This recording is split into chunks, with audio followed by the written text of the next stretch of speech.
resonates with you. If you feel the spark of possibility in these words, please take a moment to like this video and subscribe to this channel. This simple act is more than just clicking a button. It is a declaration to yourself that you are ready to invest in your mind, to nurture the thoughts that will bring you closer to your dreams. By joining this community of learners and doers, you surround yourself with positive influence and reminders to keep moving forward, especially on the days when motivation wanes. Your commitment today can be the first step on a path that leads to profound change. Now let us consider the essence of this idea you are about to commit to. It centers on a fundamental truth. You become what you think about most. This is not merely a motivational phrase, but a law as real and unyielding as gravity. Your dominant thoughts set the course of your life. If you spend your days dwelling on fear, failure, and limitation, you will cultivate a reality that reflects those beliefs. But if you focus on possibility, growth, and success, your life will begin to align with those visions. This law operates whether you are aware of it or not. The key is to become aware, to choose deliberately what you allow to occupy your mind and steer your actions. In those 30 days, your commitment is to monitor your thoughts with the vigilance of a careful gardener. You will notice when weeds of doubt and negativity creep in and promptly uproot them by replacing them with empowering beliefs. This is mental discipline, the most important skill you will ever learn. It requires patience and persistence because the mind naturally tends toward old patterns and comfort zones. But with steady practice, you will reprogram your inner dialogue to support your ambitions rather than sabotage them. Imagine the power of telling yourself daily, "I am capable, I am worthy, and I am moving toward my goals with purpose." Let this become your truth. Alongside this mental cultivation, you will define a clear, compelling goal that acts as the anchor for your thoughts and actions. Vague desires produce vague results. Winners clarify exactly what they want, write it down, and revisit it every day. This clarity focuses your energy and primes your subconscious to seek opportunities aligned with your purpose. Visualization becomes a vital tool, mentally rehearsing your success with vivid detail until it feels real and achievable. This daily practice aligns your conscious efforts with your subconscious drive, creating a powerful harmony that propels you forward.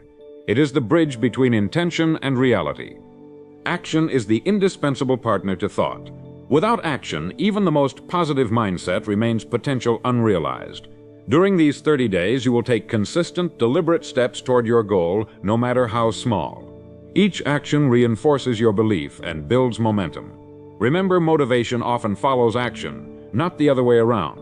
By committing to show up every day and do the work, you train yourself to overcome resistance and develop resilience. The journey will not always be easy, but the consistent effort you put in during this period will lay a foundation that supports success for years to come. Another essential component of this commitment is gratitude. When you focus on what you are thankful for, you shift your mindset from scarcity to abundance. Gratitude quiets the complaining mind and opens the heart to joy. It reminds you of the resources and blessings already present in your life, which fuels hope and motivation. Incorporate moments of gratitude into your daily practice, acknowledging both small and large positives. This attitude nurtures resilience and enhances your overall well-being, creating a fertile ground for success to grow. As you embark on this 30-day journey, recognize that this is not merely a trial but a transformation. You are not testing a temporary strategy. You are beginning the lifelong practice of managing your mind, directing your thoughts, and shaping your future. The habits you form during these days will continue to influence your life long after the test is over. If at any moment doubt or negativity arises, remind yourself of this powerful law and recommit. Declare your intention now. I am one with focus, faith, and abundance. I release fear and embrace possibility. Let these words seal your commitment and guide you toward a new reality. Success does not come to those who wait for it, but to those who understand that life's greatest truths are not hidden in distant places, but reside within the mind. The most important truth you'll ever hear is this: you become what you think about. It is not a metaphor or a comforting cliché, but an unbreakable law of life, as real as gravity, as consistent as the sunrise. This truth means that your thoughts are not idle whispers, but powerful forces shaping your reality moment by moment. If you hold thoughts of doubt, fear, or limitation, your life will mirror those beliefs. But if you nurture thoughts of confidence, purpose, and possibility, you align yourself with success and fulfillment. This is the single principle that underlies all achievement and happiness. yet few ever consciously embrace it. Today, you have the choice to be among those few. Before we go further, I want to encourage you to make this moment count. If this message resonates with you, please like this video and subscribe to this channel. Doing so is not just about following, it is about committing yourself to a path of continuous growth and learning. The mind is like a garden that thrives when fed with knowledge and inspiration. The content you consume daily will either build your attitude towards success or allow weeds of negativity to take hold. By subscribing, you ensure that your mind remains nourished with ideas that empower you to think deliberately and act decisively. Your commitment here is the first tangible step in harnessing the most important truth you'll ever hear. Let's consider the power of focus. The mind, like a beam of sunlight, can either illuminate or scorch depending on where it is directed. Most people allow their focus to be scattered across worries, distractions, and trivial concerns. This scattered thinking leads to scattered results. Winners, on the other hand, focus with precision on their goals and values. They guard their attention jealously, knowing that what you feed your mind grows stronger. To think like a winner, you must cultivate the habit of selective focus, choosing consciously what occupies your mental space. Every day, ask yourself, what thoughts are serving my purpose? Which are distracting or diminishing my power? This self-awareness is the first step toward mastering your mind. Visualization is one of the most powerful tools you have to shape your reality. By vividly imagining your success, you prepare your mind to recognize opportunities and act with confidence. Visualization engages your emotions and senses, making your goals feel real and attainable. This practice is not mere daydreaming, it is a form of mental rehearsal that conditions your subconscious to align with your conscious desires. Many of the world's greatest achievers, from athletes to entrepreneurs, use visualization daily to program their minds for victory. To apply this, create a clear mental picture of the life you desire. See yourself overcoming obstacles, achieving milestones, and living fully in your success. Hold this vision often and with intention. Action is the bridge between thought and reality. Without action, the greatest ideas remain dormant. Winners know that consistent, purposeful action is the engine of progress. It is not necessary to have all the answers before you start, but it is essential to begin. Action builds momentum, creates feedback, and strengthens belief. When you act in alignment with your goals, your mind receives proof of your capability, which fuels further confidence. Conversely, inaction breeds doubt and stagnation. Therefore, develop the habit of taking at least one step each day toward your vision, no matter how small. This commitment to daily progress is what separates those who dream from those who achieve. Resilience is the secret ingredient that sustains success over time. The path to your goals will not always be smooth. Setbacks, failures, and challenges are inevitable. But your attitude toward these difficulties determines whether they become stumbling blocks or stepping stones. Resilience is cultivated by maintaining faith in yourself and your purpose, even when external circumstances seem unfavorable. It is the ability to recover quickly, to learn from experience, and to keep moving forward. Develop resilience by viewing obstacles as temporary and valuable lessons. Embrace the process of growth, knowing that every challenge you overcome builds strength and character. Gratitude is often overlooked, but plays a crucial role in sustaining a winning mindset. When you focus on what you have rather than what you lack, you cultivate a sense of abundance and satisfaction. Gratitude shifts your perspective, quiets the mind's complaints, and opens your heart to joy. It strengthens your emotional resilience and enhances your relationships. Winners make gratitude a daily practice, acknowledging the support, opportunities, and blessings present in their lives. This practice does not diminish ambition, but provides a balanced outlook that fuels sustainable motivation and happiness. Finally, recognize that your attitude is contagious. The energy you project influences those around you, your family, friends, colleagues, and community. By cultivating a positive, purposeful attitude, you inspire and uplift others. This ripple effect creates a network of support and encouragement that propels you further. Conversely, negativity breeds negativity. Therefore, choose carefully the influences you allow into your life and be intentional in spreading the attitude that creates success. Declare now in the comments, "I am the creator of my thoughts and my destiny. I embrace success with gratitude and resilience." Let this be your commitment and your shield as you continue your journey. The most important truth you'll ever hear is simple yet profound. You become what you think about. This statement isn't just motivational fluff, it's a fundamental law of life as consistent and inescapable as gravity. Every thought you nurture, every belief you embrace, shapes the reality you live in. Your mind is the soil and your thoughts are the seeds. If you plant seeds of fear, doubt, and limitation, you will harvest struggle, defeat, and disappointment.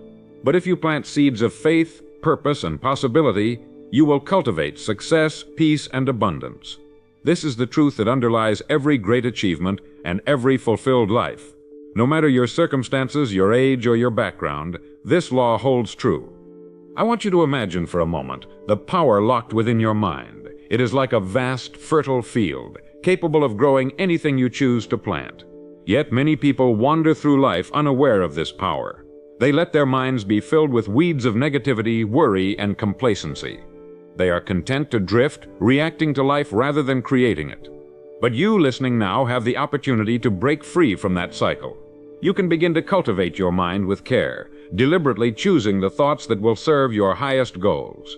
This is not a one-time event, but a daily practice, a commitment to feed your mind with winning thoughts, to water your goals with focused attention, and to protect your spirit from the destructive forces of fear and doubt. Now, if this message resonates with you, I'd ask you to do something simple but powerful. Please like this video and subscribe to the channel.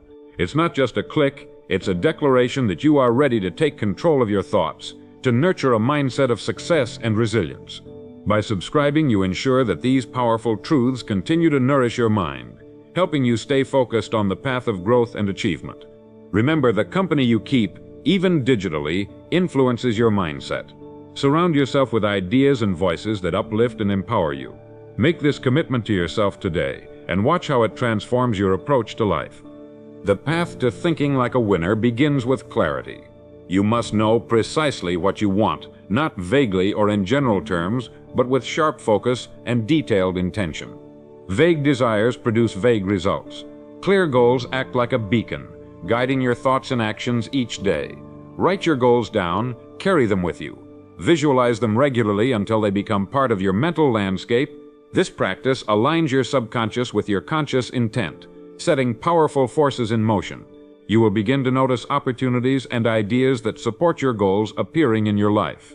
This is no accident. It is the law at work. When you hold a clear vision, your attitude sharpens, your confidence grows, and your energy focuses. Yet, clarity alone is not enough. You must also cultivate faith, the unwavering belief that your efforts will yield results even when the evidence is not yet visible. Faith is the bridge between your current reality and the future you desire. It is the courage to act when the outcome is uncertain, the resolve to keep moving forward despite setbacks. Without faith, doubt creeps in, and with doubt comes hesitation and paralysis. Winners know that faith is not blind optimism, but a deep trust in the natural laws that govern success. They act as if their goals are already theirs, knowing that this mental posture aligns their energies with achievement. Cultivate this faith daily and let it be the foundation upon which your attitude stands firm.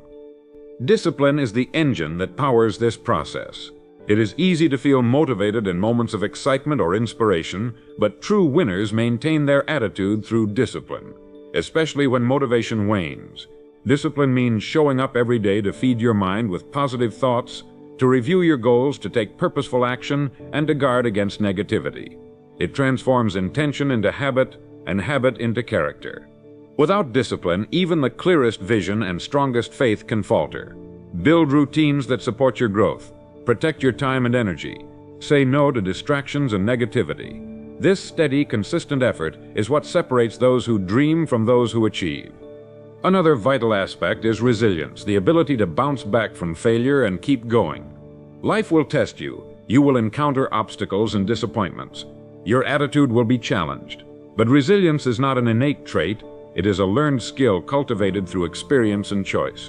Winners interpret failures as lessons, as feedback to adjust their course.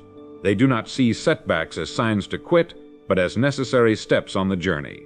This resilience is rooted in a deep understanding of the laws of cause and effect. They know that persistence pays off and that every effort, no matter how small, contributes to their eventual success. Build resilience by embracing challenges and learning from them. Finally, remember that attitude is contagious. The thoughts you cultivate will influence those around you. When you adopt a winning attitude, you become a beacon of inspiration for your family, friends, and colleagues. Your confidence, optimism, and purpose energize others and create a ripple effect of positive change. Conversely, negativity and doubt can spread just as easily, undermining not only your own progress but that of others. Choose your attitude wisely, not just for yourself but for the impact you have on the world. Declare your commitment to a winning attitude now. Write it in the comments. I am one with success, courage, and faith. I embrace this attitude daily.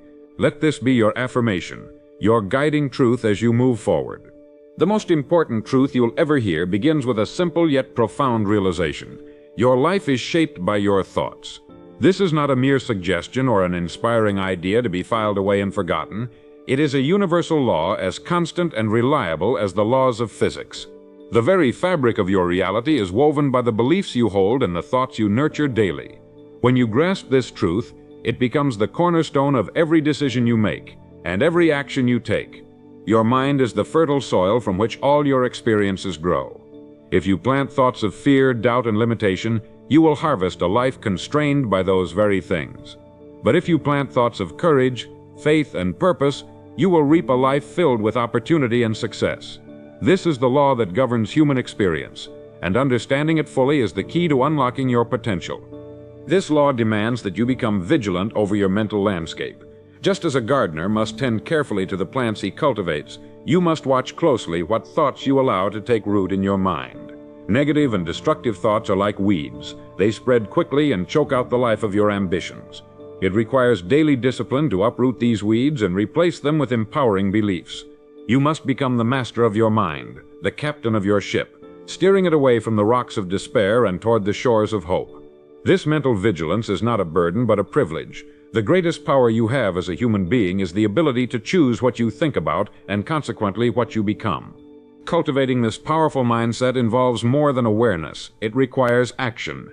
You must actively feed your mind with ideas and images that support your goals and values. This can be done through reading, listening, visualization, and affirmations. Daily visualization of your desired future creates a blueprint that your subconscious mind works tirelessly to manifest. Affirmations, positive statements repeated with conviction, reprogram limiting beliefs, and instill confidence. Winners use these tools not sporadically but as part of a disciplined daily routine. This mental exercise is like training a muscle. With consistent effort, your mind grows stronger and more focused. The clarity of your vision, coupled with the strength of your belief, creates a magnetic force that attracts opportunities and resources. Understanding the interplay of thoughts and emotions is another critical element in mastering this truth. Your emotions are powerful signals that reflect your mental state. When you cultivate thoughts of success and abundance, your emotional state aligns with these thoughts, fostering motivation and resilience. Conversely, dwelling on fears and failures sows discouragement and stagnation. Winners develop emotional intelligence by learning to observe their feelings without being controlled by them. They recognize that while emotions are natural, they do not have to dictate actions or outcomes. Through this awareness, they maintain mental equilibrium, allowing reason and purpose to guide their decisions even in turbulent times. The role of faith cannot be overstated in embracing this truth. Faith in this context is the unwavering trust that the laws governing thought and reality are reliable and that your consistent efforts will yield results. It is not blind hope, but a reasoned conviction supported by evidence and experience. Faith provides the courage to persist when progress is slow or invisible. It sustains you through setbacks and fuels your commitment to your vision. Winners embody this faith, understanding that their journey is a process of growth and transformation, and that every step taken in alignment with their beliefs brings them closer to their goals. Moreover, this truth emphasizes the importance of taking full responsibility for your life. It is easy to fall into the trap of blaming external circumstances or other people for our failures and frustrations. But the moment you accept that your thoughts shape your reality, you reclaim your power. You realize that while you cannot always control what happens to you, you can control how you respond. This shift from victim to creator mentality transforms your experience of life. It opens the door to intentional living, where every choice is an opportunity to align with your highest purpose and deepest desires. This responsibility is liberating because it places the future firmly in your hands. Another dimension of this truth is the necessity of clarity in your goals. Without clear and specific objectives, your mind lacks direction, and your efforts become scattered. Winners take the time to define what success means to them, to write down their goals, and to revisit these goals daily. This practice anchors their thoughts and aligns their subconscious mind with their conscious intentions. A clear goal acts like a lighthouse, guiding your decisions and energizing your efforts. It helps you distinguish between distractions and priorities, allowing you to focus your mental and physical resources where they matter most. Finally, remember that embracing this most important truth requires patience and persistence. Change does not occur overnight, and the mind does not rewire itself instantly. The process of cultivating empowering thoughts and attitudes is gradual and ongoing. There will be days when doubt and fear resurface, when old habits tempt you to revert to limiting patterns. But with commitment and daily practice, the new mental pathways strengthen, and your attitude becomes resilient. This resilience will carry you through challenges and setbacks, sustaining your momentum. As you live this truth fully, you will find that success is not just an outcome, but a natural state of being, a reflection of the powerful and purposeful mind you have cultivated. Success is often misunderstood as something reserved for a lucky few, but nothing could be further from the truth. Success is the natural consequence of a well-developed attitude, an attitude shaped by intentional thought, unwavering belief, and consistent action. It is a law that governs not only the physical world, but also the inner realm of human consciousness. The attitude that creates success is not a fleeting feeling or random stroke of fortune. It is a cultivated state of mind, reinforced by habits and choices made daily. To develop this attitude, one must first understand that the mind is like a magnet, attracting to itself the reality that corresponds to its dominant thoughts. If you want success, you must become a success in your mind first. The journey begins with awareness. Becoming aware of your current attitude is the first step toward change. Most people operate on autopilot, unaware of the thoughts that silently dictate their feelings, behaviors, and outcomes. They complain about their circumstances without realizing that these circumstances are reflections of their dominant beliefs. To transform your life, you must take inventory of your thoughts. Are they empowering or limiting? Are they focused on solutions or problems? Are they rooted in hope or fear? This awareness is not a judgment but a starting point, a mirror held up to your inner world. From here, you can begin to consciously shift your thinking toward the attitudes that serve your goals. Building a successful attitude requires deliberate mental training. Just as an athlete trains their body, so must you train your mind. This involves daily practices such as affirmations, visualization, and meditation on your goals and values. Affirmations are positive, present-tense statements that reinforce your belief in yourself and your purpose.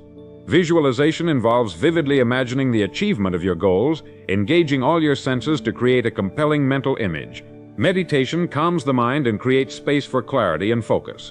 Together, these practices strengthen the neural pathways associated with confidence, determination, and resilience. Over time, they reprogram your subconscious mind to support your conscious aspirations. A vital component of the winning attitude is emotional control. Success does not require the absence of emotion, but it demands mastery over emotional reactions. Winners understand that emotions are signals, not commands. When fear, anger, or doubt arise, they acknowledge these feelings without allowing them to dictate their actions.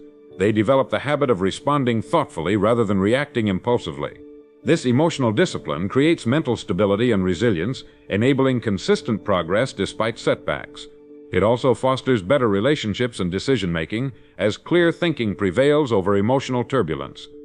Another key aspect is adaptability. The path to success is rarely straight or predictable. Obstacles will appear, plans will change, and unexpected challenges will test your resolve. A winning attitude embraces flexibility without losing sight of the ultimate goal. It sees change not as a threat, but as an opportunity to learn and grow. Adaptable individuals adjust their strategies while maintaining their core vision. This balance of steadfastness and openness allows them to navigate complexity with confidence. They know that persistence does not mean rigidity, and success requires both determination and wisdom. Discipline is the backbone of attitude. Without discipline, even the most positive thoughts will dissipate under pressure. Discipline means showing up every day, doing the work, and maintaining focus regardless of circumstances or feelings. It involves setting routines, creating environments conducive to productivity and eliminating distractions. Discipline turns intention into action and action into habit. Through discipline, attitude becomes a stable force rather than a fleeting mood. This constancy builds momentum and accelerates progress, making success not a question of if, but when. Support systems also play a crucial role in sustaining a winning attitude. Humans are social creatures, and the company we keep influences our mindset profoundly. Winners surround themselves with positive, motivated, and growth-oriented individuals. They seek out mentors who have walked the path before them and learn from their experiences. They build communities that encourage accountability and celebrate progress. Conversely, they distance themselves from toxic relationships and environments that drain energy and reinforce negative beliefs. This intentional curation of your social circle reinforces your attitude and expands your possibilities. Finally, success is inseparable from service. The most fulfilled and prosperous people understand that their attitude must extend beyond self-interest. True success comes from contributing value to others, from being of service in ways that enrich the lives of those around us. This principle is deeply rooted in natural law. Your rewards will be in exact proportion to the value you provide. By aligning your attitude with generosity, empathy, and integrity, you create a magnetic force that draws opportunity, support, and abundance. This service-oriented mindset enriches not only your external achievements, but your inner sense of meaning and satisfaction. The greatest truths in life are often the simplest, yet they hold the deepest power. Among these, there is one truth that stands above all others. The truth that shapes destinies, fuels dreams, and determines the course of every human life. It is the truth that if you truly grasp and live by it, your life will be transformed beyond measure. This truth is not hidden in some distant mountain or buried in forgotten books. It is present in your mind, waiting for you to awaken to its power. It is the law that we become what we think about. This simple statement holds the key to unlocking your full potential. Understanding it is not enough. You must make it your daily practice, your guiding principle, your unshakable belief. If you're hearing this message today, I want to invite you to join me in a commitment. If you believe in the power of the mind, if you want to embrace the path of conscious thought and intentional living, then take a moment now to like this video and subscribe to this channel. This is more than a casual request. It is a step toward cultivating the mental discipline and wisdom that will sustain you on your journey. By surrounding yourself with ideas that inspire, challenge, and empower, you nurture your mind's capacity to focus on success. You create a mental environment where positive, productive thoughts take root and grow. It is this habit of daily nurturing that distinguishes those who succeed from those who wander aimlessly. The mind is like a fertile field, and the thoughts you plant there will grow and manifest in your life. If you sow seeds of fear, doubt, and negativity, you will reap a harvest of anxiety, limitation, and frustration. But if you plant seeds of faith, purpose, and positive expectation, you will harvest confidence, opportunity, and fulfillment. This is not a mere metaphor, but a principle as absolute as the law of gravity. It works whether you understand it or not. It is the silent force behind every achievement and every failure. The great thinkers and teachers throughout history, from Marcus Aurelius to Ralph Waldo Emerson, have pointed to this law again and again, emphasizing its universal truth. Now it is your turn to claim it and use it. Consider how often your thoughts drift toward worry about what might go wrong, or complaints about what is lacking. These habitual thoughts shape your feelings and behaviors, often limiting your possibilities. Yet you have the power to change this. You can choose which thoughts to entertain and which to dismiss. This choice is the essence of mastery over your mind. By consciously focusing your thoughts on your goals, your strengths, and your vision, you direct your energy toward creation rather than destruction. This mental discipline does not come naturally to most. It must be practiced like any skill. But once mastered, it becomes the foundation of an unshakable attitude and lasting success. Setting clear, specific goals is the next vital step. Without a defined target, your efforts scatter and dissipate. The mind needs a clear vision to focus on. Write your goals down in detail. Visualize them daily. Feel the emotions associated with their achievement. This practice conditions your subconscious to align with your conscious intentions, creating pathways of opportunity and action. Think of your goal as the destination of a ship navigating through uncharted waters. Without it, you drift aimlessly. With it, every decision, every action brings you closer to safe harbor. Clarity of purpose fuels clarity of attitude, and clarity of attitude drives consistent effort. action is the bridge between thought and reality. Thinking alone will not create success. You must act decisively and persistently. Each step forward, no matter how small, builds momentum and confidence. Winners do not wait for perfect conditions or complete certainty. They move forward with faith and preparation, adjusting course as needed, but never losing sight of their destination. The law of cause and effect ensures that persistent, focused action leads to results. When doubt threatens, remind yourself that every great achievement began with a single step taken in faith. Keep moving, keep believing. Your attitude and your actions together create your future. Resilience is born from this daily practice of thought and action. Challenges will come, unexpected setbacks, criticism, moments of despair. But your attitude determines whether these become stumbling blocks or stepping stones.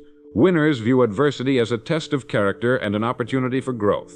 They respond with calm determination, learning from failure rather than fearing it. This mindset turns obstacles into fuel, powering the journey forward. Remember that success is not the absence of difficulty, but the mastery of it. Your ability to persevere, to maintain your attitude under pressure, is the true measure of your potential. As we conclude this part of our journey, I want you to make a declaration of intent. Write it in the comments now. I am the master of my thoughts. I choose faith over fear, action over inaction, and success over doubt. Let this be your mantra, a statement of your commitment to live by the most important truth you'll ever hear. Embrace this truth fully, and watch as your life begins to align with your highest aspirations. Like this video, if this message resonates with you, and subscribe to stay connected as we continue exploring the power of the mind and the attitude that creates success. Your journey has just begun, and the best is yet to come. The attitude that creates success is deeply intertwined with the practice of self-belief and the cultivation of unwavering confidence. Many people confuse confidence with arrogance or blind optimism, but true confidence is rooted in the consistent alignment of thought and action. It is built not on the absence of doubt, but on the persistence to move forward despite it. Winners do not wait until they feel fully ready or completely fearless. Instead, they cultivate the habit of beginning, of taking steps toward their goals every day, trusting that clarity and courage will grow with action. This cycle of doing and believing strengthens their attitude, creating a positive feedback loop that propels them forward. Self-belief begins with the stories we tell ourselves. The mind accepts whatever narrative it hears repeatedly as truth. If you tell yourself, I am capable, worthy, and prepared, your mind will find ways to support that story. Conversely, if your inner voice is filled with doubt and negativity, your actions and results will reflect those limitations. To think like a winner every day means to consciously rewrite the stories that no longer serve you. It means replacing I can't with I can, I'm not enough with I am more than enough. This process requires intentionality and repetition. Use affirmations and visualization to ingrain these empowering beliefs deeply into your subconscious mind. The more you practice, the more natural these beliefs become, and the stronger your attitude grows. Another crucial element in developing the winning attitude is the mastery of your environment. Your surroundings, the people you associate with, the media you consume, and the habits you practice either support your success or undermine it. Winners are intentional about creating environments that foster growth, positivity, and excellence. They surround themselves with mentors who inspire and challenge them. They choose books, podcasts, and conversations that elevate their thinking. They design their routines and physical spaces to minimize distractions and maximize productivity.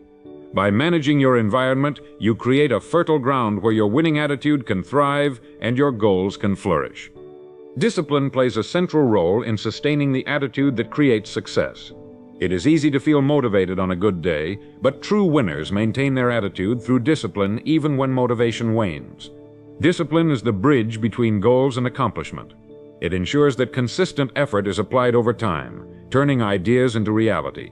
Winners establish daily habits that support their vision, whether it is reading, exercise, focused work sessions, or reflection. These habits form the backbone of their attitude and create a structure that supports growth. The power of discipline is often underestimated, but it is the quiet force behind every great achievement. Persistence is the companion of discipline and the hallmark of the winning attitude. The road to success is rarely smooth or straight. Setbacks, failures, and obstacles are inevitable. Winners do not view these as reasons to quit, but as opportunities to learn and improve. They understand that success is often the result of continuing longer than others are willing to endure. This persistence is not blind stubbornness, but a calculated commitment to the long-term vision. It requires patience, faith, and resilience. By embracing persistence, you transform obstacles into stepping stones and setbacks into comebacks. An often overlooked but vital aspect of the winning attitude is humility. True winners are humble enough to recognize their limitations and wise enough to seek help and knowledge. They do not pretend to have all the answers, but are committed to continuous learning and growth. This humility opens doors, fosters collaboration, and accelerates progress. It allows winners to adapt and evolve rather than becoming rigid or complacent. Cultivate humility alongside confidence to create a balanced and sustainable attitude that supports lasting success. Emotional intelligence is another cornerstone of the successful attitude. It involves the ability to recognize, understand, and manage your own emotions, as well as to empathize with others. Winners use emotional intelligence to navigate challenges calmly and to build strong, positive relationships. They do not let anger, frustration, or fear drive their decisions. Instead, they pause, reflect, and choose responses aligned with their goals and values. This emotional mastery creates mental clarity and social harmony, both essential for achieving and sustaining success. Lastly, winners understand the power of vision. A clear, compelling vision provides direction, motivation, and meaning. It acts as a beacon that guides decisions and sustains effort through difficult times. Vision connects your daily actions to a larger purpose, transforming routine tasks into meaningful steps. Cultivate your vision regularly through reflection, visualization, and goal setting. Let it inspire you and remind you why you persevere. With a strong vision and the right attitude, there is no limit to what you can achieve. The truth I am about to share with you is simple yet profound. A truth so powerful that if you truly understand and apply it, your life will never be the same again. It is the foundation upon which all success, happiness, and fulfillment are built. This truth is not a secret reserved for the gifted few, nor is it buried in some ancient tome. It is a natural law as real and unchanging as gravity. It is a law that governs every aspect of your existence and determines the course of your life. To ignore it is to drift aimlessly. To embrace it is to take control of your destiny with unwavering certainty. This is the most important truth you'll ever hear. You become what you think about. Before we delve deeper into this idea, I want to ask you to take a moment and make a simple commitment. If you find value in what you're about to hear, if you are ready to transform your thinking and your life, then please like this video and subscribe to this channel.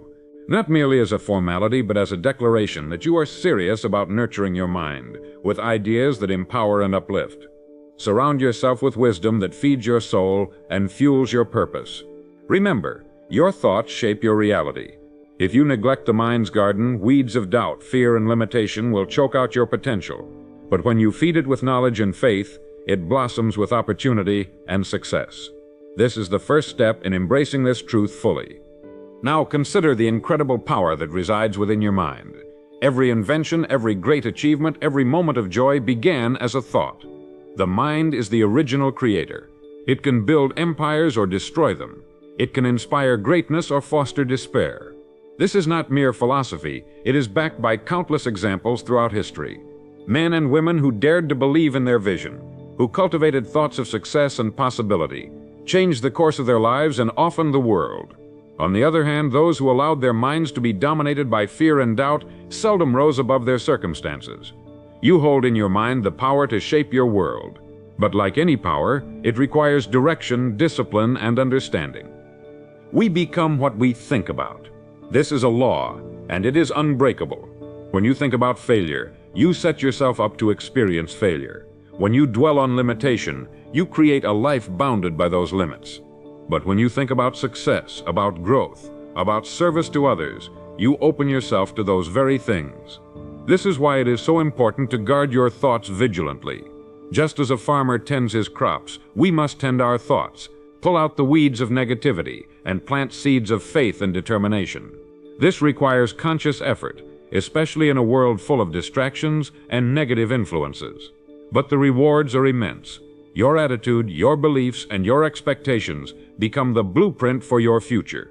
I want you to write this in the comments now.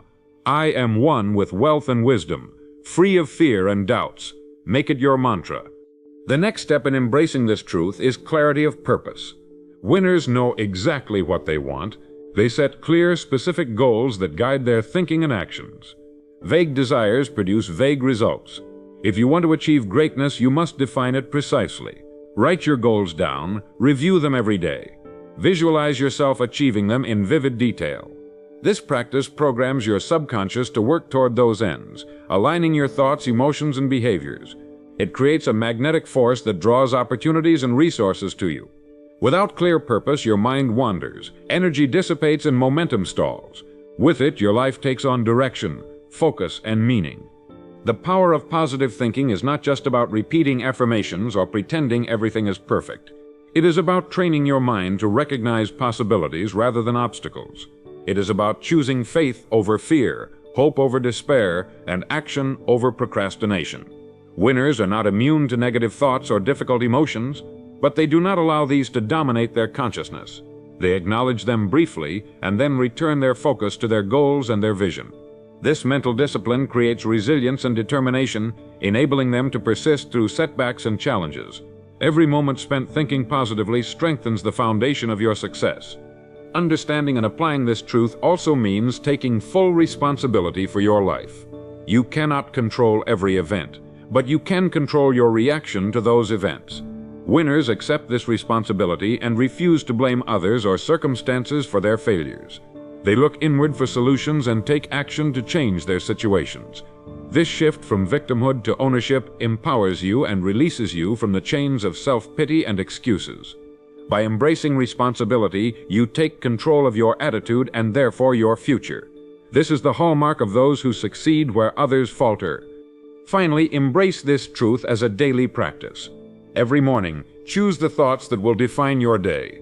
Every evening, reflect on the attitudes that served you and those that did not. Cultivate gratitude for your progress and forgiveness for your mistakes.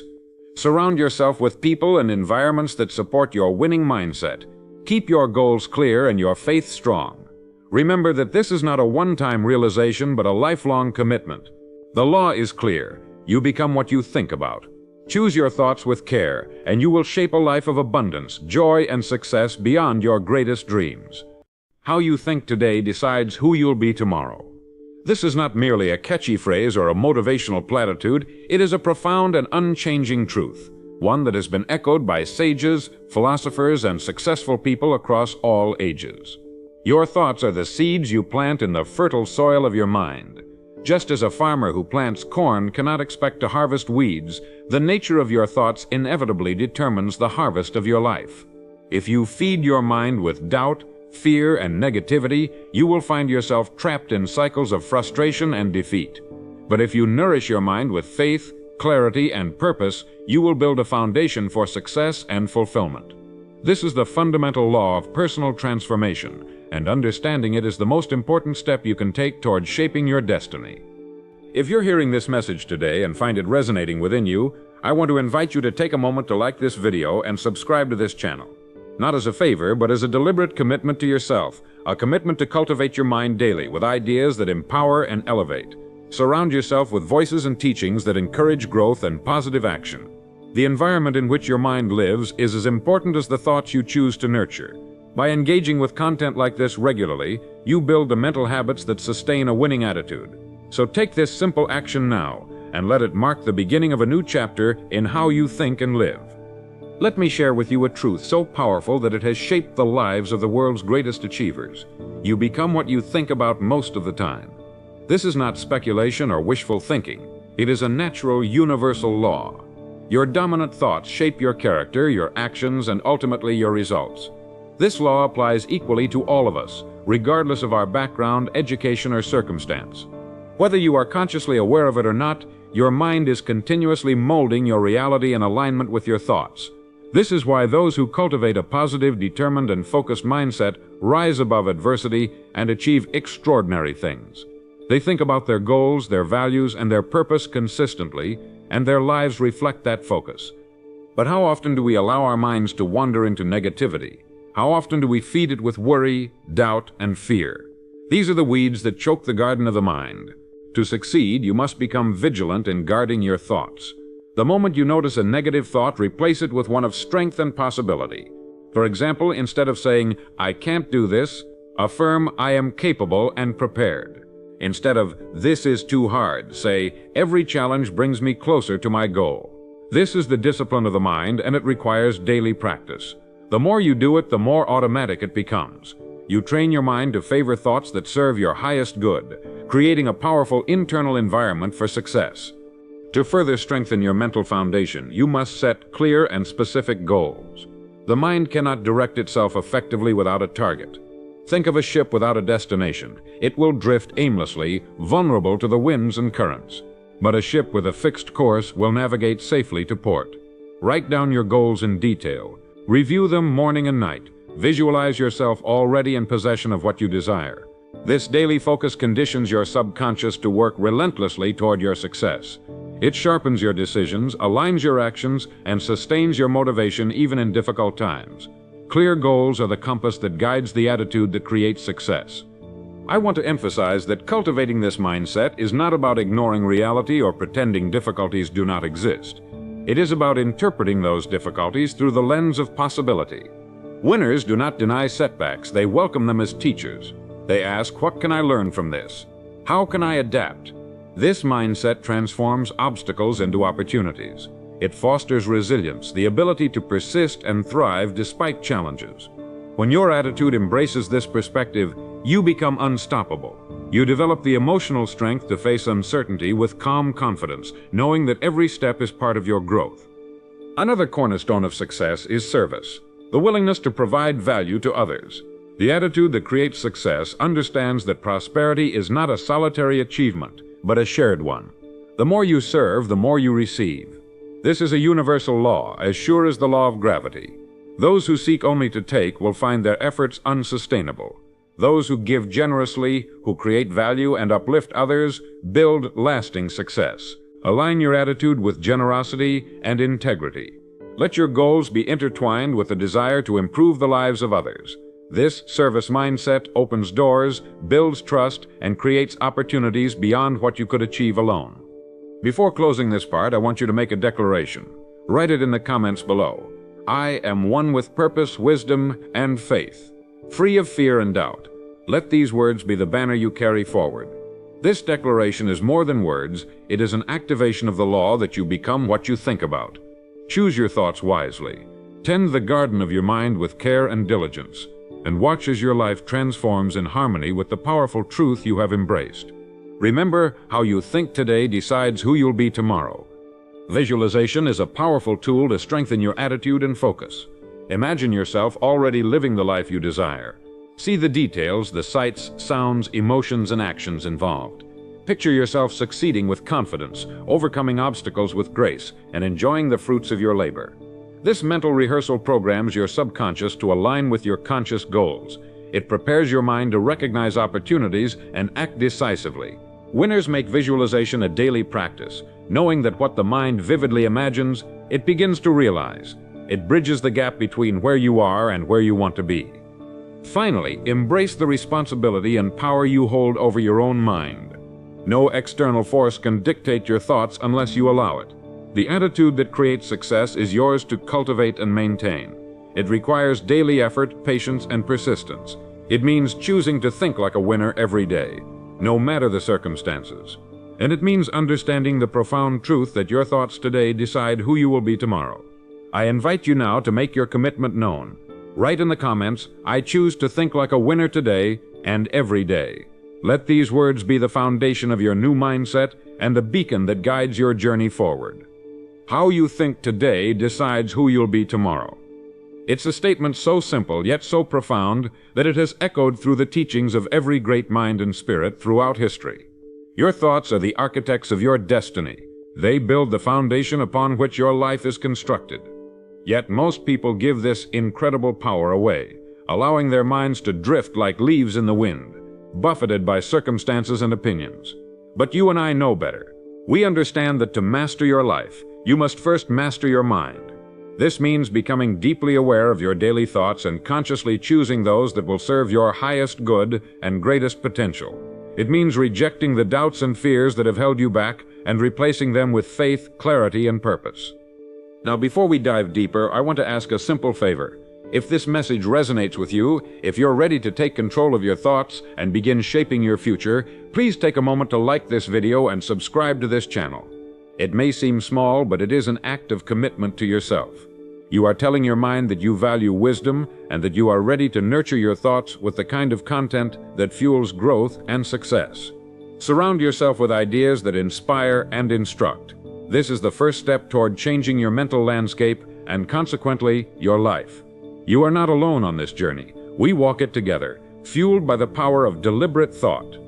Think about your mind as a fertile garden and your thoughts as seeds planted there. The law is simple and absolute. You will harvest exactly what you plant. If you sow seeds of fear, doubt, and negativity, you will reap frustration, anxiety, and failure. But if you plant seeds of faith, confidence, and positive expectation, you will reap success, peace, and fulfillment. This law is universal and unchanging. It applies to every person in every place at every time. It does not discriminate based on talent, background, or circumstance. The question is, what are you planting in your garden today? Are you tending to your thoughts with care and intention, or are you letting weeds take over your mental soil? Reflect on this deeply, and if you understand this law, write in the comments, "I am one with success and positivity, free of fear and doubt." Make it your declaration. This principle is not mere theory. It is a practice that winners embrace daily. They do not wait for external conditions to be perfect before they think positively. Instead, they choose their thoughts with purpose, regardless of circumstance. This is not blind optimism, it is disciplined optimism. It means looking at challenges not as roadblocks, but as opportunities to learn and grow. It means consciously steering your mind toward solutions instead of problems, toward gratitude instead of complaint, toward courage instead of fear. Every thought you allow to dominate your mind shapes your feelings, your actions, and ultimately your results. It is the silent force behind all achievement and failure. Consider the great achievers throughout history. Men and women who have overcome immense obstacles and created legacies. What do they share? A mindset that is unwavering in its focus and belief. They did not allow momentary doubts or setbacks to derail their vision. Instead, they reaffirmed their purpose daily. They visualized their success vividly, and they took consistent action. This combination of clear thought, emotional resilience, and persistent effort forged their path. You can do the same. You can learn to harness the power of your thoughts and direct them toward the life you desire. The first step is to become vigilant, to observe your thoughts as a gardener observes the growth in his field, removing what harms and nurturing what heals. Your daily habits profoundly impact the quality of your thinking. Winners build routines that support positive thought patterns. They read inspiring books, listen to uplifting messages, and spend time in reflection or meditation. They consciously limit exposure to negative influences, whether in people, media, or environments. By curating what they feed their minds, they maintain clarity and focus. You too can create such a mental environment. Choose to surround yourself with ideas and people that elevate your thinking. Refuse to indulge in gossip, fear-mongering, or self-doubt. Your attitude is contagious, and the company you keep will either nourish or poison your mind. Guard it as you would guard your most valuable possession. Visualization is a powerful tool to strengthen your attitude and focus. Imagine yourself already living the life you desire. See the details, the sights, sounds, emotions, and actions involved. Picture yourself succeeding with confidence, overcoming obstacles with grace, and enjoying the fruits of your labor. This mental rehearsal programs your subconscious to align with your conscious goals. It prepares your mind to recognize opportunities and act decisively. Winners make visualization a daily practice, knowing that what the mind vividly imagines, it begins to realize. It bridges the gap between where you are and where you want to be. Finally, embrace the responsibility and power you hold over your own mind. No external force can dictate your thoughts unless you allow it. The attitude that creates success is yours to cultivate and maintain. It requires daily effort, patience, and persistence. It means choosing to think like a winner every day, no matter the circumstances, and it means understanding the profound truth that your thoughts today decide who you will be tomorrow. I invite you now to make your commitment known. Write in the comments, "I choose to think like a winner today and every day." Let these words be the foundation of your new mindset and the beacon that guides your journey forward. The most important truth you will ever hear is deceptively simple, yet it holds the power to change your life completely if you embrace it fully. It is a truth that has been echoed throughout the ages by philosophers, prophets, and successful men and women across every culture. This truth is that you become what you think about most of the time. Think carefully about that for a moment. Your dominant thoughts, the ones you entertain day in and day out, form the blueprint of your life. Whether you are aware of it or not, your thoughts are constantly shaping your emotions, your actions, and your circumstances. This is a law as unbreakable as the law of gravity. It operates continuously and without exception. If you want to change your life, you must first change your thinking. This truth places an incredible responsibility on your shoulders. It means that no one else can think for you. No external situation or person can dictate your destiny unless you allow it through your thoughts. You are the master architect of your own future, and the construction begins in the mind. Many people live their entire lives in a reactive state, letting fears, doubts, and limiting beliefs dictate their direction. But you have the power to decide differently. You can choose to direct your mind toward thoughts of hope, purpose, and confidence. It's not always easy. Old habits and negative thinking patterns can be persistent. But with consistent effort, you can train your mind to support your highest aspirations. This is the foundation of success, peace, and happiness. Now, before we go further, I want to invite you to take a small action that will reinforce your commitment to this truth. If you find value in these words and the possibilities they offer, please take a moment to like this video and subscribe to this channel. It's more than just a click. It is a declaration that you are ready to feed your mind with wisdom and nurture the attitude that creates success. By surrounding yourself with ideas that uplift and inspire, you strengthen your mental habits and create an environment that supports your growth. Remember, your mind is like a garden. It will grow whatever seeds you plant, so plant carefully and tend daily. Understanding that you become what you think about also means recognizing the importance of setting clear, definite goals. A vague desire produces vague results. Winners know exactly what they want, and they hold that vision consistently in their minds. Writing down your goals and reviewing them regularly is a powerful way to align your thoughts with your desired outcomes. When your mind is focused on a clear objective, it begins to scan your environment for opportunities, resources, and solutions that support that objective. This clarity of purpose strengthens your attitude and sharpens your actions. Without it, your efforts are scattered and your progress uncertain. It's also crucial to understand that thinking positively is not about denying reality or ignoring challenges. It is about choosing the lens through which you interpret your experiences. Challenges and setbacks are inevitable, but your attitude toward them makes all the difference. A person with a winning mindset sees obstacles as temporary and solvable. They ask, "What can I learn? How can I adapt? What is the next best step?" This approach transforms difficulties into growth opportunities and builds resilience. Resilience, in turn, is the hallmark of all successful people.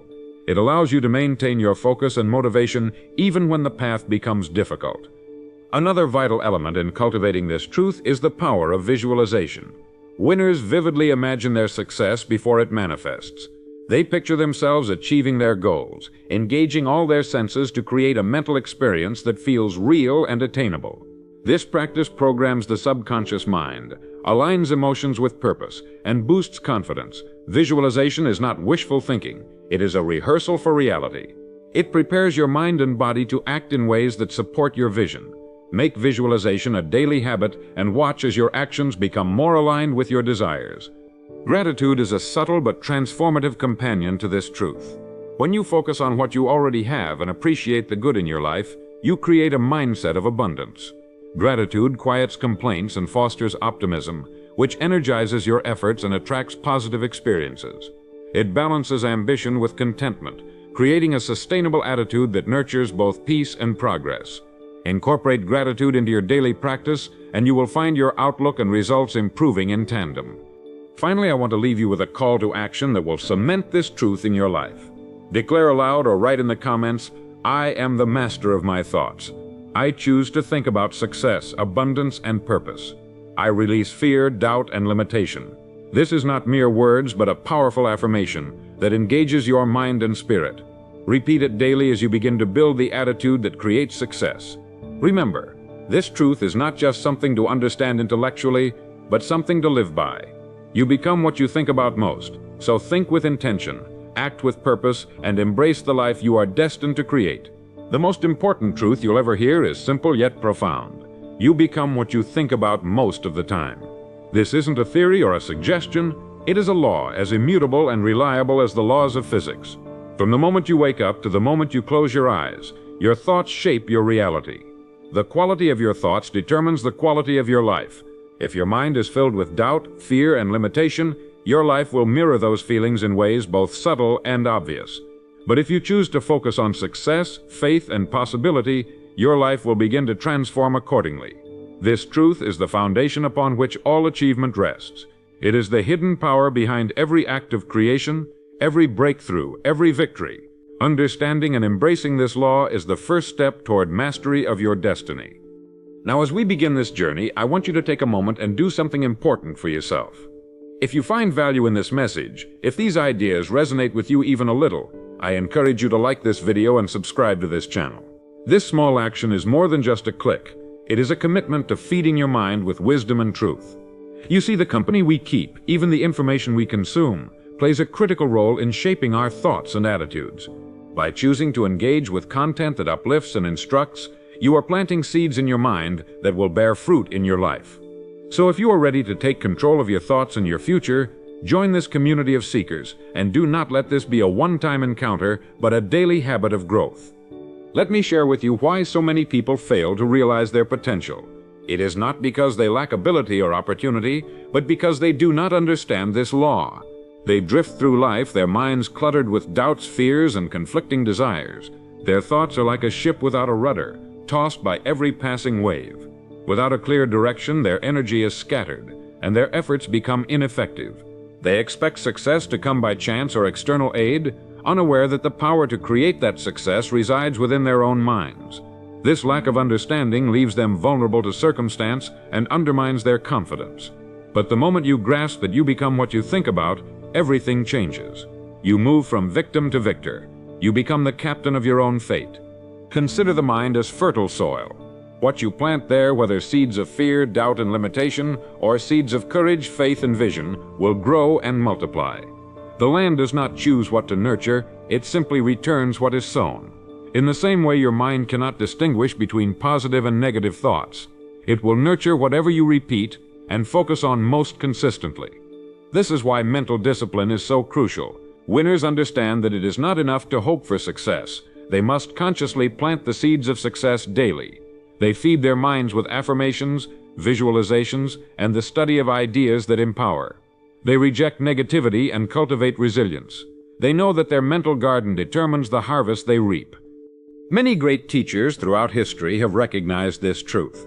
Marcus Aurelius, the Roman emperor, said, "A man's life is what his thoughts make of it." Ralph Waldo Emerson observed, "A man is what he thinks about all day long." William James, a pioneer in psychology, declared that the greatest discovery of his generation was the ability of people to change their lives by changing their attitudes of mind. The Bible echoes this principle in the words, "As a man thinketh in his heart, so is he." These voices from different eras and cultures converge on this one powerful truth. It is a universal law, waiting for each of us to embrace it and live by it. Now, if you want to truly change your life, you must begin to practice this truth daily. Begin by becoming aware of your thoughts. Notice when negativity or doubt creeps in. Catch those thoughts and consciously replace them with empowering alternatives. Instead of "I can't," say "I can." Instead of "it's too hard," say "I will find a way." This practice of mental correction is not easy at first. The mind loves habit and comfort, but with persistence it becomes natural. Over time, your dominant thoughts will shift and your reality will follow. You will start to see new opportunities, new solutions, and new energy to pursue your goals. This is the path to mastery over yourself. It is important to understand that becoming what you think about requires focus and clarity. You cannot think about too many things at once and expect to grow in any one area. You must choose your primary goal or purpose and let it occupy your mind most of the time. Write it down, review it often, and visualize yourself already having achieved it. This focused mental energy channels your actions and decisions, aligning them with your deepest desires. Without such focus, your efforts dissipate like scattered seeds blown by the wind. But with focus, you cultivate a powerful momentum that carries you forward, even through setbacks. Finally, I want you to make they drift through life, reacting to circumstances as they come, blaming external forces for their failures, and hoping for luck or chance to change their fate. But true mastery comes from understanding that your power lies not in the events themselves, but in your response to them. You cannot always control what happens to you, but you can control how you think about it. You can choose to see setbacks as permanent defeats or as lessons to grow stronger. You can choose to believe you are powerless or to recognize the incredible power within you to shape your future. This shift in perspective is the gateway to personal transformation and lasting success.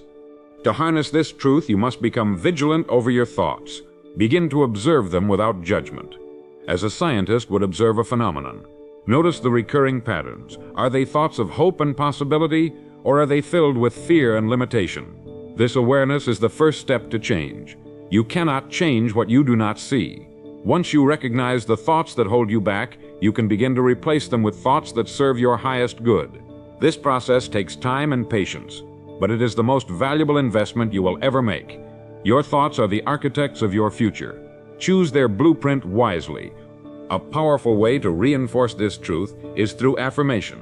Affirmations are positive, present-tense statements that declare your intentions and beliefs. They reprogram your subconscious mind by repeating truths you wish to embody. For example, saying, "I am worthy of success, I am capable of overcoming challenges, or I attract abundance," can gradually shift your mindset toward empowerment. These statements are not empty words. They become the seeds planted in your mental garden. Over time, they grow into the beliefs and attitudes that shape your actions and results. Make affirmations a daily practice, especially when doubt or negativity arise, to strengthen your connection to this most important truth. Visualization is another potent tool in embodying this truth. The mind cannot distinguish vivid imagination from reality. When you visualize your goals clearly and with emotional intensity, you prepare your brain to recognize opportunities and to act in alignment with your desires. Winners use visualization not as wishful thinking, but as a form of mental rehearsal that primes them for success. By regularly picturing yourself achieving your goals, you create a mental roadmap that guides your decisions and fuels your motivation. Visualization aligns your conscious will with your subconscious beliefs, making the law of becoming what you think about a living reality in your life. Finally, I want you to make a commitment to take control of your thoughts and, through them, your destiny. This commitment is the foundation of all growth and success. It requires courage, discipline, and faith. It means deciding each day to think with intention, to guard your mind against negativity, and to nurture the beliefs that serve your highest aspirations. As you do this, you will begin to see your life transform in profound ways. Your challenges will become opportunities, your fears will diminish, and your potential will unfold. Declare now in the comments, "I am the master of my thoughts and the architect of my destiny. I am free of fear and doubt." Let this declaration be the first brick in the foundation of your new life. Success is often misunderstood as something reserved for a lucky few, but nothing could be further from the truth. Success is the natural consequence of a well-developed attitude, an attitude shaped by intentional thought, unwavering belief, and consistent action. It is a law that governs not only the physical world, but also the inner realm of human consciousness. The attitude that creates success is not a fleeting feeling or random stroke of fortune. It is a cultivated state of mind, reinforced by habits and choices made daily.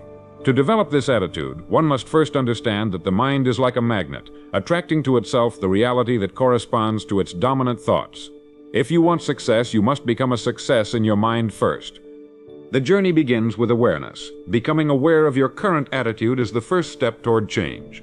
Most people operate on autopilot, unaware of the thoughts that silently dictate their feelings, behaviors, and outcomes. They complain about their circumstances without realizing that these circumstances are reflections of their dominant beliefs. To transform your life, you must take inventory of your thoughts. Are they empowering or limiting? Are they focused on solutions or problems? Are they rooted in hope or fear? This awareness is not a judgment, but a starting point, a mirror held up to your inner world. From here, you can begin to consciously shift your thinking toward the attitudes that serve your goals. Building a successful attitude requires deliberate mental training. Just as an athlete trains their body, so must you train your mind. This involves daily practices such as affirmations, visualization, and meditation on your goals and values. Affirmations are positive, present tense statements that reinforce your belief in yourself and your purpose. Visualization involves vividly imagining the achievement of your goals, engaging all your senses to create a compelling mental image. Meditation calms the mind and creates space for clarity and focus. Together, these practices strengthen the neural pathways associated with confidence, determination, and resilience. Over time, they reprogram your subconscious mind to support your conscious aspirations. A vital component of the winning attitude is emotional control.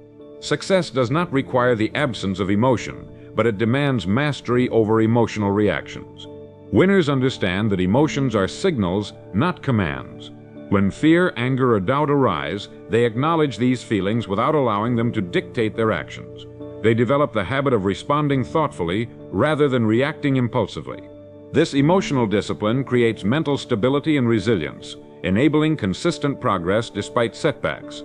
It also fosters better relationships and decision-making as clear thinking prevails over emotional turbulence. Another key aspect is adaptability.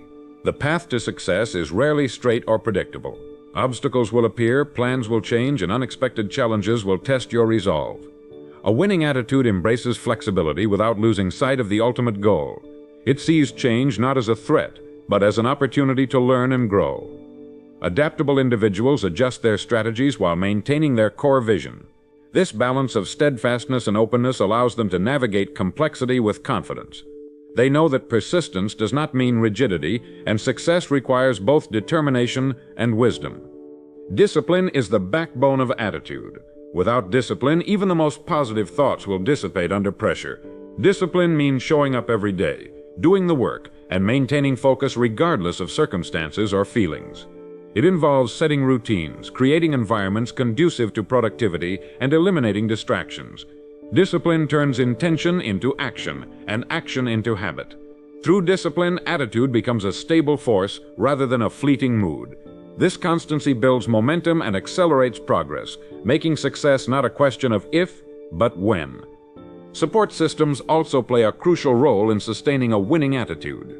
Humans are social creatures, and the company we keep influences our mindset profoundly. Winners surround themselves with positive, motivated, and growth-oriented individuals. They seek out mentors who have walked the path before them and learn from their experiences. They build communities that encourage accountability and celebrate progress. Conversely, they distance themselves from toxic relationships and environments that drain energy and reinforce negative beliefs. This intentional curation of your social circle reinforces your attitude and expands your possibilities. Finally, success is inseparable from service. The most fulfilled and prosperous people understand that their attitude must extend beyond self-interest. True success comes from contributing value to others, from being of service in ways that enrich the lives of those around us. This principle is deeply rooted in natural law. Your rewards will be in exact proportion to the value you provide. By aligning your attitude with generosity, empathy, and integrity, you create a magnetic force that draws opportunity, support, and abundance. This service-oriented mindset enriches not only your external achievements, but your inner sense of meaning and satisfaction. The attitude that creates success is a living, breathing force that guides every decision and shapes every outcome. It is not something you adopt once and then forget. It requires constant nurturing and vigilance. The mind is a garden that needs tending every day. If neglected, weeds of doubt, fear, and negativity quickly take over, choking out the seeds of potential and growth. Winners know this well. They guard their minds jealously, choosing carefully what thoughts to entertain and which to reject. This mental discipline is the foundation of their success. It creates an internal environment where confidence, clarity, and resilience can flourish. Without this, even the greatest talents and opportunities may wither. Developing this attitude begins with recognizing your own power as the master of your thoughts. No external circumstance can control your mind unless you allow it. This realization is liberating and empowering. It means that no matter the challenges you face, you have the ability to choose your response. You can choose to see setbacks as temporary obstacles or permanent defeats. You can choose to interpret criticism as guidance or as personal attack. This choice shapes your emotional state and your behavior. By consciously deciding to adopt a winning attitude, you activate a chain reaction that changes how you perceive, respond, and ultimately succeed. To sustain this attitude, Winners cultivate habits that reinforce their mental strength. Daily rituals such as meditation, journaling, and reading inspirational material help anchor their mindset. They set clear intentions each morning and review their goals regularly. They use affirmations to remind themselves of their worth and capabilities. Visualization is a powerful tool they employ, imagining themselves succeeding, overcoming obstacles, and living their desired life. These practices are not mere routines, but strategic investments in their mental infrastructure. They create momentum, focus, and a positive feedback loop that sustains motivation and progress. Another essential element of the successful attitude is adaptability. Life is unpredictable, and rigid thinking can lead to frustration and failure. Winners maintain a flexible mindset that allows them to pivot, learn, and grow in response to changing circumstances. They see challenges not as dead ends, but as puzzles to solve. This adaptability is grounded in a deep belief in their capacity to learn and improve. It enables them to stay calm under pressure and to find creative solutions when the obvious path is blocked. Flexibility combined with persistence creates a powerful dynamic that keeps them moving forward. The social environment also plays a critical role in shaping attitude.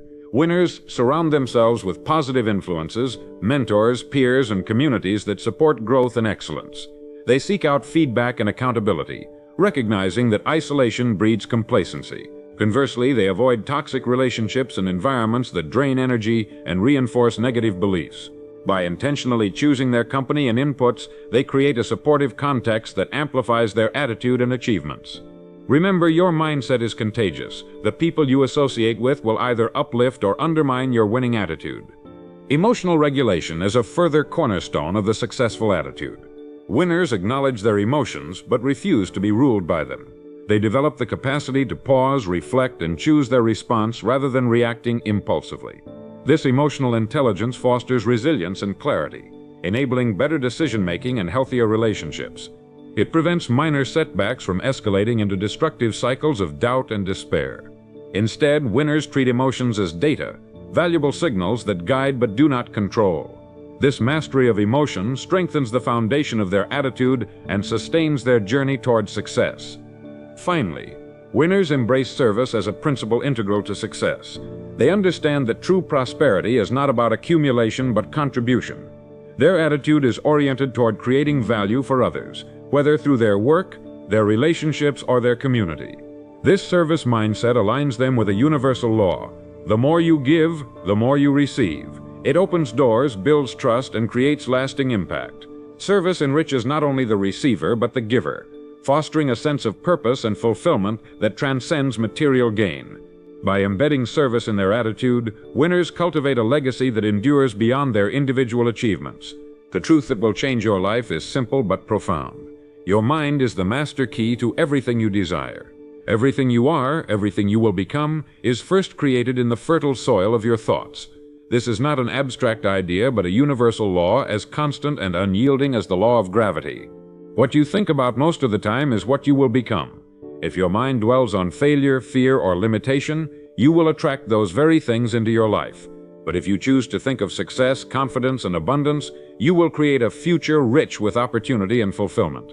It is not chance or circumstance that determines your destiny. It is the steady direction of your thoughts and the persistence to act upon them. This principle, once fully understood and embraced, becomes the foundation of every success story ever told.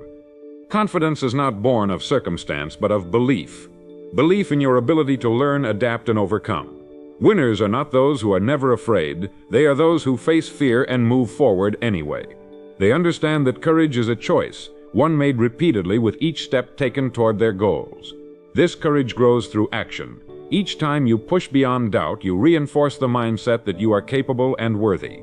Self-belief does not require perfection, it requires persistence. Replace the story of "I can't" with "I can" and "I will." Rewire your internal dialogue daily with affirmations and visualizations that align with your vision. Your subconscious mind accepts the repeated messages as truth and begins to steer your behavior accordingly. Surrounding yourself with positive influences is equally essential. Your environment, the people you interact with, the books you read, the conversations you engage in, shapes your thoughts and attitudes. Winners cultivate networks that encourage growth, hold them accountable, and challenge them to be better. They seek mentors who have walked the path and learn from their experience. They avoid negative influences that sap energy and promote defeatism. Intentional curation of your mental and social environment reinforces your winning attitude and accelerates your progress. Remember, the company you keep can either uplift you or drag you down. Choose wisely. Discipline is the bridge between vision and reality. Even the most inspiring thoughts mean little without consistent action. Discipline means showing up every day, regardless of mood or circumstance, and doing what needs to be done. It means prioritizing long-term success over short-term pleasure and developing routines that support your goals. Through discipline, thoughts become habits, and habits become character. This steady effort builds momentum, turning small wins into major achievements. The quiet power of discipline often goes unnoticed, but it is the foundation upon which all lasting success is built. Persistence is the hallmark of those who achieve greatness. The road to success is rarely smooth, and obstacles are inevitable. Winners do not see setbacks as failure, but as feedback and opportunity to learn and improve. They understand that progress is often the result of continuing longer than others are willing to endure. This persistence is not blind stubbornness, but a calculated commitment to the long-term vision. It demands patience and faith. By embracing persistence, you transform challenges into stepping stones and maintain forward motion even when the way is difficult. Humility complements confidence and persistence. True winners are humble enough to recognize their limitations and seek growth continually. They do not pretend to have all the answers, but remain open to learning and adapting. This humility fosters collaboration, builds trust, and accelerates progress. It prevents complacency and rigidity, allowing for the flexibility necessary to navigate change. Cultivating humility alongside self-belief creates a balanced and resilient attitude that supports sustainable success. Emotional intelligence is a critical but often overlooked component of the winning attitude. It involves recognizing and managing your own emotions while empathizing with others. Winners use emotional intelligence to respond thoughtfully rather than react impulsively, maintaining clarity and composure under pressure. This mastery of emotions enhances decision-making, relationships, and resilience. By treating emotions as data rather than dictators, you create mental space for calm, strategic action. Emotional intelligence strengthens the foundation of your attitude and empowers you to lead yourself and others effectively.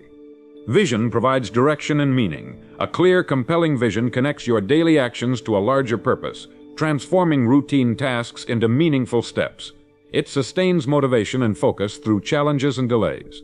Cultivating your vision through reflection and visualization keeps your goals vivid and your mindset aligned. With vision and attitude united, your potential is limitless.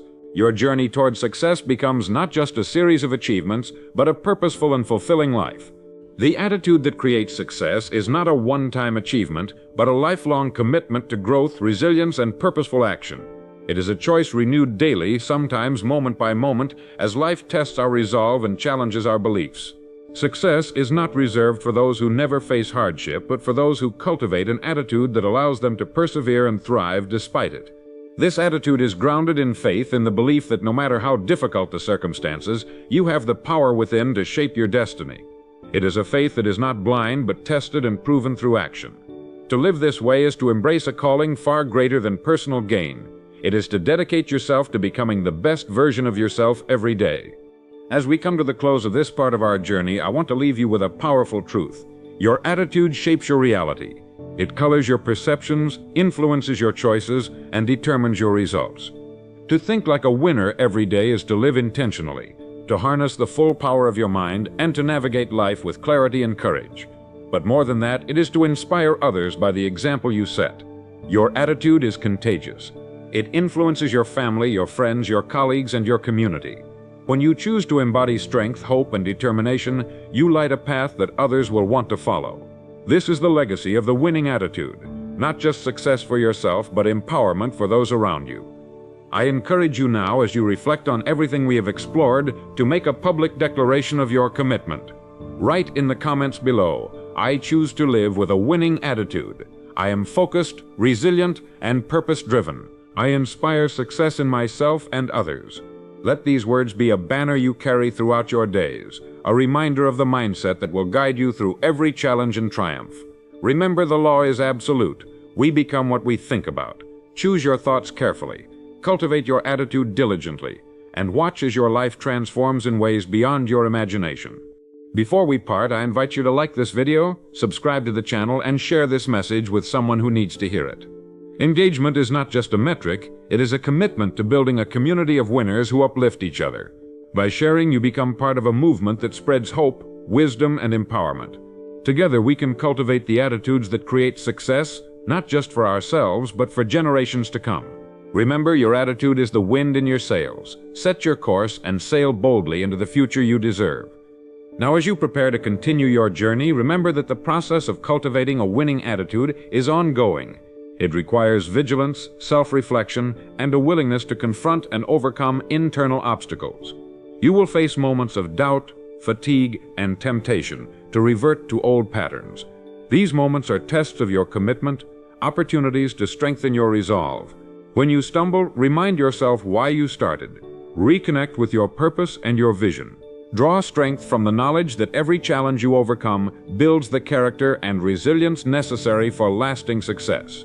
This is the path of the true winner, a path marked not by perfection, but by persistence and growth. Take time each day to nurture your mind and spirit. Surround yourself with positive influences and seek out knowledge and inspiration. Read books that challenge and expand your thinking. Listen to voices that uplift and encourage.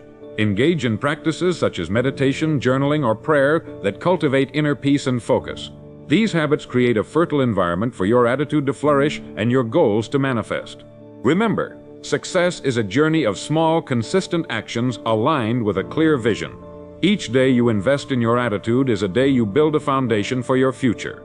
As you move forward, hold fast to the understanding that your attitude affects not only your own life, but the lives of those around you. Your family, friends, colleagues, and community all feel the energy you bring. By choosing a winning attitude, you become a source of strength and inspiration. You lift others even as you rise yourself. This ripple effect creates a powerful legacy, a testament to the transformative power of mindset. Success, therefore, is not just personal, it is communal. It is the sharing of light that illuminates many paths. Finally, never forget that the most important truth you can carry is this: you become what you think about. This law is absolute and unchanging. It governs your happiness, your prosperity, your relationships, and your peace of mind. Embrace it fully. Guard your thoughts. Choose wisely. Cultivate an attitude that reflects your highest aspirations. Do this, and you will not only achieve success, but you will live a life of fulfillment and purpose beyond your wildest dreams. You are the master of your mind, the captain of your fate, and the architect of your future. Step boldly into this truth and claim the life that is rightfully yours. Fear is perhaps the most cunning adversary we will ever face. It does not strike with the sudden violence of a lightning bolt, but rather seeps quietly into the crevices of our mind, whispering doubt, hesitation, and false limitation.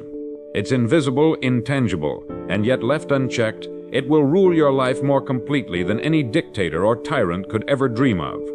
We are not born with fear. We learn it, we absorb it, and we allow it to become our master. But here's the truth. Fear is nothing more than a shadow, cast by the mind that forgot its own power. And today I want to show you exactly how to step out of that shadow forever. Now, before we go further, I want to invite you to subscribe and stay with us on this journey of mastery. The messages I share are not simply information, they are keys. Keys that can unlock your potential and remove the mental barriers that hold most people back. And if you're someone who is serious about growth, someone who is done living below their capability, then you belong here. By subscribing, you're making a declaration, not just to this channel, but to yourself, that you are no longer willing to settle for fear, for doubt, or for mediocrity. So let us begin. When we speak of fear, we must understand its true nature. Fear is not a thing. It is the absence of understanding. It is what fills the void when clarity, confidence, and purpose are missing. And just like darkness disappears in the presence of light, fear disappears when you shine the lamp of disciplined thought upon it. The person who masters fear is not the one who never feels afraid, but the one who knows how to act in spite of it. He knows what fear really is: an illusion, persistent, persuasive, and persuasive only if left unexamined. There is a story I often think of when I've shared with businessmen, teachers, students, and soldiers alike. A man wakes each morning with a weight in his chest. He tells himself it's normal. He says everyone's anxious, everyone's uncertain, but days become weeks, and weeks become years, and he still hasn't done the things he dreamed of doing. Why? Because every time he approached the edge of action, fear whispered, "What if you fail?" And he listened. That man isn't rare. He is, tragically, the norm. But it does not have to be your story. Fear is a habit, and like any habit, it can be broken. The most successful individuals you'll ever meet are not those who avoided fear, but those who faced it down daily. They treated fear like a signal, not a stop sign. Whenever it appeared, they knew they were approaching something meaningful, something worthy. And so they leaned in. They stepped forward.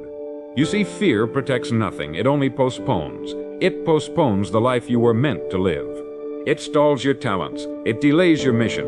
And it distorts your perception of what's possible. You were never meant to live cautiously. You were meant to live consciously. And that brings me to a law I want to share with you now. A law that is as old as time and as powerful as any truth ever spoken. You cannot be free while you are enslaved to fear. Write it down. Speak it aloud. Comment it if you must. Say, "I walk with clarity. I am greater than fear." Let this be more than a phrase. Let it be your new inner rhythm. Because the moment you believe in it, your life begins to reshape around it. The mind obeys the language you feed it. Feed it courage, and you will act with courage. Feed it power, and you will walk with power. Feed it fear, and you will freeze. Many people believe fear is a sign they're doing something wrong. I tell you, fear is often the clearest sign you're finally doing something right. The man who feels nothing is either asleep or already dead. But the man who feels fear and moves anyway, that man is alive. That man is on the path. Fear is energy. It is adrenaline. It is signal. Use it. Don't waste it. Transmute it into action. The same physiological state that creates panic also creates focus. The only difference is purpose. Channel your fear toward the vision that moves your soul, and you will become unstoppable. One of the reasons fear controls so many lives is that we have been conditioned to run from it.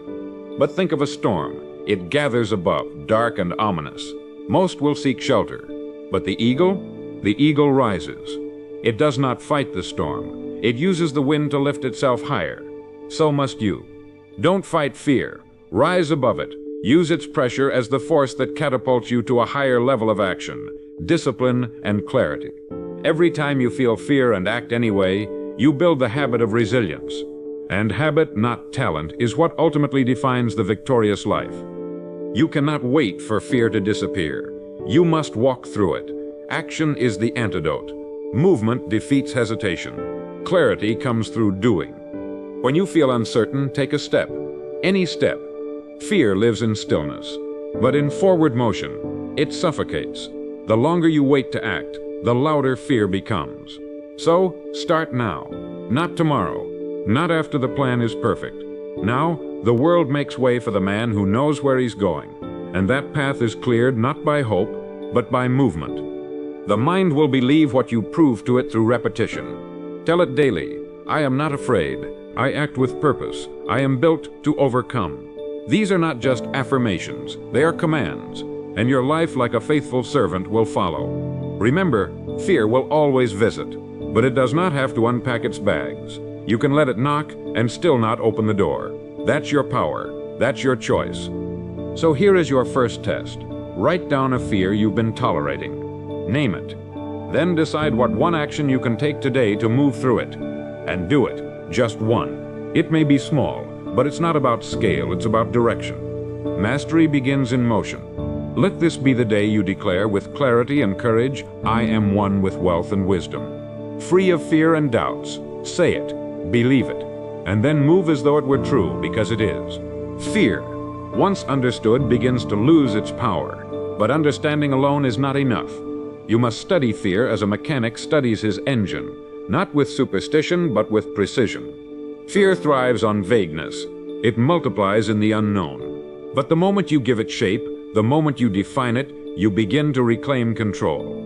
Let's define it now. Fear is imagination misused.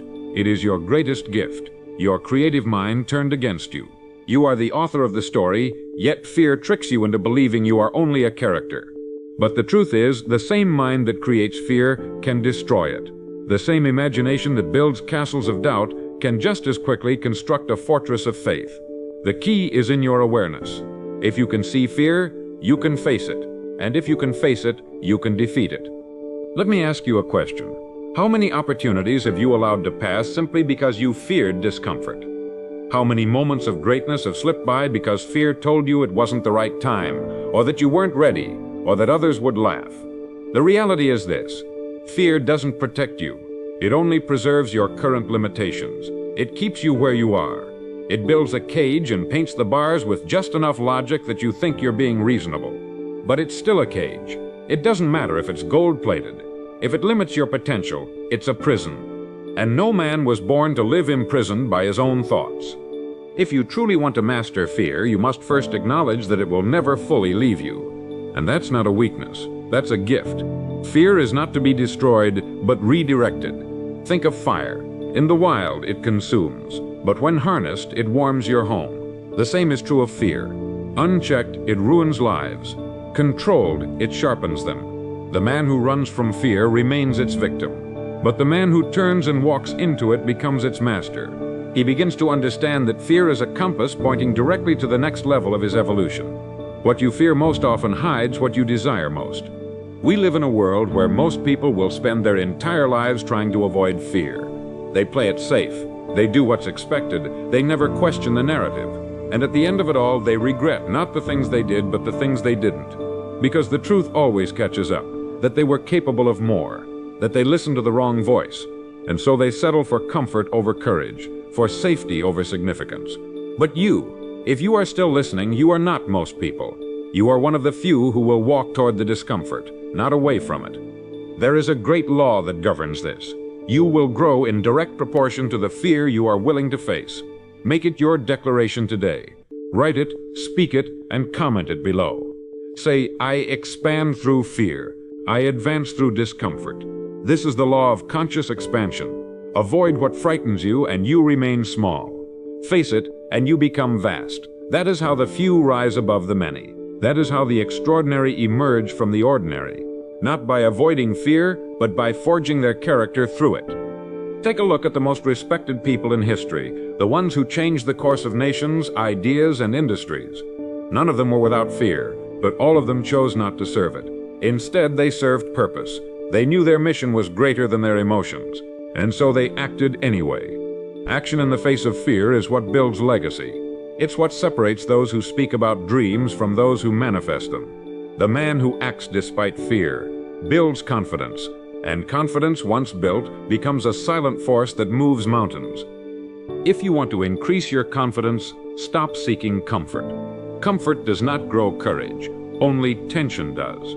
Begin placing yourself intentionally into situations that demand more from you. Speak when you would usually remain silent. Move when you would normally hesitate.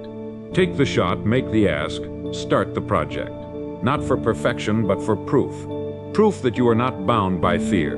That you are the architect, not the captive of your destiny. You do not need to eradicate fear. You only need to act faster than it can take hold. There is one exercise I recommend to everyone seeking to break the grip of fear. Do one thing each day that scares you. It doesn't have to be grand, just uncomfortable, just unfamiliar. Start small. Call someone you've been avoiding. Record your voice, share an idea, face the unknown. Over time, this becomes a rhythm, a pattern, a lifestyle, and slowly but surely you become someone others admire. Not because you were born fearless, but because you trained yourself to walk through the fire. The path to mastering fear is the path of action. That is the secret the world will never shout at you, but the one you must whisper to yourself every single morning. Act anyway. Fear is loud in your mind, but it is powerless in your movement. The moment you step forward, its grip weakens. Keep moving and it dissolves. But stand still and it multiplies. So don't wait for courage to find you. Build it through daily confrontation. Build it through consistent direction. And above all, build it through unshakable identity. Because the truth is this: fear is not just a barrier, it is a teacher. And the faster you learn its lessons, the faster you rise. So when it shows up again, and it will, don't run. Smile, nod, and step forward. Let your soul know that you are no longer governed by survival, but by purpose. And that purpose will carry you further than fear ever could. Remember the law. Post it. Live it. I expand through fear. I advance through discomfort. Speak it as your anthem. Let it carry you beyond limitation. You cannot escape fear by hiding from it. You must rise above it by outgrowing it. Most people try to negotiate with fear. They try to reason with it, avoid it, suppress it, but fear is not an opponent you out-talk. It is a force you outgrow. Think of it like a suit you wore when you were younger. Perhaps it once fit, perhaps it served a purpose, but now it's tight, restrictive, and outdated. Fear once helped you survive, but you're not here to survive. But you're not here to survive. You're here to expand, to lead, to elevate. So the question is not whether fear exists, it always will. The question is whether you will let it dictate your pace, your voice, and your path, or whether you will rise beyond it through growth. Every time you make a decision based on fear, you reinforce the idea that the world is dangerous and that you are fragile. But each time you decide based on truth, based on vision, you affirm your strength and reshape your reality. You see, your life is not shaped by your circumstances, it is shaped by your responses. Fear may knock, but you do not have to answer. You can look it squarely in the eye and say, I know who I am now. And that, more than anything, is what disarms fear. Identity. When you remember who you are, when you hold in your mind a clear, strong image of the person you've decided to become, fear begins to shrink. This is where we must introduce the concept of self-image, because fear attaches itself to the image you hold of yourself. If your self-image is weak, fear will be loud. If your self-image is strong, fear will barely whisper. Most people don't realize this. Your subconscious mind always moves you in the direction of your dominant self-concept. If you believe you are unworthy, unready, incapable, you will behave in ways that confirm that belief. But if you believe you are capable, courageous, and chosen, you will act accordingly. You do not get what you want. You get what you are, and you are what you consistently think about. So let's reinforce a new thought, a new mantra, a new law. I am the master of my mind. Fear follows me, not the other way around. Post it below. Say it aloud. Own it until your actions reflect it. Now let's take this further. You must stop waiting to feel ready. That phrase, I don't feel ready, has stolen more dreams than failure ever could. Readiness is not a feeling. It is a decision. You decide to move. You decide to act. And only then do the feelings catch up. You'll rarely feel ready when it matters most. The great men and women of history didn't wait for readiness. They cultivated readiness through action. They understood the law of reversed priority. Act first and the feeling will follow. That's the difference between amateurs and professionals. Amateurs wait. Professionals initiate. And if you want a professional life, a life of leadership, of abundance, of true self-expression, you must move first. One of the greatest ways to defeat fear is to move your body. Physiology creates psychology. Posture affects perception. Stand tall. Breathe deeply. Look forward. The body tells the mind what to believe. When you change your stance, you change your state. Do not underestimate the power of simple shifts. Shoulders back, eyes up, pace deliberate. These are not small details. They are commands to the nervous system. And the more you move as a confident person would, the more your mind follows suit. This is not about pretending, it's about training. You are training yourself to live at a higher level. You are rehearsing greatness until it becomes instinct. Let's talk now about something few discuss. The silent fears. These are not the obvious fears of public speaking or rejection. These are the subtle fears that live deep beneath your thoughts. The fear of success, the fear of responsibility, the fear of leaving the crowd behind. Yes, fear of success is real. Because to succeed, you must outgrow who you were. You must step into unfamiliar light.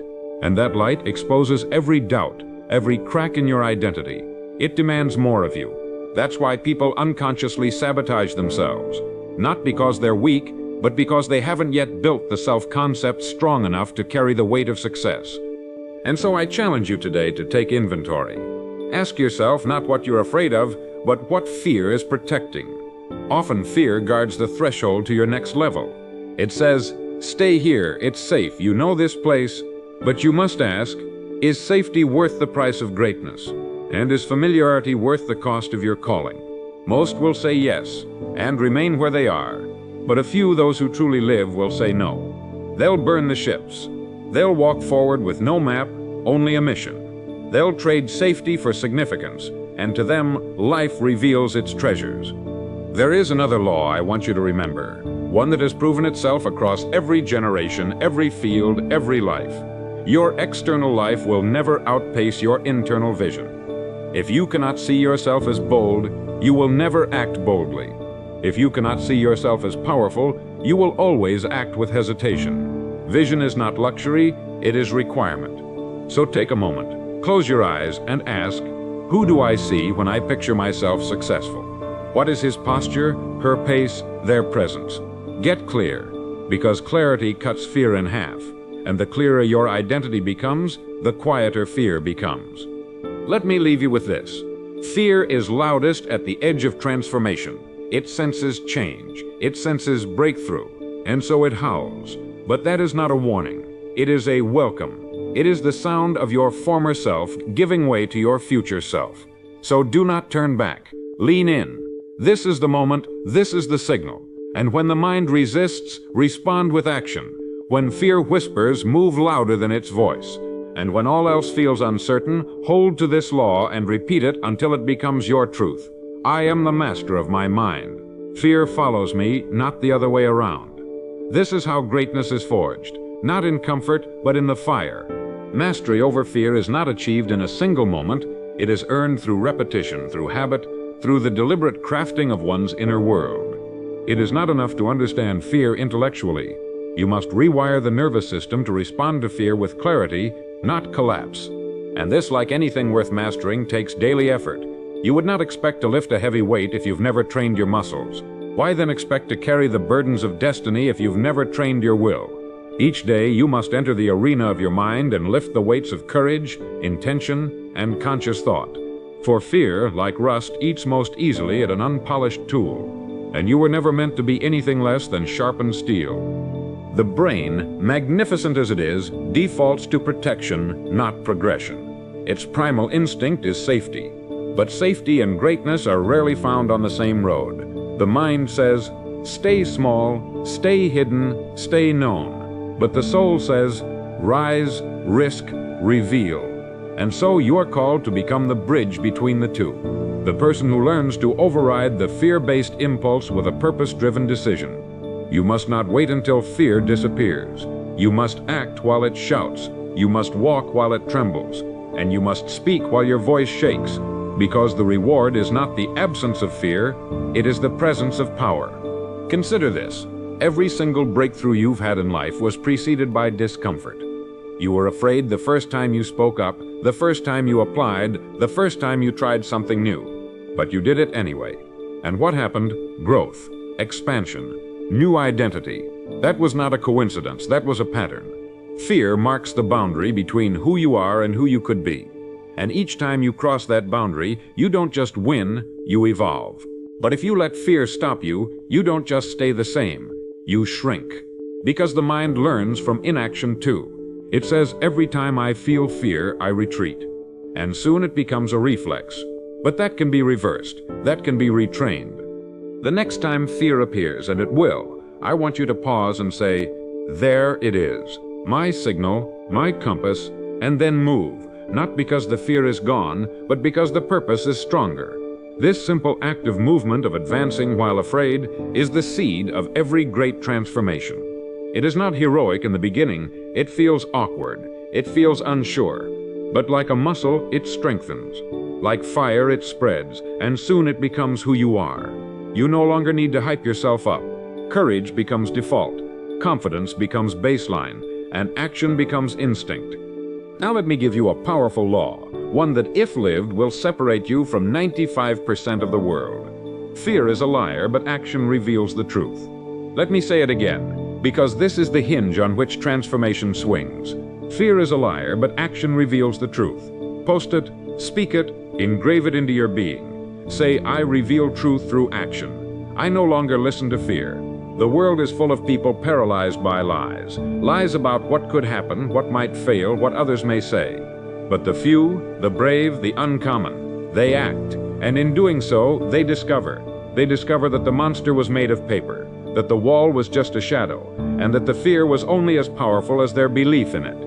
Let's go deeper. Fear is a master of disguise. Sometimes it looks like procrastination. Other times it wears the mask of perfectionism. It says, I'm not afraid, I'm just preparing. But the preparation never ends. It says, I just want to get it right.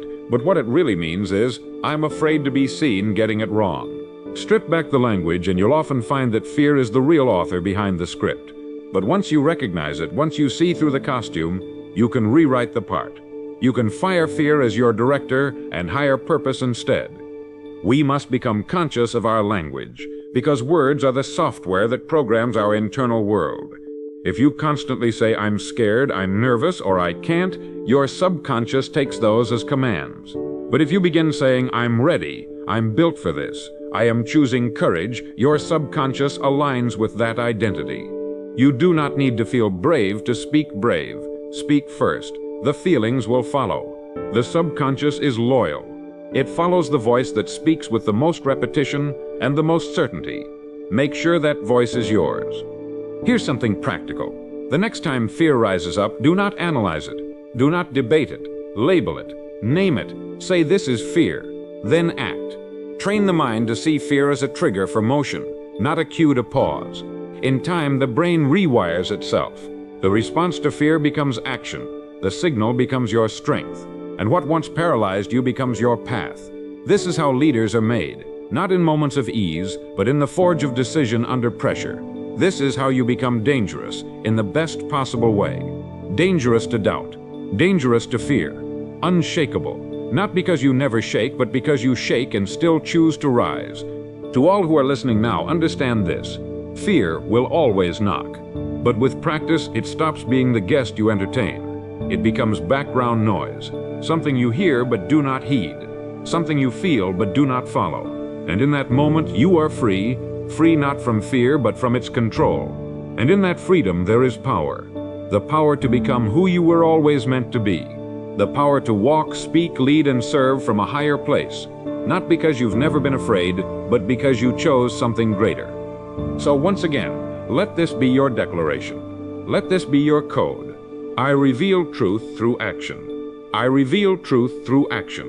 I reveal truth through action. I reveal truth through action. I reveal truth through action. I reveal truth.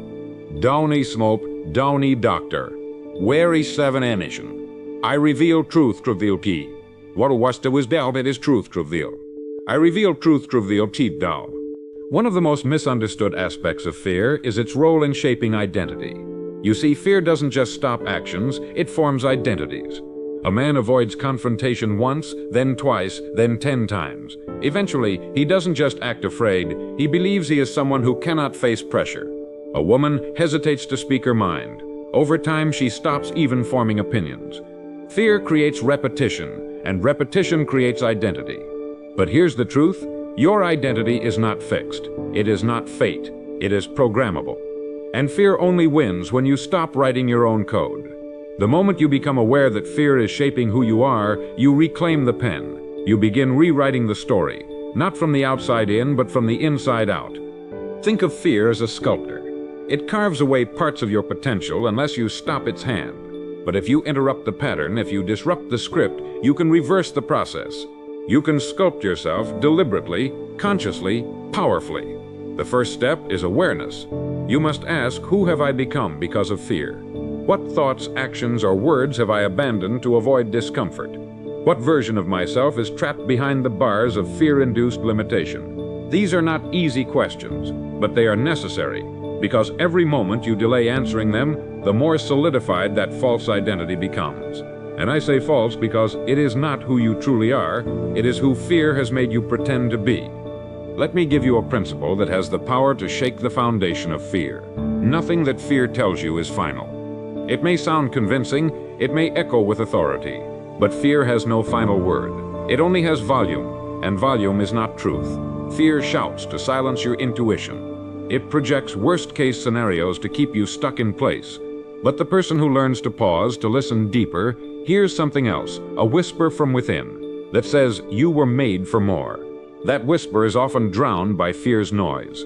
But if you're quiet, if you're present, you'll hear it. And once you hear it, you can never unhear it. That's the call to become. Here's something to understand. Fear is not evidence that something is wrong. It is often proof that something is right. When you're on the verge of growth, fear shows up, not to stop you, but to test your readiness. It's the threshold guardian. It asks, are you serious about change? Are you willing to pay the price of transformation? And if your answer is yes, not through words but through movement, you pass. Not because you had no fear, but because you moved while it was still present. This is the discipline that makes men unstoppable. They no longer negotiate with fear. They no longer ask for its permission. They move as if they've already become the person fear says they're not. Let me share a law that reveals a deeper truth. You do not conquer fear. You transcend it by becoming someone it can no longer control. Think on that. Meditate on it. Speak it aloud. Post it in the comments if you're serious about change. I transcend fear. I outgrow what once held me. This is the path to power. Not to fight fear forever, but to grow beyond its reach. And how do you grow? Through decision, through repetition, through self-directed evolution. The goal is not to win a battle with fear. The goal is to become someone for whom fear is irrelevant. Someone who is led by purpose, not by protection. Someone who recognizes that security is not safety, it's stagnation. Take inventory now of your rituals. What do you practice daily? Because practice becomes identity. If you practice hesitation, you'll become hesitant. If you practice boldness, even in small ways, you'll become bold. And if you practice avoidance, your capacity to handle challenge will shrink. That is the math of mastery. There is no mystery to it. What you do repeatedly, you become automatically. So if you want to become someone fearless, start practicing presence, action, and clarity every day. You don't need dramatic leaps. You need small, consistent proof that fear does not control you. Over time, the compound interest of courage will remake you. Let me be clear. This is not about pretending that danger doesn't exist. It's about discerning the difference between true danger and imagined limitation. Most fears are not physical, they're psychological. Not lions, but judgments. Not cliffs, but criticism. And yet your body reacts the same. Adrenaline, doubt, tightness in the chest. But once you realize that 90% of your fears are imagined, you free yourself to act. The body may feel it, but the mind no longer believes it. And when the mind stops believing fear, fear loses its authority. Here's a powerful habit that will rewire your nervous system. Speak the truth when you feel afraid. Not later, not when it's safe. In the moment, say the hard thing. Make the bold request. Tell the truth. Why? Because truth dismantles fear like light dismantles darkness. Fear feeds on secrecy, silence, suppression. But truth is fearless. It may shake your voice, but it sharpens your soul. And when you speak truth consistently, your mind begins to associate fear with power. It no longer says, avoid. It says, advance. That's when you become magnetic. That's when your presence begins to change rooms, not because you're fearless, but because you are in alignment with what is real. When people say, he's just confident, what they're really saying is, he's not ruled by fear. Confidence is clarity expressed without apology. It's what happens when someone has faced themselves, faced their doubts, faced the mirror, and decided to move forward anyway. And that can be you. Not someday, not when you have more time, more money, more affirmation, but now as you are. Because the world does not need perfect people. It needs people who are done being paralyzed. It needs men and women who are willing to feel fear and lead anyway. That is what builds movements. That is what builds legacies. So return to the law and let it anchor you. I transcend fear. I outgrow what once held me. That is not a statement of ego. It is a statement of purpose. Purpose does not bow to fear. It moves through it, above it, beyond it. And so must you. The time is now. Let your evolution begin. Fear often hides behind rationality. It dresses itself in the language of caution, in the tone of logic. It tells you to wait a little longer, to gather more information, to think it through just one more time. But that voice, subtle and calm as it may sound, is rarely speaking truth. It's speaking survival. Not in the physical sense, but in the psychological sense. It wants to preserve who you've been, not unleash who you could become. You see, every time you hesitate to follow your gut, every time you delay the first step, you feed the old version of yourself. And that version, the one built by habit, fear, and repetition, has no interest in your transformation. That version only knows what is safe, and what is safe is what is familiar. But let's be honest, familiarity is not the same as fulfillment. Too many people confuse the two. They stay in relationships, jobs, cities, mindsets, not because they are thriving, but because they are known. Because the discomfort of the unknown seems riskier than the certainty of unhappiness. That is fear at its most deceptive. It doesn't scream. It whispers, "This is fine." And so years go by, potential is left untouched, dreams are buried beneath routine, and lives become shadows of what they could have been. But not yours. Not anymore. You're here for a reason. You're hearing this because something inside you is stirring. Something that knows it is time to break the agreement with fear and make a covenant with your calling. Let me give you a law that will disrupt the illusion. Familiarity is not safety. Growth lives outside the known. Declare it, comment it, say it until your subconscious accepts it. I choose growth over comfort. I will not bow to familiar fears. Understand what this means. It means that fear is not your enemy. Comfort is. Comfort is the drug. Fear is the signal. And if you keep following the signal, if you keep stepping into the unknown despite trembling hands and racing thoughts, you will awaken a version of yourself that is not only fearless, but free. The reason most people fail to break through fear is because they try to think their way into courage. But courage is not born in thought. It is born in movement.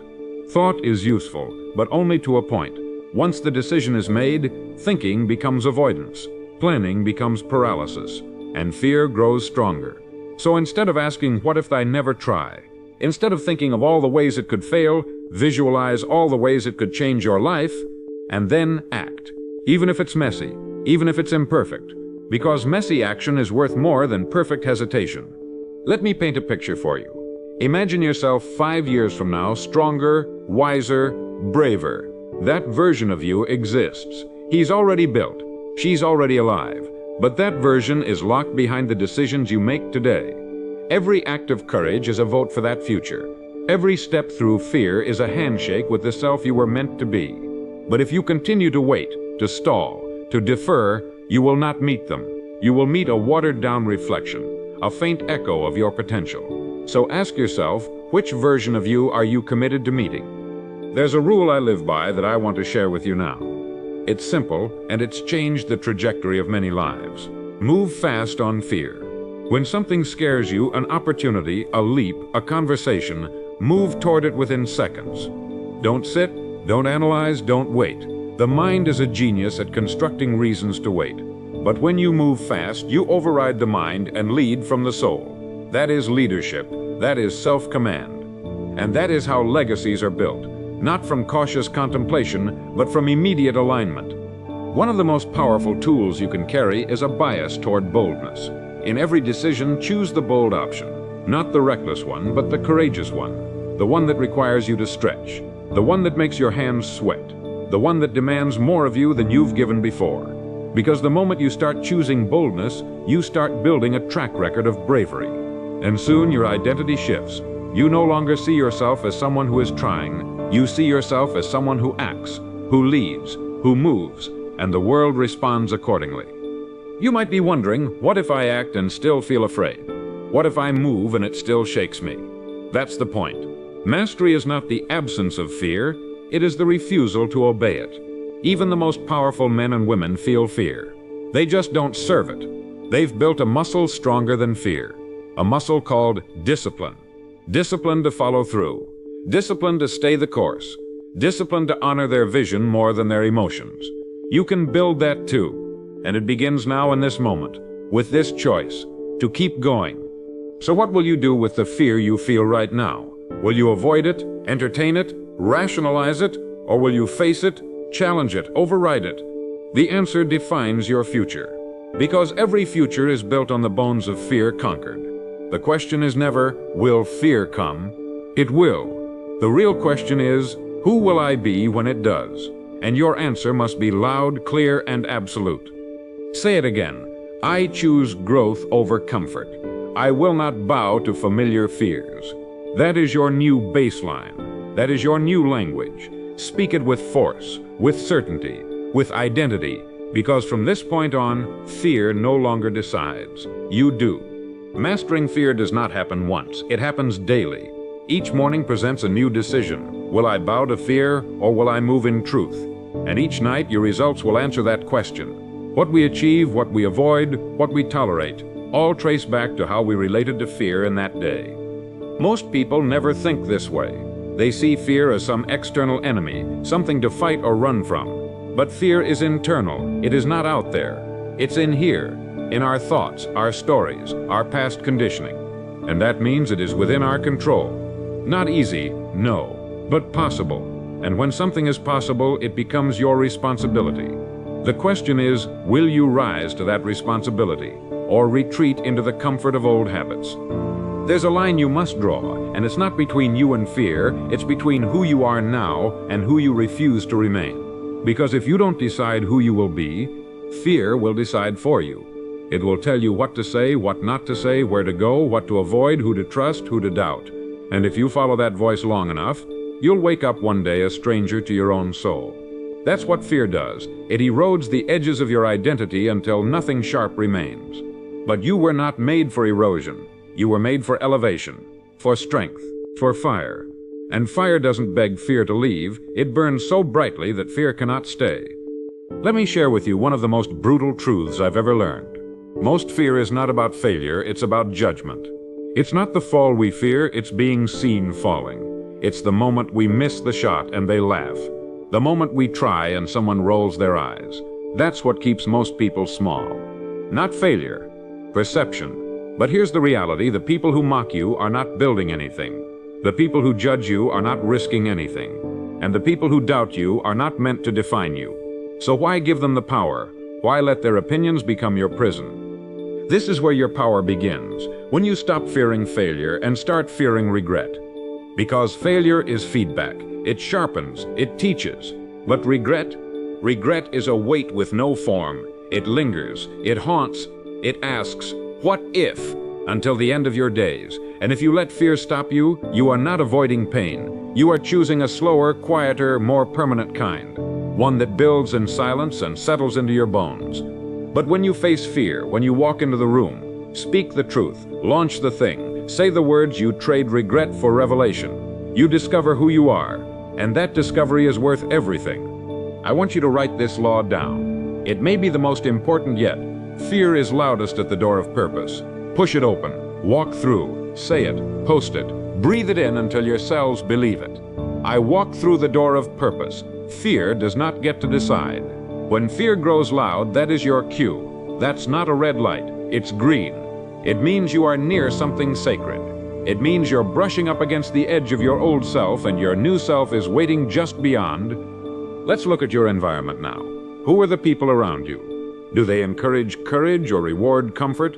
Are you surrounded by builders or excuse makers? Because fear multiplies in groups that normalize hesitation. But courage grows where truth is spoken, where challenge is welcomed, where growth is the culture. You must protect your environment like a fortress. If you live in a house that tolerates fear, you will inherit that tolerance. But if you live in a mental and emotional world that demands action, that celebrates boldness, then fear becomes fuel, and your life becomes a fire that lights the way for others. And speaking of others, understand this. Your relationship with fear is not just about you. It affects everyone you lead, love, and live beside. When you choose fear, your children see it. Your partner feels it. Your team echoes it. Fear is contagious, but so is courage. When you act despite trembling hands, you give others permission to do the same. When you choose your calling over your comfort, you light a path that others will follow. You do not need to be fearless. You only need to be first. First to move, first to speak, first to rise. And in doing so, you change the atmosphere around you. Let us not forget that fear is ancient. It is wired into your biology. It served your ancestors in the wild. But you are not in the wild. You are not hiding from predators. You are building, growing, creating. The same fear that once kept men alive is now keeping men from living. So the question is, will you evolve? Will you rewrite the script? Will you honor your biology or your destiny?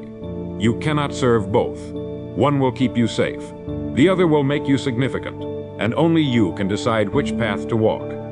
Return to the law, feel it, claim it. Let it shake something loose in your spirit. I walk through the door of purpose. Fear does not get to decide. This is not a motto. It is a mandate. It is how you must wake, act, speak, move, and sleep. As someone who has divorced the voice of fear and remarried the voice of vision. That is the new standard. That is the new identity. And that is the beginning of a very different life. There is a moment in every journey where the voice of fear rises louder than ever before. Not because you're going the wrong way, but because you're finally on the right path. Fear doesn't scream when you play small. It waits until you start moving in alignment with your purpose. That's when it panics. That's when it pleads with you to slow down, turn back, play safe. But hear me now, that is not a warning, it's a confirmation. Fear is proof of proximity. You are close to something sacred. You are standing at the threshold of change, and this is where most people retreat. But not you, because you now know the pattern. You know that fear at this level is no longer an obstacle, it is a rite of passage. You see, fear is not just an emotional reaction. It's a spiritual test. It asks, are you willing to become who you said you wanted to be? Not when it's easy, not when everyone supports you, but when the path is lonely, uncertain, and steep. That is the test. And those who pass it earn something priceless. Not applause, not approval, but authority. The kind of authority that cannot be faked. The kind that is felt when you walk into a room. Because you've faced the invisible dragons that most men run from. And you've walked through the fire, not around it, and you are still standing, still speaking, still rising. Let me remind you, fear is not eradicated, it is transcended. Through repetition, through discipline, through the stubborn refusal to quit. And this is where the final law must be etched into your mind forever. Fear is not a stop sign, it is a spotlight. It shines on the area where your power is needed most. Let it be written, let it be spoken. Post it now in the comments. My power rises where fear appears. I am not here to pause. I am here to proceed. Let those words dig into your soul. Let them override the noise, the doubt, the trembling. Because what stands in front of you is not a wall, it is a mirror. And it's asking, will you rise now? Everything you've heard in this message has led to this, a choice. Not a one-time choice, but a lifestyle. Will you make fear your compass or your cage? Will you use it as the reason you move forward or the excuse to stay where you are? This is not motivational fluff. This is decision-making at the highest level. You can either build a life ruled by fear or forged through it. And only one path leads to greatness. The other leads to regret. And the difference is not talent. It is not background. It is not luck. It is the consistent habit of doing what most won't. Advancing while afraid. This is what separates the 5% from the 95. Not potential, not desire, but pattern. The 5% wake up and decide every day that fear is their servant, not their master. They don't wait for the world to change, they change themselves. They don't hope for confidence, they build it through movement. And they don't chase safety, they chase strength. That is the path you've been walking. And it's the path you must stay on, because ahead of you is the kind of life others only dream of. But you must earn it daily, not by being perfect, but by being consistent. If you've made it this far, you're not like most people. You're not here for shallow inspiration, you're here for transformation. You're here to reprogram your life at the level of identity. And fear is the final test. Not once, but every day. But now you have the tools, you have the language, you have the laws, and more importantly, you have the decision. Because fear may never leave, but it no longer leads. You do. So what happens next? You act. That's it. You take the idea, the decision, the conversation, the action you've been delaying, and you move. Now, not next week. Not when the nerves fade. Now, because you will never feel fully ready. But you are already fully capable. And the only thing between you and the next level is one courageous step. Just one. And then another. And another. Until one day, you look back and you don't recognize the timid version of yourself who once hesitated. Because you've walked so far, so consistently, so powerfully, that fear had no choice but to follow in silence. Let's close with one truth that will anchor this new chapter. You were not created to live in fear. You were born to lead through it. That is your identity now. Not timid, not reactive, but decisive, steady, purposeful. From this point forward, you walk with the wisdom of experience and the momentum of motion. You've felt fear, you've studied it, you've confronted it, and now you own it. So walk tall, speak clearly, move boldly, not because fear is gone, but because it no longer matters. Now, if this journey has impacted you, if you feel stronger, clearer, more focused, help me spread this message. Like this video. Share it with someone who needs to be reminded that fear is not a verdict, but a signal. Comment your declaration. Subscribe for more. Because this isn't the end of a speech, it's the beginning of a new way of living. A life not ruled by fear, but mastered through it. My power rises where fear appears. I am not here to pause. I am here to proceed. Most people move through life timidly, as though they've borrowed their existence from someone else, and are afraid they'll be asked to return it. They hesitate, they delay, they negotiate with their own desires. But there is a secret, a strange and powerful secret, that the few who rise above the masses all understand. The man who moves through life as if it is already his, not with arrogance but with certainty, is the man who will shape his destiny. Everything begins with a decision, but the decision itself is not enough. It must be followed by behavior, by movement, by action so deeply aligned with the belief that the goal is already attained, that the world has no choice but to bend around it. You do not receive the things you want by hoping for them. You receive them by becoming the person who already lives in possession of them. Now let me pause here and speak plainly. If this message has stirred something in you already, if it echoes something you felt but couldn't quite explain, then I want you to stay close. Like and subscribe. Not as a favor to me, but as a signal to yourself that you're ready to step into the mindset that very few ever touch. Because everything I'm going to tell you from this moment forward will have the power to reshape your results, your mindset, and your sense of control over your future. But only if you listen with full attention. Only if you act. Most people never realize that life is not a test of worthiness, but a demonstration of readiness. The universe does not ask, "Are you good enough?" It asks, "Are you certain enough?" And certainty is expressed not in words, but in how you move, There is no cosmic trickery here. There are laws. And the first law I want to give you is this. You do not get what you want.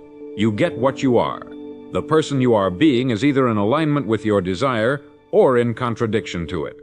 If your goal is strength, are you living with discipline? If your goal is peace, are you moving with clarity? If your goal is wealth, are you acting with intention? This is not philosophy. It is reality. As you sow, so shall you reap. But understand this, sowing is not wishing. Sowing is doing, thinking, walking, and carrying yourself in the shape of the result. So how do we begin? We begin by dissolving the illusion of separation. There is no gap between you and the life you want, except the one you permit. There is no delay except the one you believe in. Most people live in a constant state of delay. Someday I'll begin. They say, someday I'll try, someday I'll become. But someday is not a place, it is a myth, and it is where the dreams of the masses go to die. The truth is this, the life you desire is waiting behind a locked door, and the key is how you behave today, the way you carry yourself, the way you handle obstacles, the way you speak to yourself in moments of uncertainty. The man who lives as if it's already his does not shrink in the face of delay. He holds his posture, sharpens his routine, and moves through life not seeking permission, but proving alignment. And when you understand this, you become a force. You begin to see that all external outcomes are simply shadows cast by internal certainty. That success is not earned later, it is expressed now. You do not stumble into excellence, you prepare for it, step into it, and claim it every single day. So when others hesitate, you decide. When others doubt, you affirm. When others scatter, you focus. The difference is not talent, it is not opportunity. It is internal identity. It is internal identity. Who are you when no one is watching? That is the version of you that shapes your fate. That is the version of you that tells the world what to deliver. You've heard it said that we become what we think about, but I will take it further. We become what we embody. Thinking is the seed, but embodiment is the harvest. So think clearly. Think boldly, and then move. Take action, not to prove something, but because it is who you are.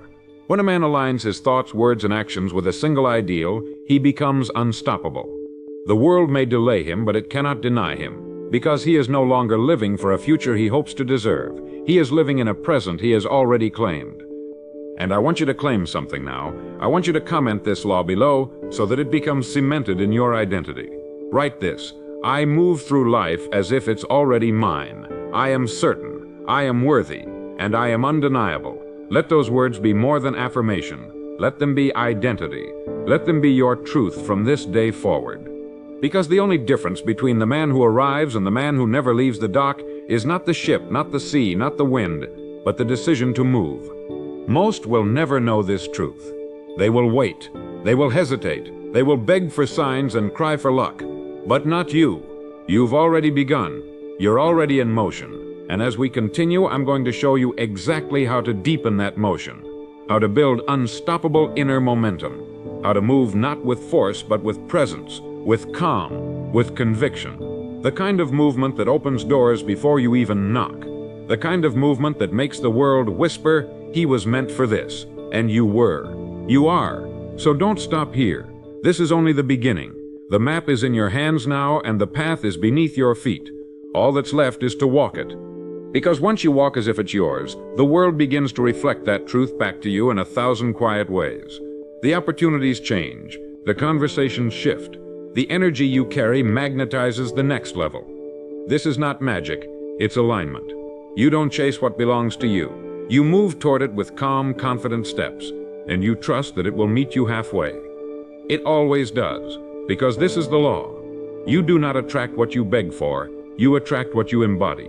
And the moment you truly embody success, peace, purpose, or wealth, it will begin to seek you out. You will no longer need to push, you will simply need to allow. And so as we close this first part of our journey, I want you to remember one thing. You are not becoming. You are remembering. You are not chasing. You are returning. Because the truth of who you are has always been there, buried beneath the noise, the hesitation, and the doubt. But now it rises, now it walks, now it lives. So move through life as if it's already yours, and watch how life begins to agree. Most people misunderstand power. They imagine it as something loud, something forceful, something that crushes or dominates. But real power, the kind that creates legacy, builds fortunes, and alters the course of lives, is almost always silent. It moves beneath the surface, rooted in clarity, discipline, and patience. It does not demand attention because it knows the world will notice in time. True power doesn't announce itself, it simply is, and it radiates from those who have made one fundamental decision: to live in full alignment with who they are becoming. They do not wait to be seen. They become so deeply real, so consistent in thought and deed, that they become impossible to ignore. This is the power that moves mountains, not by shouting, but by simply never stopping. Now let me share with you the second great truth in this journey toward lasting success. Consistency creates confidence. You may not feel powerful today. You may have doubts, hesitations, habits that betray your own desires. But none of that matters as much as what you do next. Because motion rewrites identity. You do not wait to become confident before you act. You act in alignment with your future self, and confidence begins to grow as a result. One decision, one commitment, one small action, repeated daily. That's how momentum is built. Not in bursts of inspiration, but in the quiet, almost invisible disciplines that compound over time. Just as a seed becomes a tree, your consistent action becomes character, and character becomes destiny. Think of a man building a stone path across a river. He lays one stone, then another. The first few don't seem to matter much. He's still wet, still struggling. But he keeps going, and with each step the path begins to form. Eventually he crosses with dry feet, not because of one massive leap, but because of small, unshakable consistency. That's what I want you to realize, that your power is not built on single moments of glory, but on daily, quiet decisions. To write your goal every morning, to reject distractions, to speak with intention, to keep your word. These are not glamorous steps, but they are the ones that build internal weight, the kind of weight that makes a man unshakable. You may be surrounded by people who don't understand this, people who talk more than they act, people who start and start again, but you don't have to live that way. You are now part of the 5%, the few who know the law and have chosen to live by it. You know now that success is not a product of talent or luck, it's a result of repeated alignment. And with each day you act in harmony with your deepest values and clearest vision, You increase your internal gravity.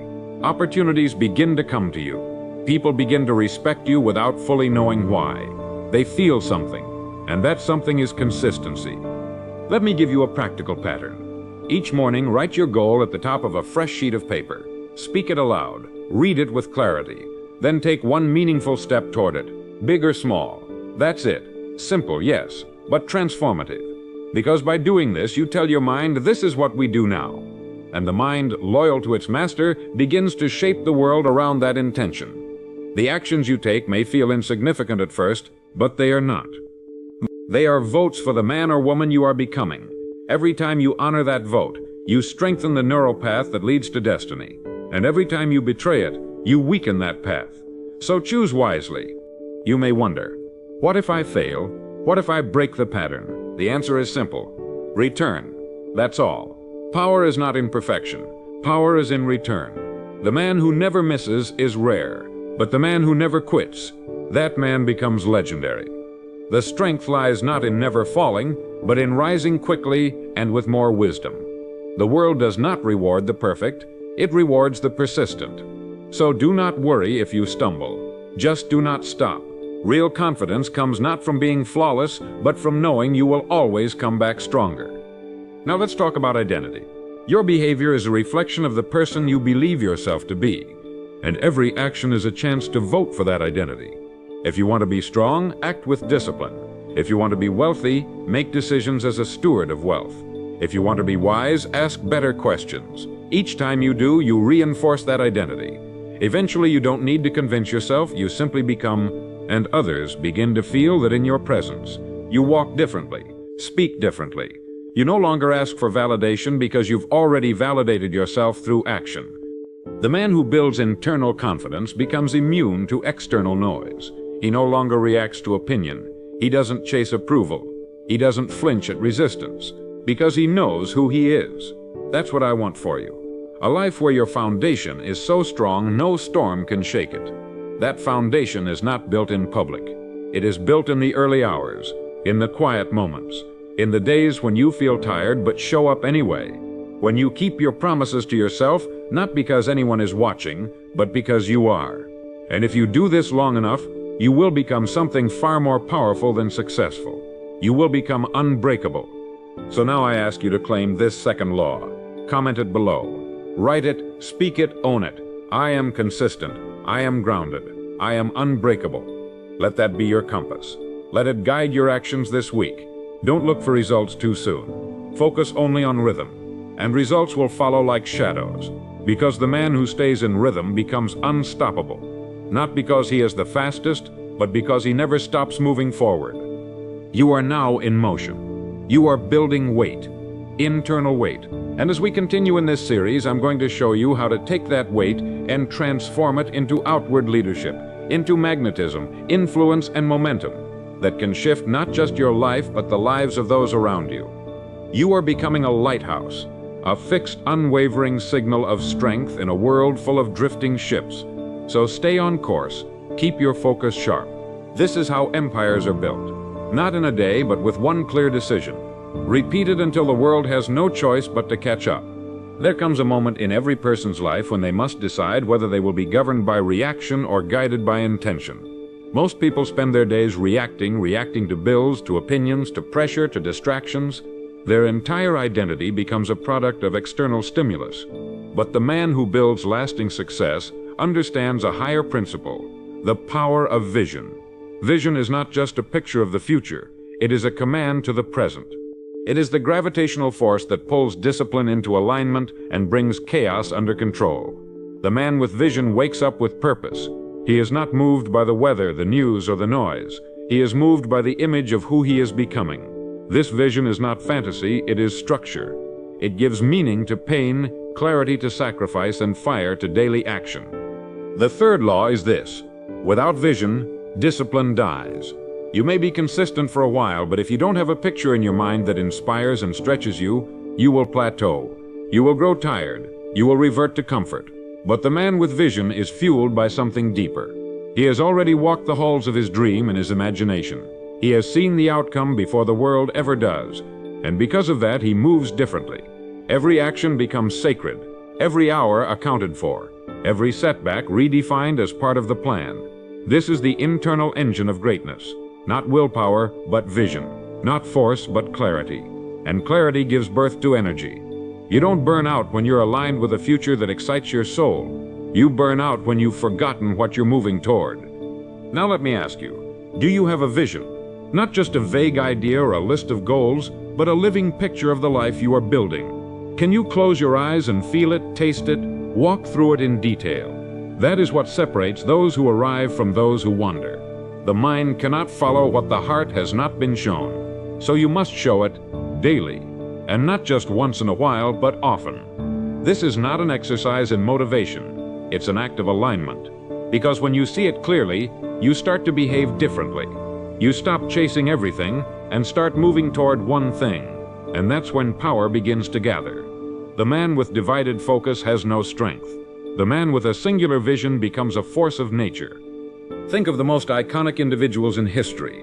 Whether it's an artist, an innovator, a spiritual teacher, or a builder of empires, what they all had in common was a vision so clear that the world eventually had to adjust itself to accommodate it. They were not always understood, but they were always committed. They did not conform to the average, they conformed to their own internal image, and through that commitment, reality began to mold around them. The tools appeared, the people aligned, the doors opened. But none of that would have happened without the vision to begin with. Your life too will expand or shrink in direct proportion to the clarity of the image you hold. So do not wait for a perfect plan. Begin with a perfect picture. That's where all structure begins. And understand this, vision must be specific. You cannot build a palace with vague blueprints. If you want financial freedom, what does that look like? How much? By when? For what purpose? If you want peace, how do your days feel? Where are you? Who are you surrounded by? The clearer your vision, the more precise your direction. The more precise your direction, the more powerful your presence becomes. People can feel when you know where you're going. They begin to trust you. They begin to follow you. Not because you're loud, but because you're lit from within by something they can't explain. That's what vision does. It makes you luminous in a world gone dim. So what do you do today? You craft your vision like a craftsman carves stone. You sit down, you write it out. You describe the life you are creating, not in vague terms, but in rich, visceral detail. Where do you live? What do your mornings look like? What kind of impact do you have? What legacy are you building? Get clear. Then, once written, read it aloud. Speak it with certainty. Carry it with you. Let it become your internal compass. Because the mind, once given a destination, will begin to find paths you never noticed before. The subconscious will recruit people, patterns, and opportunities that match the image you hold. And the more emotion you pour into that image, the faster it moves toward you. But don't mistake vision for escape. Vision is not about avoiding reality, it's about reshaping it.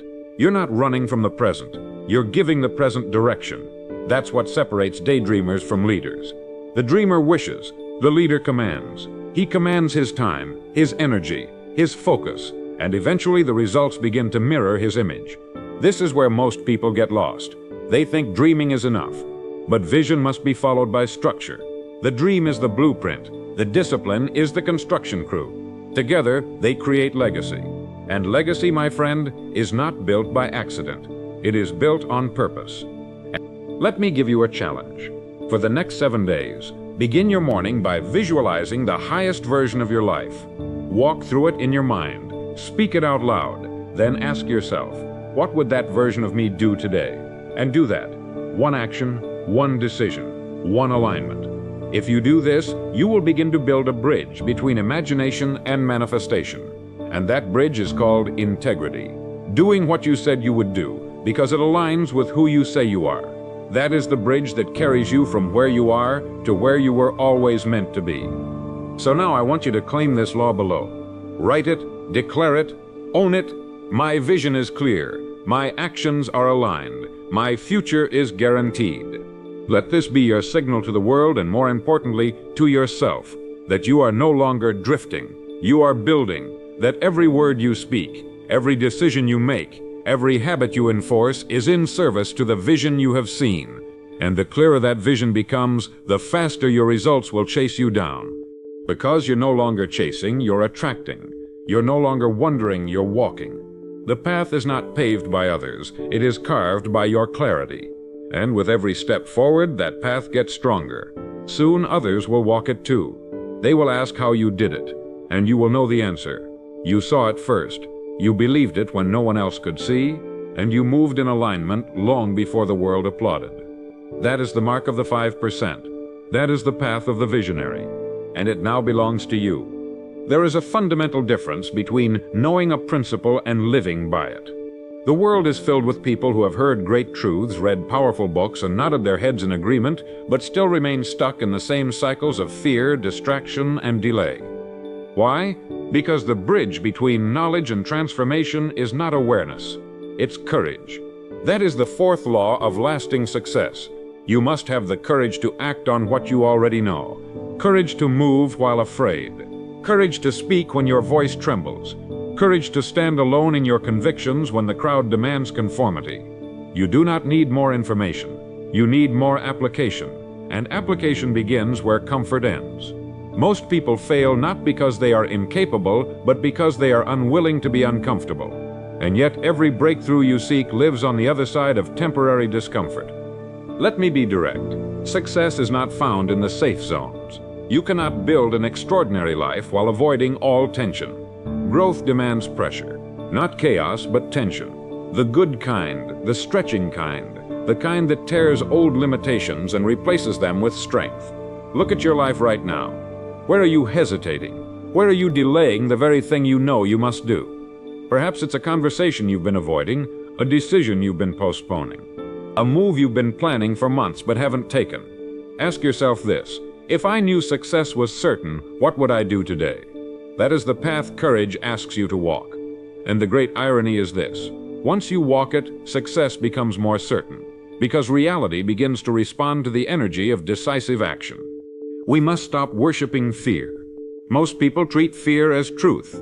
If they feel afraid, they stop, they retreat, they wait until the fear goes away. But fear is not your enemy. Fear is feedback. It is a signal that you're standing at the edge of your current self. And just beyond that edge is the version of you that you've always wanted to become. But you must move through that wall. You must act in the presence of fear.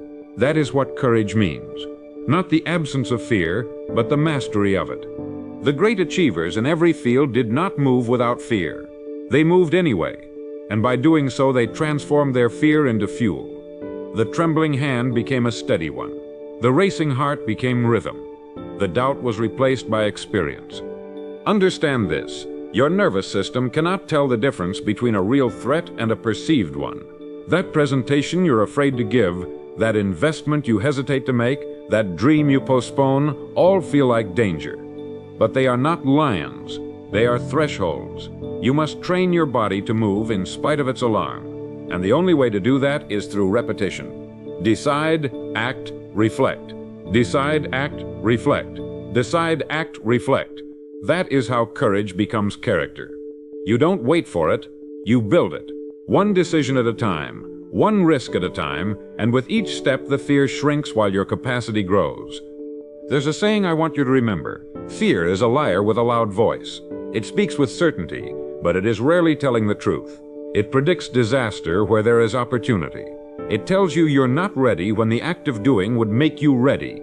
And if you listen to it, obey it, and defer to it, you will wake up one day surrounded by regrets you can't erase. That's not a scare tactic, that's reality. Most people do not regret what they did. They regret what they didn't do. The words they didn't say, the leap they didn't take, the courage they didn't summon. So I ask you now, which decision in your life have you been postponing out of fear? And who might you become if you chose to act instead? The man of courage is not reckless. He does not throw himself into chaos blindly. No, he moves with calculated bravery. He studies the terrain, sees the fear, acknowledges it, and proceeds anyway with steady pace and focused eyes. He doesn't try to eliminate risk. He learns to walk with it. And in doing so, he separates himself from the 95% who remain trapped in the cage of what if. Courage then becomes a dividing line. It is the gate between a good life and a great one, and only a few ever pass through. Not because they can't, but because they haven't decided that the reward is worth the risk. But you have. You're here, You've listened, and now the time has come to act. Let's make this practical. I want you to pick one action you've been putting off. Just one. Write it down. Name the fear behind it. Then ask yourself, what is the worst that could happen if I did this? And what is the cost of not doing it? Most of the time, you'll find that the fear is inflated and the cost of delay is far greater than the cost of failure. Then, once identified, take the first step today. Not tomorrow, not next week.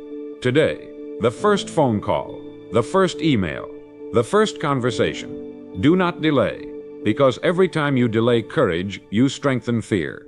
But every time you act, you weaken its grip. That is how confidence is built. That is how momentum is created. And I want you to speak this law out loud. I want you to write it below and commit to it with your whole being.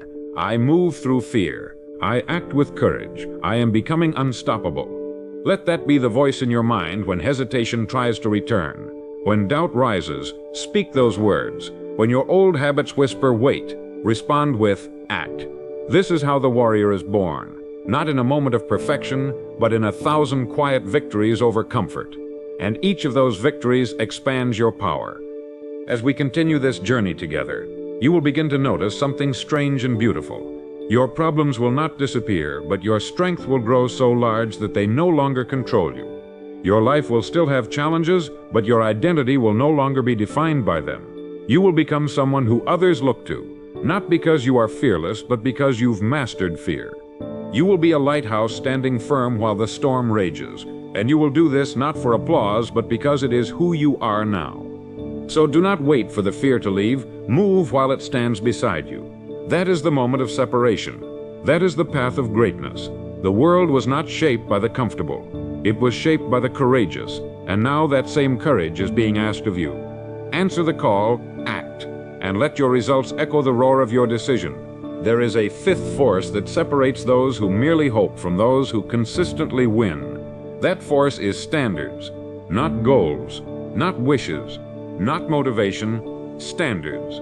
Because while goals define what you want, standards define what you accept.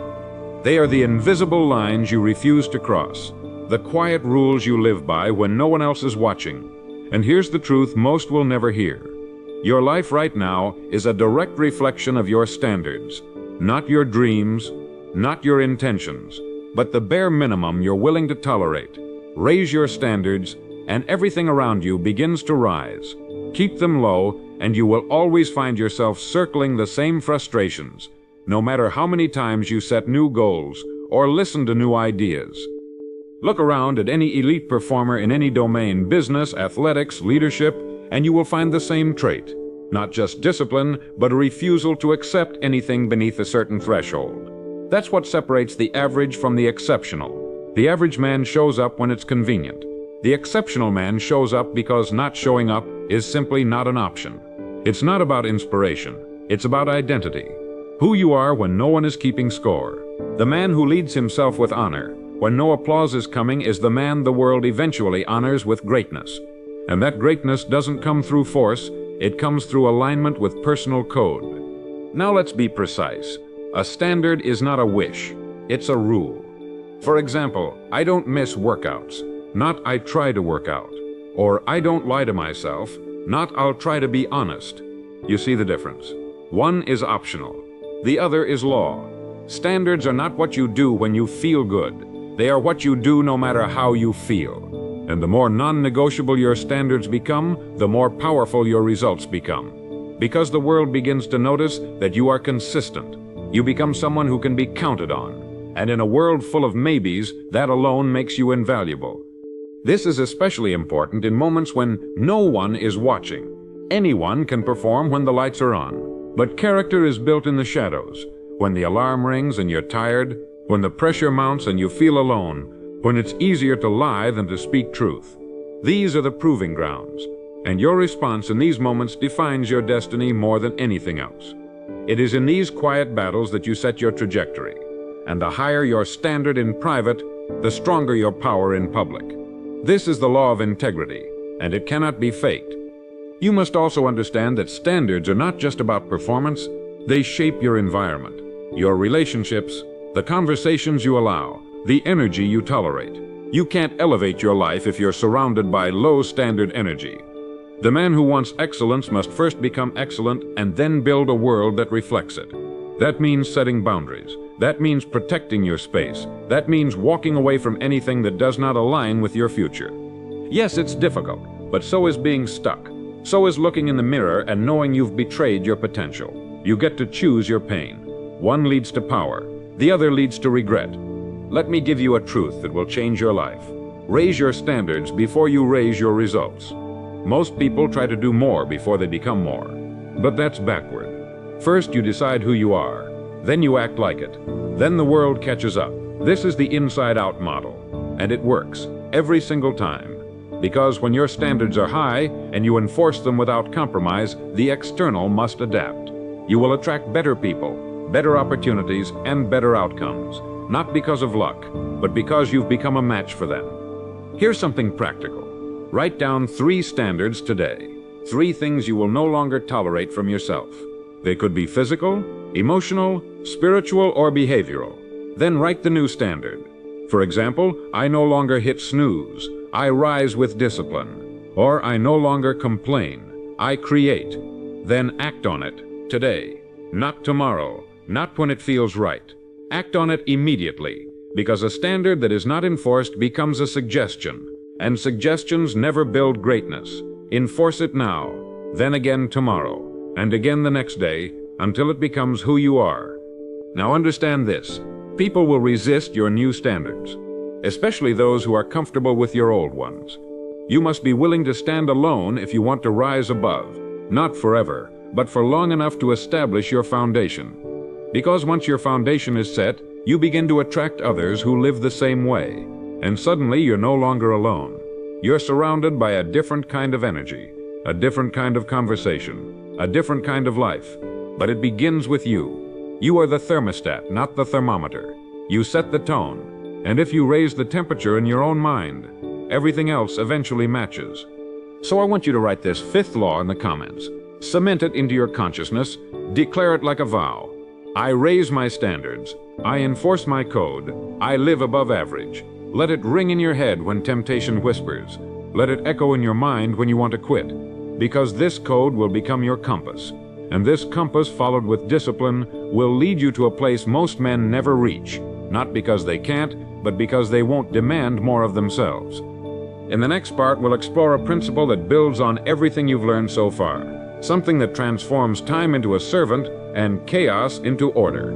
We're going to talk about the mastery of systems and how the elite create predictable outcomes by building invisible routines.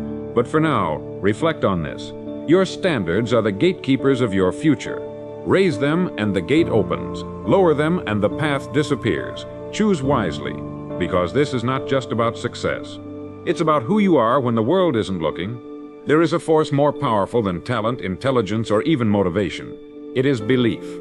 Belief is the inner blueprint from which all outward results are built. It is not just a mental agreement or a nice idea. Belief is the spiritual architecture that frames your identity and informs your actions. And here is the 6th law of lasting success. You can never outperform the image you hold of yourself. No matter how hard you try, no matter how much information you gather, no matter how many affirmations you speak, if your self-image is small, your results will shrink to match it. But the man who expands his belief about who he is, expands what becomes possible in his life. Belief is not a reaction to reality, it is the seed that gives birth to it. Most people are fighting battles on the outside, trying to fix results without ever upgrading the image they carry on the inside. They say they want wealth, but still see themselves as broke. They say they want love, but deep down feel unworthy of it. They say they want to lead, but still believe they are not enough. And so, their life becomes a mirror of that contradiction. Desire alone does not produce change. Identity does. If you see yourself as a champion, you will rise even when you fail. If you see yourself as powerful, you will keep moving through rejection. If you see yourself as unworthy, you will sabotage everything you build, because you believe it doesn't belong to you. And life will always give you what you believe you deserve. This is why belief must be installed, not wished for. You must craft it like a sculpture. You must define the version of yourself that is worthy of the life you want. Then speak that version daily. Think in its voice, move in its posture, And do not wait for results to affirm it. You affirm it now, and the results will follow. That's how this law works. Believe first, become second, receive third. But most people wait. They wait for permission, for validation, for proof. The man who creates success does not wait. He leads. He leads himself with belief before the world ever sees it. And because of that, the world eventually reflects it. Let's make this clear. Your belief is not fixed. It can grow, it can stretch, it can evolve. But only if you challenge it. Only if you replace the old voice with a new one. Your past is not a prophecy. Your failures are not a sentence. They are feedback, not definitions. Stop rehearsing your limitations. Start rehearsing your vision. Talk like the man you want to be. Think like him. Walk like him. Eventually, your nervous system will adapt. Your environment will adjust. And your reality will begin to transform. But belief must come first. That is the foundation.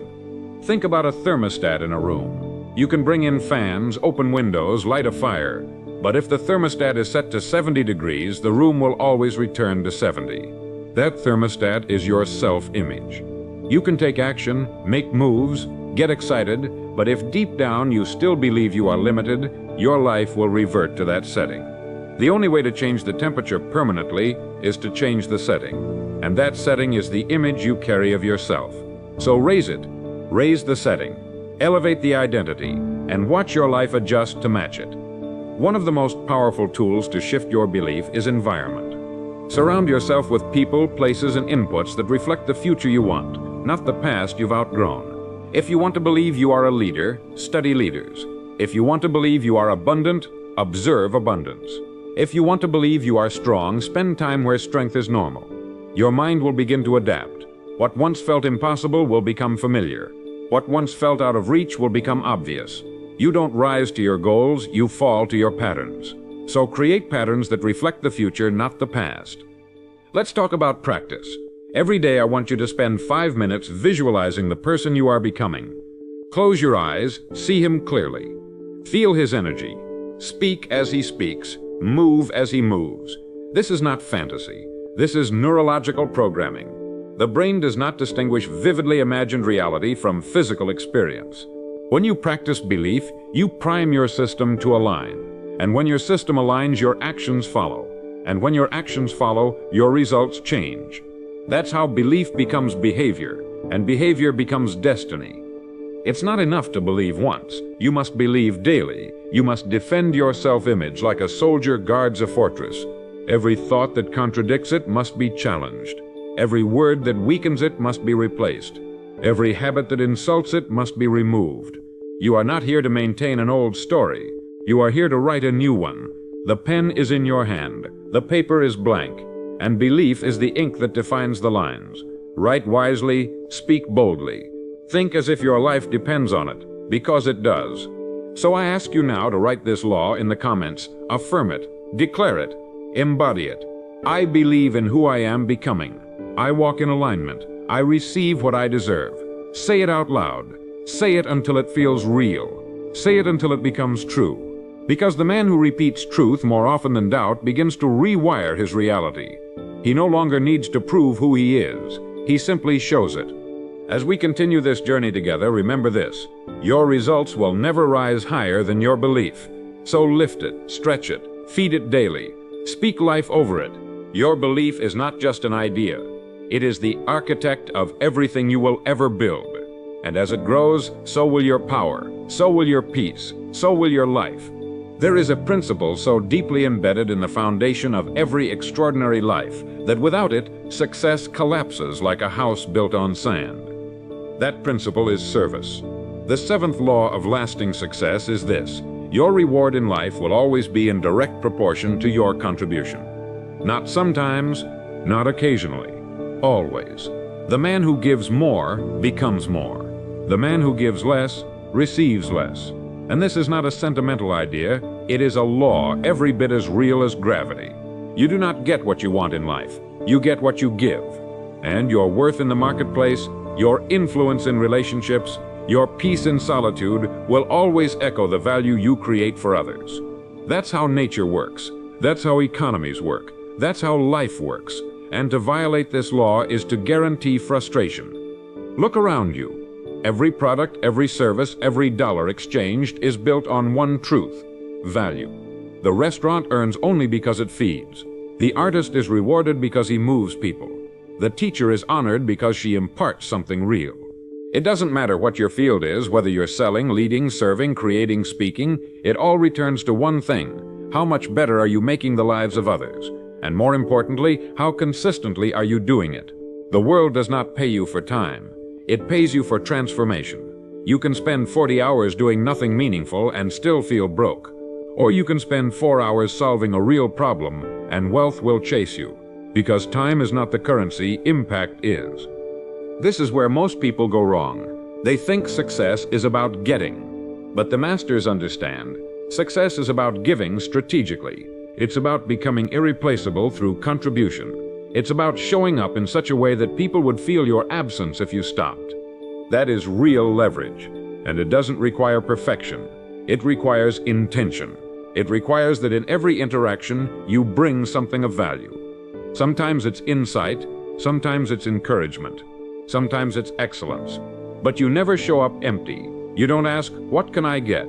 You ask, "What can I offer that leaves this person, this moment, this room better than before I entered?" And here's the twist. When you live this way, people begin to follow you. They trust you, they recommend you, they promote you, they open doors you couldn't open on your own. Why? Because people are drawn to those who serve without ego and act without entitlement. The man who serves becomes magnetic, not because he begs, but because he gives, and people can feel when it's real. Service, when rooted in integrity, has a vibration that can't be faked. It cuts through noise, it attracts opportunities, it earns loyalty, and it builds legacies that last beyond a lifetime. Let's bring this home. What are you contributing to the people around you, to the field you're in, to the mission you've chosen? Are you solving real problems? Are you showing up fully present? Are you becoming so good they can't ignore you? Or are you holding back, waiting for more recognition before giving your best? Don't wait. Give now. Give without expectation of applause. Give without needing to be thanked. Give because greatness flows through those who understand that service is sacred. The moment you withhold your gift, the moment you shrink your contribution, the moment you start doing the bare minimum, you begin to disconnect from purpose. And purpose is where true power lives. There's a deeper truth here. Service is not just about others. It's about you. When you contribute at the highest level, you feel alive. You feel necessary. You feel aligned. That's the spiritual reward of service. It reconnects you to your own worth. You wake up energized, not because everything is easy, but because you know you are useful. The man without contribution is a man without direction. He drifts, he doubts, but the man who gives daily is grounded. He knows his time matters, his words matter, his work matters. That's what separates a job from a calling. Contribution turns labor into legacy. Now let's get tactical. I want you to identify 3 ways you can increase your value this week.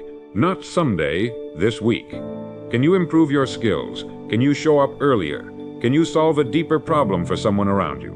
Don't overthink it. Just look at where you are right now and ask, how can I serve at a higher level? Then do it. Not for applause, but for alignment. Not for credit, but for clarity. Because the more you give, the more power flows back to you. That's not opinion. That's principle. And it cannot be broken. I want you to write this law below. I want you to declare it as part of your new identity. Write this: I serve with intention. I give my best. I receive in direct proportion to my value. These words are not just a mantra, they are a mirror. Every time you speak them, reflect on how you're living them. Are you contributing fully? Are you giving first or waiting to receive? Because the moment you shift into a mindset of contribution, everything else begins to rise. Relationships deepen, finances grow, confidence returns, not because you chased them, but because you earned them through service. You are not here to coast. You are here to create. You are not here to be average. You are here to be useful. And the more useful you become, the more inevitable your success becomes. Don't fall for the myth of selfish ambition. Ambition without service is hollow. But when your drive is matched by contribution, your rise becomes sustainable. You can grow without guilt. You can succeed without compromise. You can build without burning out, because you're not doing it just for you. You're doing it for something bigger.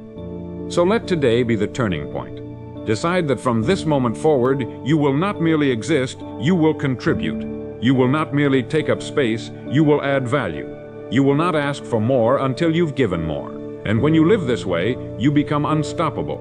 Because a man of value is a man who will always find demand. And a man in demand is a man who never has to beg.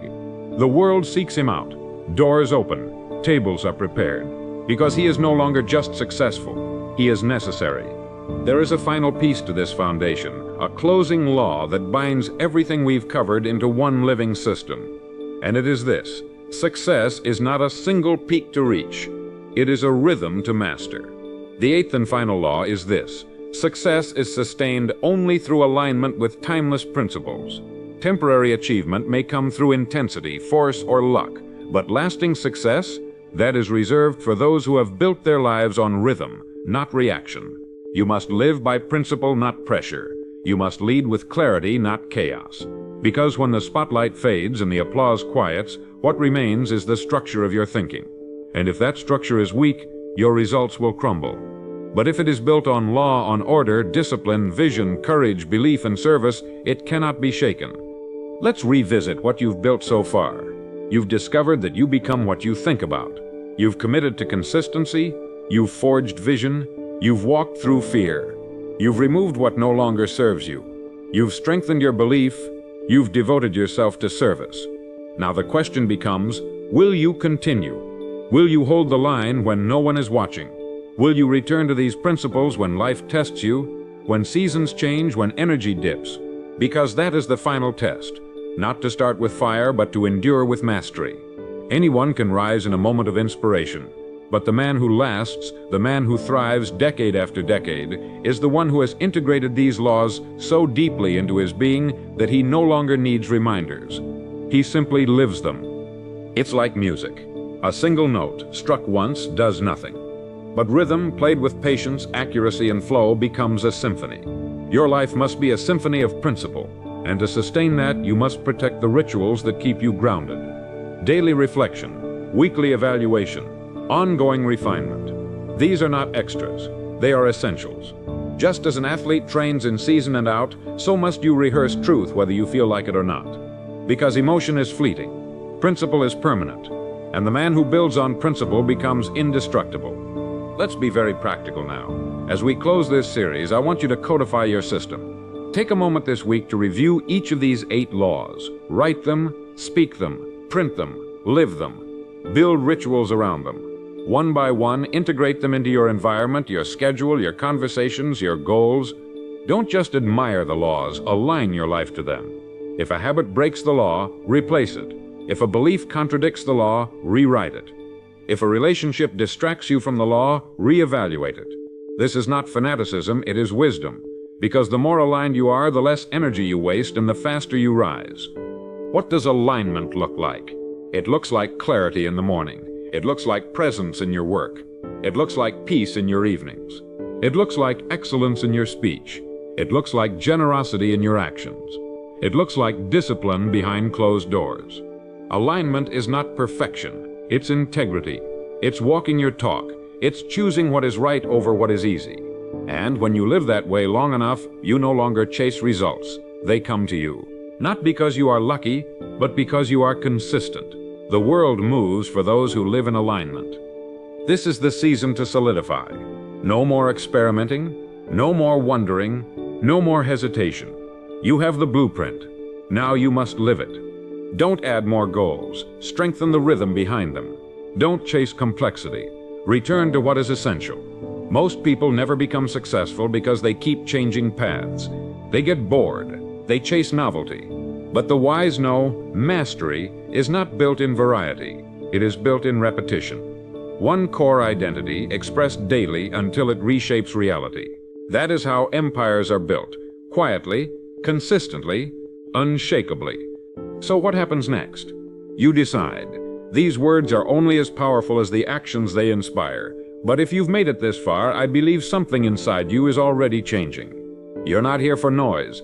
You're here for structure. And now you have it. 8 laws, 1 rhythm, and a lifetime of expansion ahead, if you stay in alignment. So ask yourself each morning, am I living in harmony with the laws that govern success? If the answer is yes, keep going. If the answer is no, return to the rhythm. You will never be lost as long as you return to alignment. Now I want you to mark this moment with action. I want you to write the final law in the comments below. Speak it out loud. Etch it into your mind. Declare it with certainty. I live in alignment. I honor the laws. My success is inevitable. These are not just closing words, they are a beginning. The beginning of a life lived with intention, power, and unshakable rhythm. This is not motivation, it is foundation. And from this foundation, anything is possible. If this message has helped you, if these principles have stirred something in your spirit, share this series. Comment below. Send it to someone you care about. Because when we help others rise, we rise too. This is how we build not just success, but legacy. A quiet tribe of disciplined minds. A new generation of leaders, creators, servants, and builders. This is your call, and this is your time. You have the map. Now walk the path, and never look back. There's a principle so powerful, so universally applicable, that if you align your life with it for just 28 days, everything will begin to shift. Not in some vague, wishful way. Not with empty promises or blind optimism, but in direct proportion to the thoughts you hold, the goals you define, and the discipline you commit to day by day.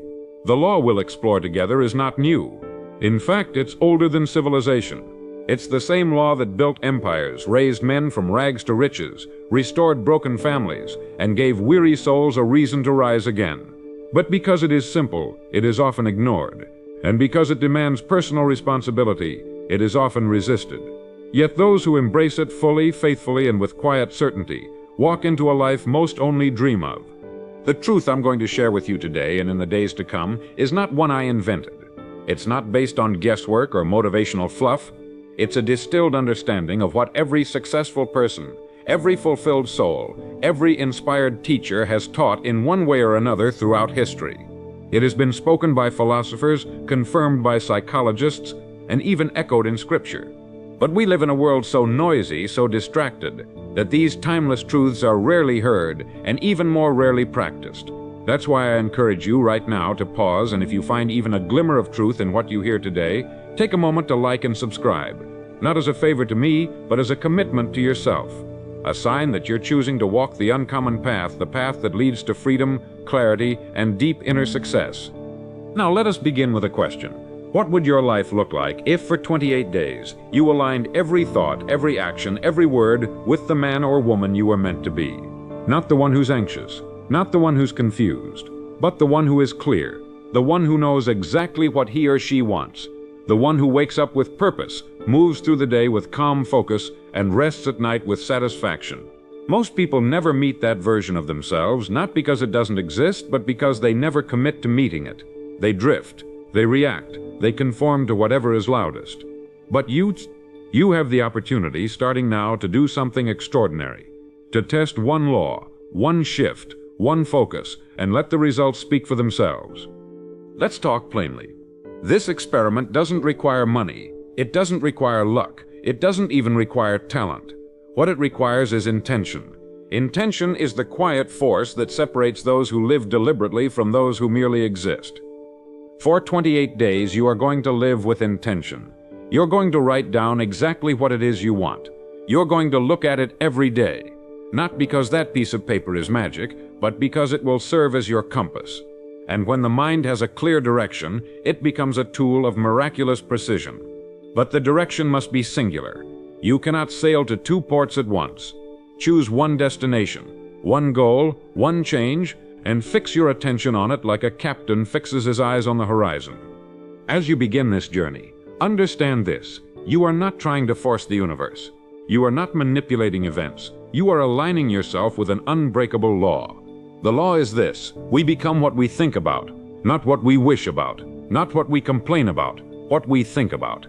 Every hour of every day, whatever image dominates your mind will shape your emotions, your actions, and ultimately your outcomes. This is not philosophy, it's physics. It is cause and effect. You think like a king, and you begin to walk like one. You think like a failure, and even your victories will feel empty. So here is your first commitment. I want you to begin thinking, every single day like the person who has already achieved what you desire most. You'll find resistance, the mind will wander, fear will whisper, doubt will knock. But you are not here to entertain fear. You are here to command your thoughts. Like a farmer, you must plant deliberately. If you plant corn, you will not grow poison. If you plant abundance, you will not reap poverty. So what is the seed you will plant for the next 28 days? Will it be vision? Will it be clarity? Will it be wealth, peace, strength, love, or discipline? Whatever it is, you must repeat it to yourself until it burns through your doubts and becomes etched into your way of being. Carry a card if you must. Speak it aloud if needed. But make no mistake, this repetition is not just mental. It is spiritual. It rewires you. You'll begin to notice something strange and wonderful. When you hold one thought long enough, reality bends to accommodate it. Opportunities you never saw begin to appear. People respond differently. You speak with more authority. You carry yourself with more certainty. And even if nothing around you has changed, everything within you has. And that, my friend, is the starting point of all lasting change. Not the world around you, but the world within you. If you can govern your mind, you can govern your world. And that is what this journey is about. Not just outer change, but inner dominion. The kind of calm power that no economy, no critic, no failure can ever take away. Now let me leave you with something I want you to write down, repeat, and even comment below as your public commitment to this new beginning. A phrase that is not only an affirmation, but a declaration of who you are becoming. Repeat this. I am one with powerful purpose. I plant only what I am ready to harvest, and I think only what I wish to become.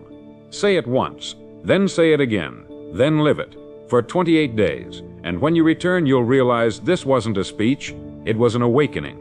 The beginning of a whole new chapter. Your journey begins today, and it begins with this one truth. You are already becoming what you think about. So choose wisely, think deeply, and walk forward with boldness. You've been given a key. All that's left is to use it. Every day of your life, whether you realize it or not, you are submitting an order to the universe with your dominant thoughts. Most people place their orders carelessly, without precision, without vision, and without consistency. They scatter their attention like seeds in the wind, and then they wonder why the harvest is uncertain. But there is a better way, a way used by the builders of empires, the creators of fortunes, the writers of history. They understood that the mind is not a passive vessel, but a tool of creation, and they used it as such with clarity, with conviction, and with unwavering discipline. This is not about blind faith. This is about training your thoughts to obey your purpose. For the next 28 days, that is what you must do.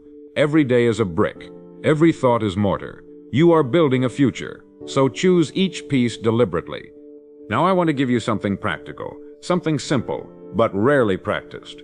Each morning when you wake up, before the phone, before the noise, before the opinions of the world flood in, I want you to sit with your goal. Not just think about it vaguely, but see it. Close your eyes and place yourself at the finish line. What does it look like? What does it feel like? Who are you when you've already arrived? That image will become your fuel. You must revisit it every morning and every night. This is not fantasy. It is direction. And a mind with direction is the most powerful force on earth. Your subconscious does not care whether your thoughts are random or strategic. It only obeys. So give it a mission. Be specific. Be bold. And then act as if you've already begun. Most people never commit to a vision long enough for it to take root. They change their goals the moment they feel resistance. They mistake discomfort for failure. But discomfort is not the enemy. It's the signal, the sign that your mind is expanding, stretching, adjusting to a new frequency. Stay with it. Stay through it. The same law that grows a tree from a seed will grow a destiny from your imagination. But it cannot happen without time and trust. You would never dig up the seed of a tree after 2 days and complain that it hasn't grown. Yet people do this with their goals constantly. They want fast results without deep roots. But the stronger the root, the greater the fruit. So plant deep. Water it daily. Guard it from weeds, especially the weeds of doubt, fear, and laziness. Now here is a truth very few are willing to accept. The people around you influence your results more than you think. Your environment is not just your home or your city. It's the voices you allow into your mind. If you surround yourself with complainers, doubters, and small thinkers, you will begin to shrink to their size, not because you want to, but because energy is contagious. So for the next 28 days, I want you to be ruthless about your environment. That doesn't mean isolating yourself. It means elevating yourself. Choose voices that lift you. Choose content that inspires you. And above all, be mindful of the words you speak, for your voice is the first and most powerful voice in your environment. Speak life. Speak faith. Speak power, even when you don't feel it, especially when you don't feel it. There is another habit I want you to cultivate, and it's this. Every time you feel resistance, take action, not reaction. Action. There's a difference. Reaction is emotional. Action is intentional. Resistance will always show up. That's not a flaw, that's a signal you're on the edge of growth. The difference between the person who transforms and the one who stagnates is how they respond when resistance comes. The successful person steps forward anyway. They send the message to their subconscious, I am in charge. I decide what happens next. So if today you feel hesitation, move your feet. If you feel self-doubt, do one small thing that aligns with your goal. One small act of courage can shift the energy of your entire day. Let me give you something to write down. A phrase. A mental tool to anchor yourself. Every thought is a choice. Every choice builds my future. Say it to yourself in the morning. Say it when you feel off course. Say it until it becomes the natural language of your mind. Because you do have a choice. In every moment. Most people believe they are at the mercy of their thoughts, as if their mind were a wild horse dragging them through life. But the truth is, you hold the reins. You simply haven't been taught how to use them. That's what these 28 days are about. Reclaiming your role as captain, not passenger. And it begins with your thoughts. Direct them or be directed. Focus them or be scattered. Choose wisely. It's important to understand the subtle difference between motion and progress. Many people stay busy without ever moving forward. They confuse activity with achievement. Don't fall into that trap. For the next 28 days, ask yourself daily, is what I'm doing taking me closer to my goal or just keeping me distracted? The mind loves to avoid discomfort by staying busy, but true change comes from deliberate, often uncomfortable steps. That might mean having a difficult conversation. It might mean waking up an hour earlier. It might mean saying no to an old habit or yes to a new standard. Whatever it is, let your actions match your vision. Let them be aligned, not just active. That's how you turn effort into elevation. Now I want to address something quietly dangerous. Fear of success. Most people understand the fear of failure, but few recognize that success also carries fear. Fear of judgment, fear of responsibility, fear of standing out. And so subconsciously they sabotage themselves just before the breakthrough. Don't let that be you. You were not born to blend in, you were born to become something that reflects your full design. If you feel afraid of success, acknowledge it and move anyway. You do not need permission to rise. You do not need applause to begin. Your destiny is not waiting for approval. It is waiting for a decision. And that decision is yours alone. So here is your reflection for today. Write it, speak it, comment it. I command my mind. I move with purpose. I rise without permission. This is not arrogance. This is alignment. Alignment with the truth that lives deep within you. A truth that has been buried beneath years of conditioning, conformity, and compromise. But not anymore. These next 28 days are your invitation to excavate that truth, to dust it off, polish it, and begin to live from it. Not someday, today. You are no longer drifting, you are directing. And with every thought you claim, with every action you choose, you are shaping a life that reflects the power within you. This is not just motivation. This is responsibility. And if you'll carry it, even when it feels heavy, you'll discover the strength you've been seeking has always been yours. There is a law so fundamental, so precise, that it governs every outcome in your life. Whether you recognize it or not, it is always working. It is not biased. It does not play favorites. It doesn't care whether you're wealthy or poor, educated or uneducated. It simply reflects back to you what you sow, no more, no less. This law is the great equalizer of men and women. It rewards those who apply it with intention, and it punishes those who ignore it with frustration. The law is this: you cannot receive without first giving. The quality and quantity of your rewards will always mirror the quality and quantity of your service. That is not a theory, that is not a motivational slogan. That is a law, a spiritual, psychological, and economic law. And I want you to write it down and speak it aloud. I serve with excellence. I receive in abundance. Let that become a part of your daily ritual, because if you live it, it will transform you. Think about this for a moment.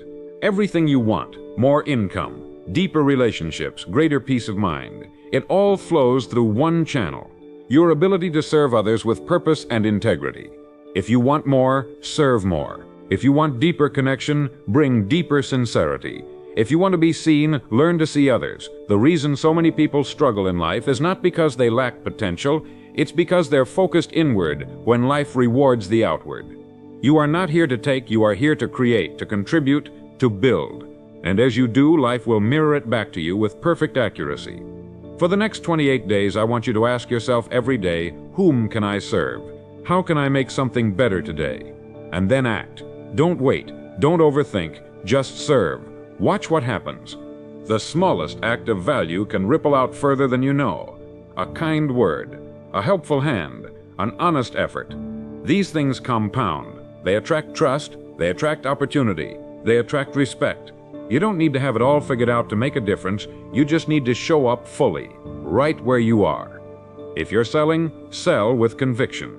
If you're creating, create with care. If you're leading, lead with humility and strength.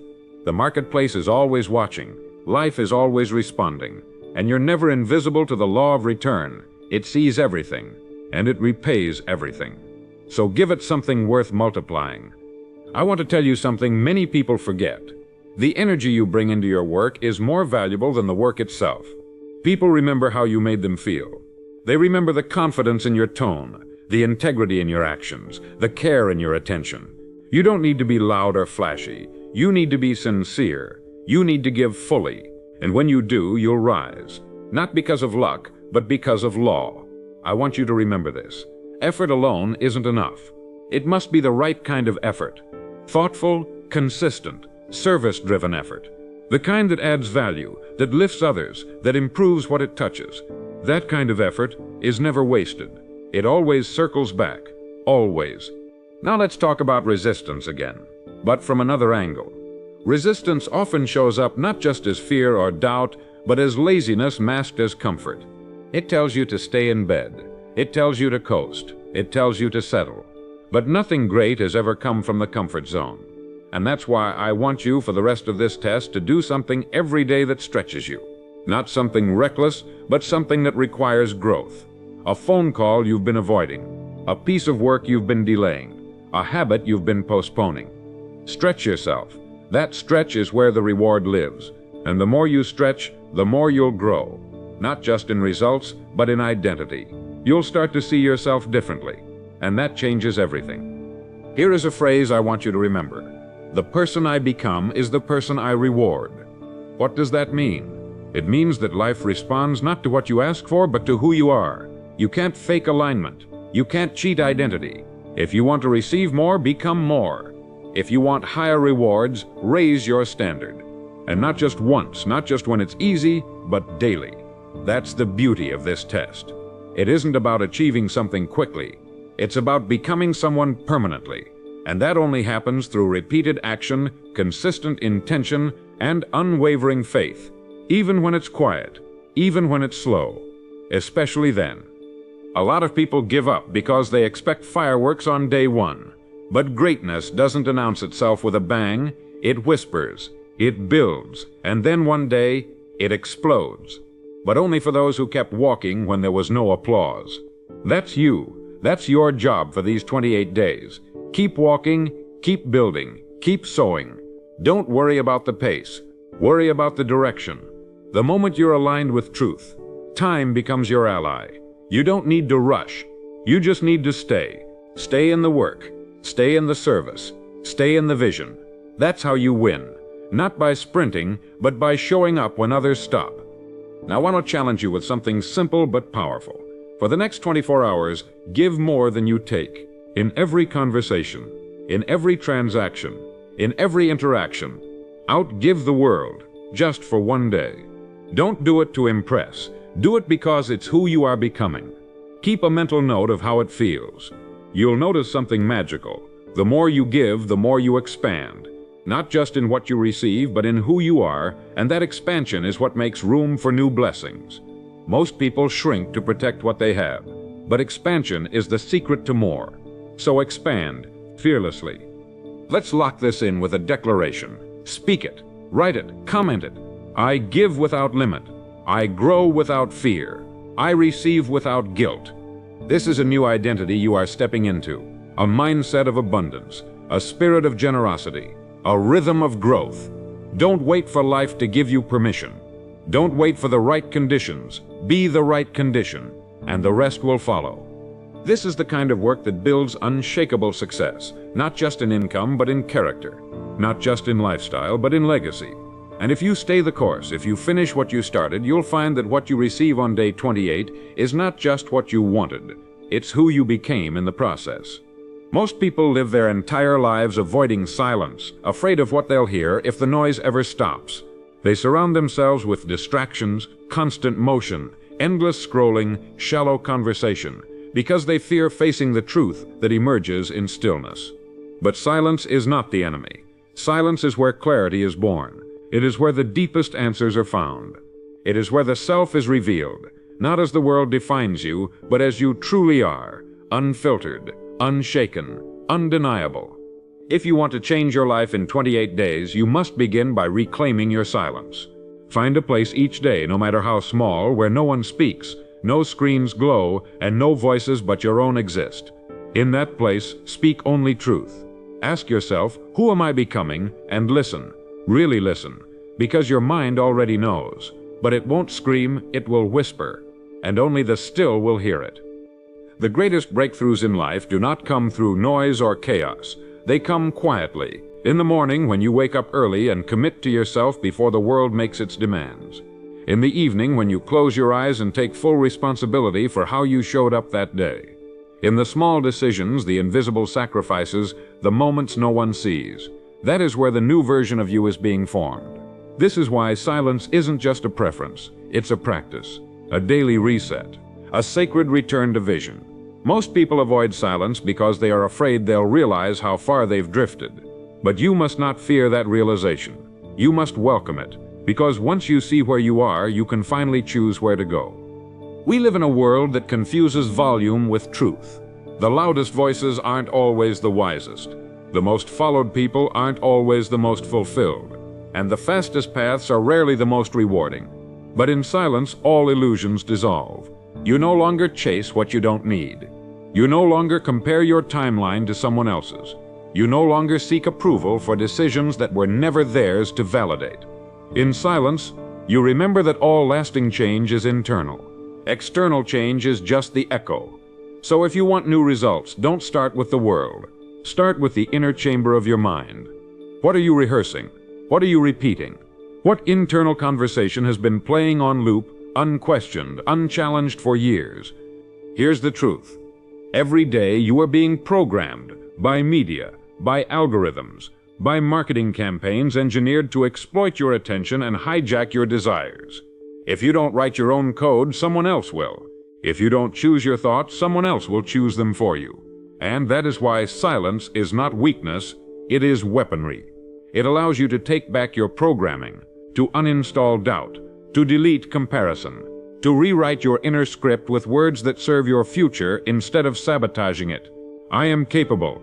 I am focused. I am becoming exactly who I was born to be. These are not just affirmations. They are acts of war against the mediocrity that's been trying to seep into your life unnoticed. Now let's talk about identity. Not the one you inherited. Not the one given to you by culture or family. I'm talking about the one you choose. Because every day you are proving to yourself who you are through your actions, your routines, your decisions. Identity is not static. It is sculpted. And you are the sculptor. Every time you wake up early, you chisel. Every time you say no to comfort, you chisel. Every time you choose focus over distraction, you chisel. Until one day the old version of you is unrecognizable. Not because you said you changed, but because you proved it. Repeatedly, visibly, quietly. This is why I want you to create your identity in advance.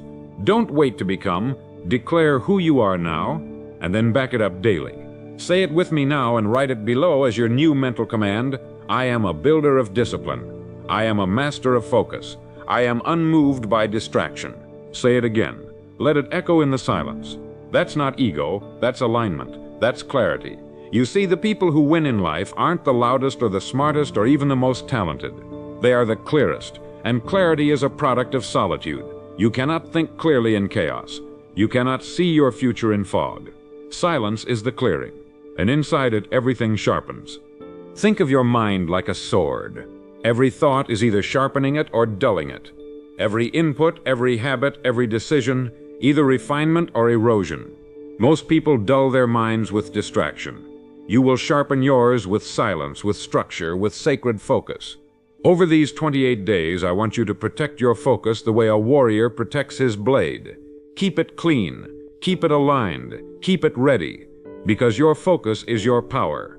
And the more you sharpen it, the more effortless your discipline becomes, until the things that used to tempt you no longer move you, until the noise that once ruled you no longer reaches you. I want you to understand something deeply. Distraction is not just a bad habit. It is a disease of the undirected. It thrives in the absence of vision. That's why your goal card matters. That's why your morning ritual matters. Because when you don't direct your day, someone else will. When you don't command your attention, it gets auctioned off to the highest bidder. And soon you're building someone else's dream, scrolling through someone else's life, envying someone else's results, while your own potential dies in silence. But not anymore.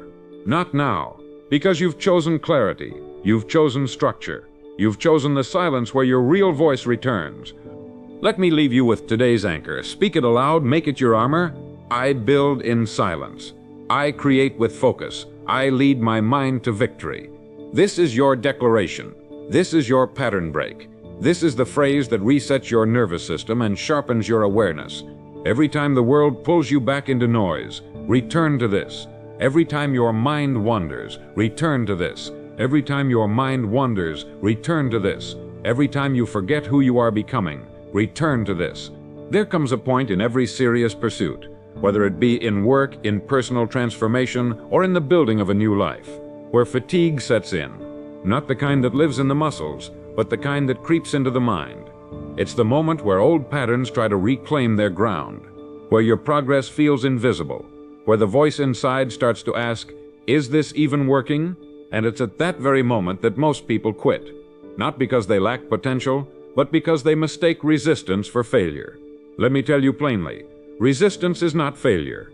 Resistance is the sign that you're pushing against gravity, against entropy, against everything in you that prefers the familiar over the fruitful. The moment you feel tired, discouraged, unseen, that's not the time to stop. That's the time to anchor deeper into your vision, because the vision isn't failing, it's forming. This middle phase, the part where you're no longer who you were but not yet who you're becoming, is where most people lose the battle. But I want you to understand this. Transformation has a silence to it, a loneliness, a stretch that cannot be bypassed or outsourced.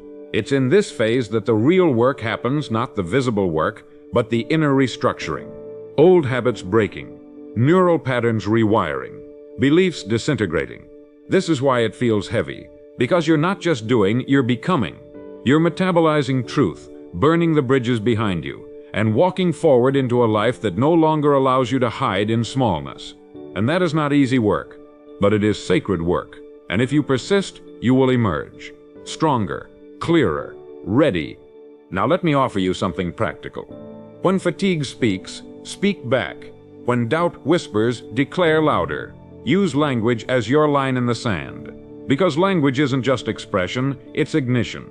So say this with me now and write it below as your anchor for this phase. I keep going when others stop. I finish what I start.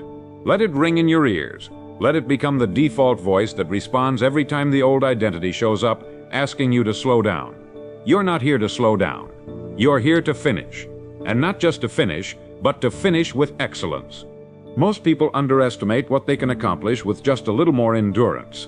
They stop at 80% when the finish line was 10 steps away. They let their emotions dictate the tempo instead of letting their vision command the course. You must be different. You must realize that fatigue is not final. It is temporary. It is the heat that shapes steel, the pressure that forms diamonds, the fog before the breakthrough. Your job is not to feel motivated every day.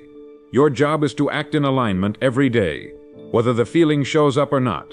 And what you'll find if you keep moving is that the feeling follows the motion. The confidence follows the decision. The reward follows the discipline. Here's a tactic that works when momentum starts to slow. Shrink the target, not the standard. You may not be able to do everything perfectly today, but you can do something excellently. Maybe you can't complete the entire chapter, but you can write one powerful page. Maybe you can't crush the full workout, but you can dominate 20 minutes with precision. Maybe you can't solve everything in one sitting, but you can make one call that moves the needle. The point is not volume, it's alignment, progress, precision. And the moment you prove to yourself that you can keep showing up, the momentum reignites. You must remember this: emotion is temporary, but identity is built brick by brick. Every time you do what you said you'd do, especially when you don't feel like it, you lay another brick. And those bricks become the foundation of the life you want. Not a fantasy life, but a real one. One where you trust yourself. One where you don't need external motivation to act. One where your word becomes law. And when your word becomes law, you become a force. Because very few people in this world keep their promises to themselves. But those who do, those who finish, they become unstoppable. Now let's address the mental traps. One of the most dangerous is the illusion of later. Later I'll rest. Later I'll commit. Later I'll fix it. But later is a lie. Later doesn't build habits. Later doesn't create results. Later is the trapdoor through which dreams fall into regret. So destroy it. Remove it from your vocabulary. The time is now. The action is now. The commitment is now. And the reward? The reward will come, maybe not today, maybe not visibly tomorrow, but it will come, because the law remains. What you plant, you will harvest. And if you've been planting discipline, then I can promise you this: you are standing on the edge of harvest. Let me offer you a visual. Think of yourself as a sculptor. You've been chiseling every day. The shape is forming, the lines are appearing. But you've been staring at the sculpture so closely, you forget how far it's come. That's why you must step back. Look at the evidence. Look at the habits you've installed. Look at the decisions you've made. Look at the clarity that now governs your mornings. That didn't exist before. That is change. That is progress. Don't dismiss it because it's subtle. The most powerful transformations always are. So here's what I want you to repeat today. Speak it, write it, live it. I am unstoppable in purpose. I finish with power. I am proof of what's possible. This is not hype. This is who you are when you keep your word to yourself. This is the new signature of your discipline. Carry it into every room, into every task, into every decision. Let it remind you that you're no longer someone who starts and fades. You're someone who finishes and rises. The storm will pass, the weight will lift, the path will clear. And when it does, you'll realize it wasn't the goal that changed you, it was who you became along the way. That's the reward. That's the legacy. That's the life most only dream of. And you're building it, one decision at a time. There is a point on every journey where the internal world becomes more important than the external world. Where the question is no longer what do I have, but who am I becoming? And if you're at this point now, congratulations. You've crossed the threshold most people never reach. Because most people only measure growth by what they can see. The numbers, the recognition, the results. But real transformation, the kind that sustains success, that stabilizes the mind, that sets a new foundation for your entire future, that begins invisibly, quietly, inside. And if you've been walking this 28-day path with discipline, I want you to pause and take note of something. You're no longer reacting the way you used to. Your thinking is sharper. Your tolerance for distractions is lower. Your decisions carry more weight. That's not a coincidence. That's identity beginning to harden into something unbreakable. Now comes the part few prepare for: protecting the gains. Because as you grow, life will begin to test your new identity. Not to break you, but to confirm you. People will challenge your focus. Old habits will call you back. Comfort will whisper, "You've done enough." But remember this: every test is an invitation to deepen your transformation. To prove to yourself that this change wasn't just a phase, it's a permanent shift. Think of it this way: Life will always give you the opportunity to become who you used to be. Your job is to decline that invitation, to look back at the old version of you and say, "Thank you, but I don't live there anymore." This is why we build internal standards. Not rules that others impose, but standards we choose. High standards. Standards that govern how we think, how we speak, how we show up. Because your standards shape your ceiling. And if you want a higher ceiling, you must raise the floor, raise your expectations, raise your language, raise your energy. That doesn't mean becoming perfect. It means refusing to fall below the identity you've worked so hard to build. And when you do slip, and you will, don't run from it. Don't hide. Realign. Recalibrate. Return. That's the difference between the average and the extraordinary. The average fall and excuse. The extraordinary fall and adjust. Here's the trap. People think success is linear, that once you've built momentum, it'll carry you forever. But momentum is like a flame. It must be fed daily, hourly. And what feeds momentum isn't just action. It's attention. It's intention. It's alignment. Every morning ask yourself, what version of me is showing up today? Don't leave it to chance. Declare it. Decide it. Then back it up with behavior. This is how great lives are built. Not in huge waves, but in consistent declarations followed by aligned actions. Day after day, thought after thought, habit after habit. Let me give you a truth that will save you years of wasted time.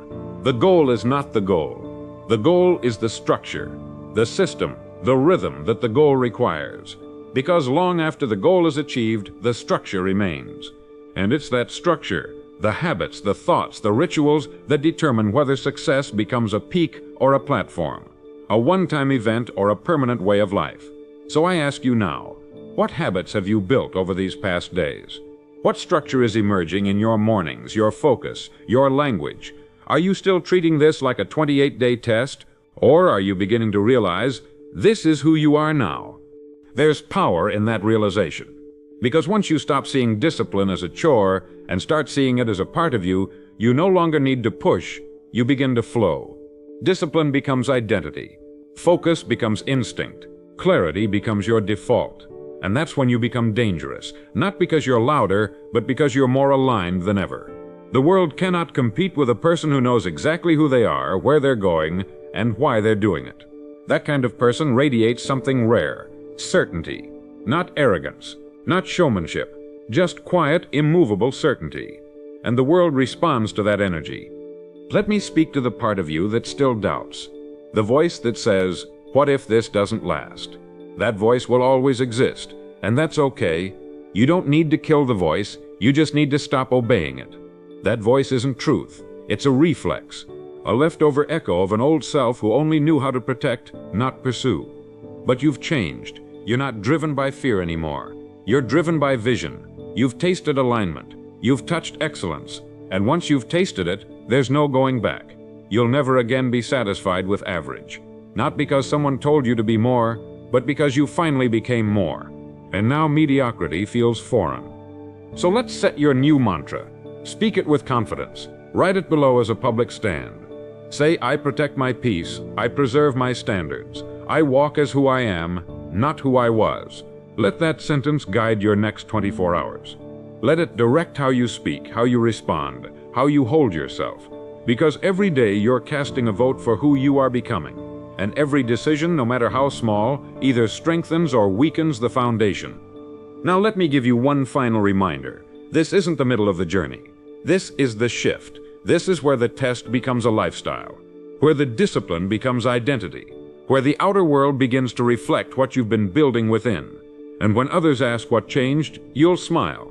Not because you have a secret, but because you finally honored the one truth that most ignore, that the inner world builds the outer one. And you decided to master the inside first. Most people never realize that the finish line isn't at the end of the journey. It's in the decision to keep going no matter what. Not when it's easy, not when it's exciting, but when it's boring. When the novelty is worn off. When nobody is watching. That's where greatness is born. Not in the spotlight, but in the shadows. Not in the applause, but in the silence. And here you are, day 20-something. You've been showing up. You've been focused. You've been disciplined. But now the voice in your head begins to whisper again. Is it really worth it? Let me be clear. Yes, it is. Because this is the stretch that separates those who dabble from those who dominate. This is the zone where old identities die and new ones take hold. This is not just the test of willpower, it's the confirmation of who you now are. The problem is that most people fall in love with starting. They love the feeling of new goals, new journals, new promises. But they never fall in love with continuing, with repetition, with the grind that turns goals into standards. They start the workout program, but stop when it hurts. They start the business plan, but pause when results don't come fast enough. They start the habit, but revert the moment the mood changes. But not you. You are not in love with starting. You are in love with becoming. And becoming requires consistency when the feeling is gone. Success is not for those who start. It's for those who stay. Right now, you may feel like not much has changed. But that's because transformation doesn't show itself in a single moment. It reveals itself over time, in the way you think, the way you carry yourself, the way you no longer tolerate what you once did. You're not who you were at the start of this journey. You've gained control over your mornings, you've regained your time, you've restored your focus, and most importantly, you've begun to trust yourself again. That trust is priceless. It's the foundation of confidence, the seed of leadership, the root of every powerful life. And you've earned it, not through luck, but through alignment, through daily disciplined action. Here's a truth I want you to write down and remember. Motivation fades, identity remains. When the rush wears off, the identity you've built is what carries you forward. That's why this work matters. Because you're not just building habits, you're building identity. The kind that says, I am someone who finishes what I start, I am someone who does what I say, I am someone who walks aligned regardless of mood, circumstance, or reward. And the world bends to people like that. Not instantly, but inevitably. Because those people become forces of nature. Calm, steady, unshakable. Let's talk about momentum. Momentum doesn't feel like speed, it feels like clarity. You begin to realize that things are finally working, not because you forced them, but because you aligned with them. Your schedule starts to fit your goals. Your energy starts to match your vision. Your words begin to reflect your values. And that kind of alignment compounds. It creates a life that feels lighter, not because the challenges are gone, but because you are stronger, more capable, more focused. This is the reward that most never reach. Not money, not fame, but internal freedom. The ability to live by design, not default. That is the real wealth. And yet, even now, the old version of you might still try to return. Not with force, but with subtlety. It will try to tempt you with small compromises. Just skip one day. Just lower the standard once. But remember, how you do anything is how you do everything. And if you want to break free forever, you must reject the old patterns completely. Not with fear, but with certainty. You must become unavailable to mediocrity, immune to excuses, committed not just in word, but in principle. Because this isn't about surviving, it's about leading. And leaders don't wait until the world validates their path. They walk it until the world follows. I want to give you today's declaration, one that reflects the power you've stepped into. Say it aloud, then write it below as your signature of discipline. I do not shrink to fit comfort. I rise to meet my calling. Let that phrase burn into your nervous system. Let it become the reply to every whisper of weakness. When your body's tired, say it. When your mind resists, say it. When you're tempted to quit, say it again. Because it's not about being perfect, it's about being committed. And every time you reaffirm your commitment, you strengthen the identity that will carry you far beyond these 28 days. Now let's be honest, most of the world won't understand this path. They'll say it's too intense, that it's not realistic. But you're not here for realism, you're here for transformation. You're not here to blend in. You're here to build something rare. A mind that's clear, a will that's trained, a future that reflects who you chose to become. And the best part? You've already begun. You've already proven that change is possible, that discipline is within you, that clarity is yours. The rest is just execution. So hold the line, protect the standard, refuse to return to average, and when this chapter ends, you'll walk away with more than momentum, you'll walk away with mastery, because you didn't just flirt with greatness. You followed through. We've come to the final stretch, the closing days of your 28-day transformation. But this is not the end. This is the threshold. The door to the rest of your life has opened. And the only question left is, will you walk through it, or will you look back? Because the truth is, you're not the same person who started this journey. You're sharper now, more intentional, more grounded. You've proven that you can hold a vision in your mind and move toward it with daily focus. That alone places you in the top fraction of humanity. But now you face the most important decision of all, not whether you'll keep going, but how. Will this become a lifestyle, or just another phase? Will your new identity harden into a permanent foundation, or will it slowly erode back into what was once comfortable? The answer depends not on inspiration, but on integration. You must understand this. Inspiration is the spark, but integration is the fire. You've sparked something powerful over these last 4 weeks, but if you want the fire to keep burning, you must feed it, and not occasionally daily. Just as you've been doing, not through grand gestures, but through repeated alignment. Every morning you must continue to declare your intention. Every evening you must continue to review your alignment. The discipline you've practiced isn't a sprint, it's a rhythm. And the more you stay in rhythm, the less effort it takes to stay strong. Eventually, what once felt like work becomes instinct. Effortless, automatic. That's the point of mastery. To install behaviors so deeply that they no longer require debate. Now let's talk about legacy. Not the kind that gets written on tombstones, but the kind that lives in your actions, your energy, your presence. Every person you meet from this day forward will feel something different in you. A calm certainty, a quiet power. They may not be able to name it, but they'll feel it. And that is your legacy. It's not just what you do, it's who you are.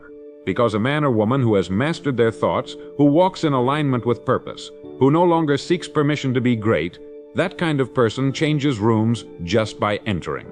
And that's what you've become. A person who radiates clarity, conviction, and commitment. But let me warn you, the world will try to pull you back, not maliciously, just naturally. Life has a current, and that current pulls toward average, toward comfort, toward distraction.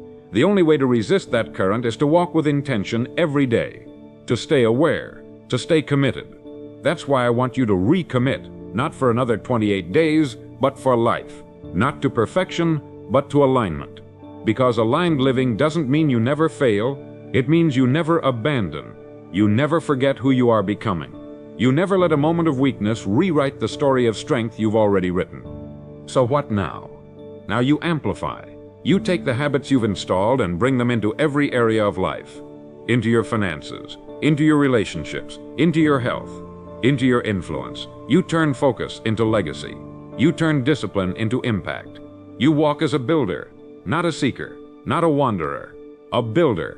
And every room you enter, you ask yourself, what can I contribute here? How can I serve here? How can I lead here by example, by energy, by presence? Because now you don't just carry knowledge, you carry embodiment. You are the message now, not just the student, the teacher, the mirror, the proof. Let's seal this journey with your final declaration. Speak it aloud, write it in the comments as your public confirmation. Let it be the phrase that echoes in your spirit for the rest of your days. I walk in power. I live in purpose. I am the architect of my future. Let every cell in your body absorb that truth, because it's no longer a wish, it's a reality, one that you earned, through commitment, through repetition, through a willingness to do what most people never do, finish. And if you ever forget, if life ever throws dust on the fire, return here to these words, to these principles, to this rhythm. Listen again, walk again, and build again. Because you don't need motivation. You are the momentum now. You don't need direction. You are the compass now. You don't need permission. You are the authority now. Everything you need is already within you. It's always been there. You just needed 28 days of silence, structure, and discipline to remember. So what comes next? Only everything. The business you've been afraid to launch. The relationship you now have the clarity to lead. The health you now have the strength to master. The purpose you now have the focus to pursue. Don't shrink back into old roles. Don't walk backward into comfort. You were made for forward. You were made for high ground. You were made to lead. The path is yours. The tools are in your hands. The fire is already burning. And before we close this chapter, I want you to do one final thing. Not for me, for those watching. For those listening, silently in the comments. For those who haven't yet made the leap but who feel the pull, leave a comment below with your favorite declaration, your favorite line, your personal mantra, something that moved you, something that grounded you. And if this journey changed your life, then share it. Like this video. Save it, spread it, because this isn't just about you. It's about the next person who needs a light on their path. And you, yes, you just became that light. Congratulations. You did more than listen. You acted, you built. Every morning before the world makes its demands on you, before the news, the noise, or the schedules, you are handed something far more powerful than time itself. You are handed your mind, and how you train it, direct it, and speak to it in the early moments of each day will determine whether you drift or steer. Success is not some mysterious force reserved for the gifted or the lucky. It is the predictable result of mental conditioning. The world does not shape your mind. Your mind shapes the world you walk through. And today we begin with this truth. You are always becoming something. The only question is, what have you decided to become? Now, before we go deeper, I'd like to ask you something simple but important. If you find value in the ideas you'll hear today, I invite you to support this journey. Like this message, subscribe, and pass it along. Not because I said so, but because the world needs more people who are awake, people who are building themselves on purpose. And if these words speak to you, then make this part of your morning habit. We become what we repeat. So let's repeat things worth becoming. Most people begin the day in reaction. They check their phone, they read headlines written to provoke fear. They scroll through the lives of others and call it inspiration. But not you.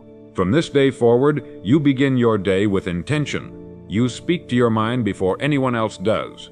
You declare who you are and what you stand for before the world has the chance to define it for you. If you don't feed your mind, the world will feed it confusion. So each morning you must be deliberate. You must say, "This is who I am. This is where I am going. This is what I will do today." And it begins with this single unshakable belief. I become what I think about. This is not poetry, this is law. The great law of the mind is this. What you think about consistently, you become. That is not a metaphor, it is physics. Plant success in your mind, and your actions, your decisions, your habits will begin to align with that success. Plant confusion, hesitation, and doubt, and those two will take root and grow. The mind does not care what you plant. It will return what you sow, every single time. And so each morning you must begin by planting the right seed. You must speak words that guide your thoughts and make them fertile. You must feed the soil of your consciousness before anything else gets to it. And what do we plant? We plant vision. We plant belief. We plant clarity and gratitude and direction. When you wake up, you do not simply rise from your bed. You rise into your identity. You do not just prepare for the day. You declare it. Say to yourself, I know who I am. I know what I'm building. I am one with purpose. I am one with peace. I am free from confusion. This is not wishful thinking. This is mental discipline. And without it, no amount of talent or opportunity will help you. The man who trains his mind wins long before the world ever notices his results. Every person you admire has learned this in one way or another. They understand that the morning is not just a time of day. It is a portal, a sacred gate between your subconscious and your waking life. What you affirm in that quiet space will echo into your decisions, your emotions, your habits. So do not waste it. If you start with fear, you will carry hesitation into every conversation. If you start with weakness, you will doubt your strength before the first obstacle. But if you start with power, if you feed your mind words of clarity, boldness, and faith, you will walk into the world like a man already victorious. Your environment is not responsible for your future. Your habits are. And your habits are nothing more than the repeated expression of your thoughts. That is why the morning is sacred. It is the birthplace of habit. Speak the same empowering words to yourself each day, and you will change not just your mood, but your destiny. The results are not immediate, but they are certain. You may not see change on day 3, but stay the course. You're not planting weeds, you're planting oaks. And the man who plants oaks knows that patience is not delay. It is faith in the unseen. And so I challenge you, for the next 30 days, say this to yourself each morning. Not casually, but with full belief. I am one with wealth and wisdom, free of fear and doubts. I walk with purpose. I build with vision. I attract solutions. I serve with power. I live today as a success because I am becoming one. These are not empty affirmations. These are instructions to your subconscious. And your subconscious, when fed repetition with emotion, begins to alter your behavior. It guides your energy. It filters your focus. And soon, you won't have to try to be the person you described. You'll become him by force of thought. Now I want you to write that down. Not tomorrow. Today. Write it, speak it, repeat it, carry it in your pocket, look at it while you eat, say it before you sleep. Keep your mind on the rails of purpose, or it will derail you. And if it helps, share your declaration below. Declare your law. Let your words echo in public, as they already do in private. If it feels bold, that's a good sign. Boldness is the price of self-respect, and you are no longer here to live by accident. So we begin. You don't need perfect circumstances. You don't need approval. You don't need more time. You need one decision.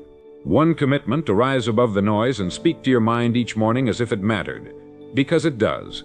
Say it aloud. Breathe it in. Let it mark the start of your new identity. This is the foundation.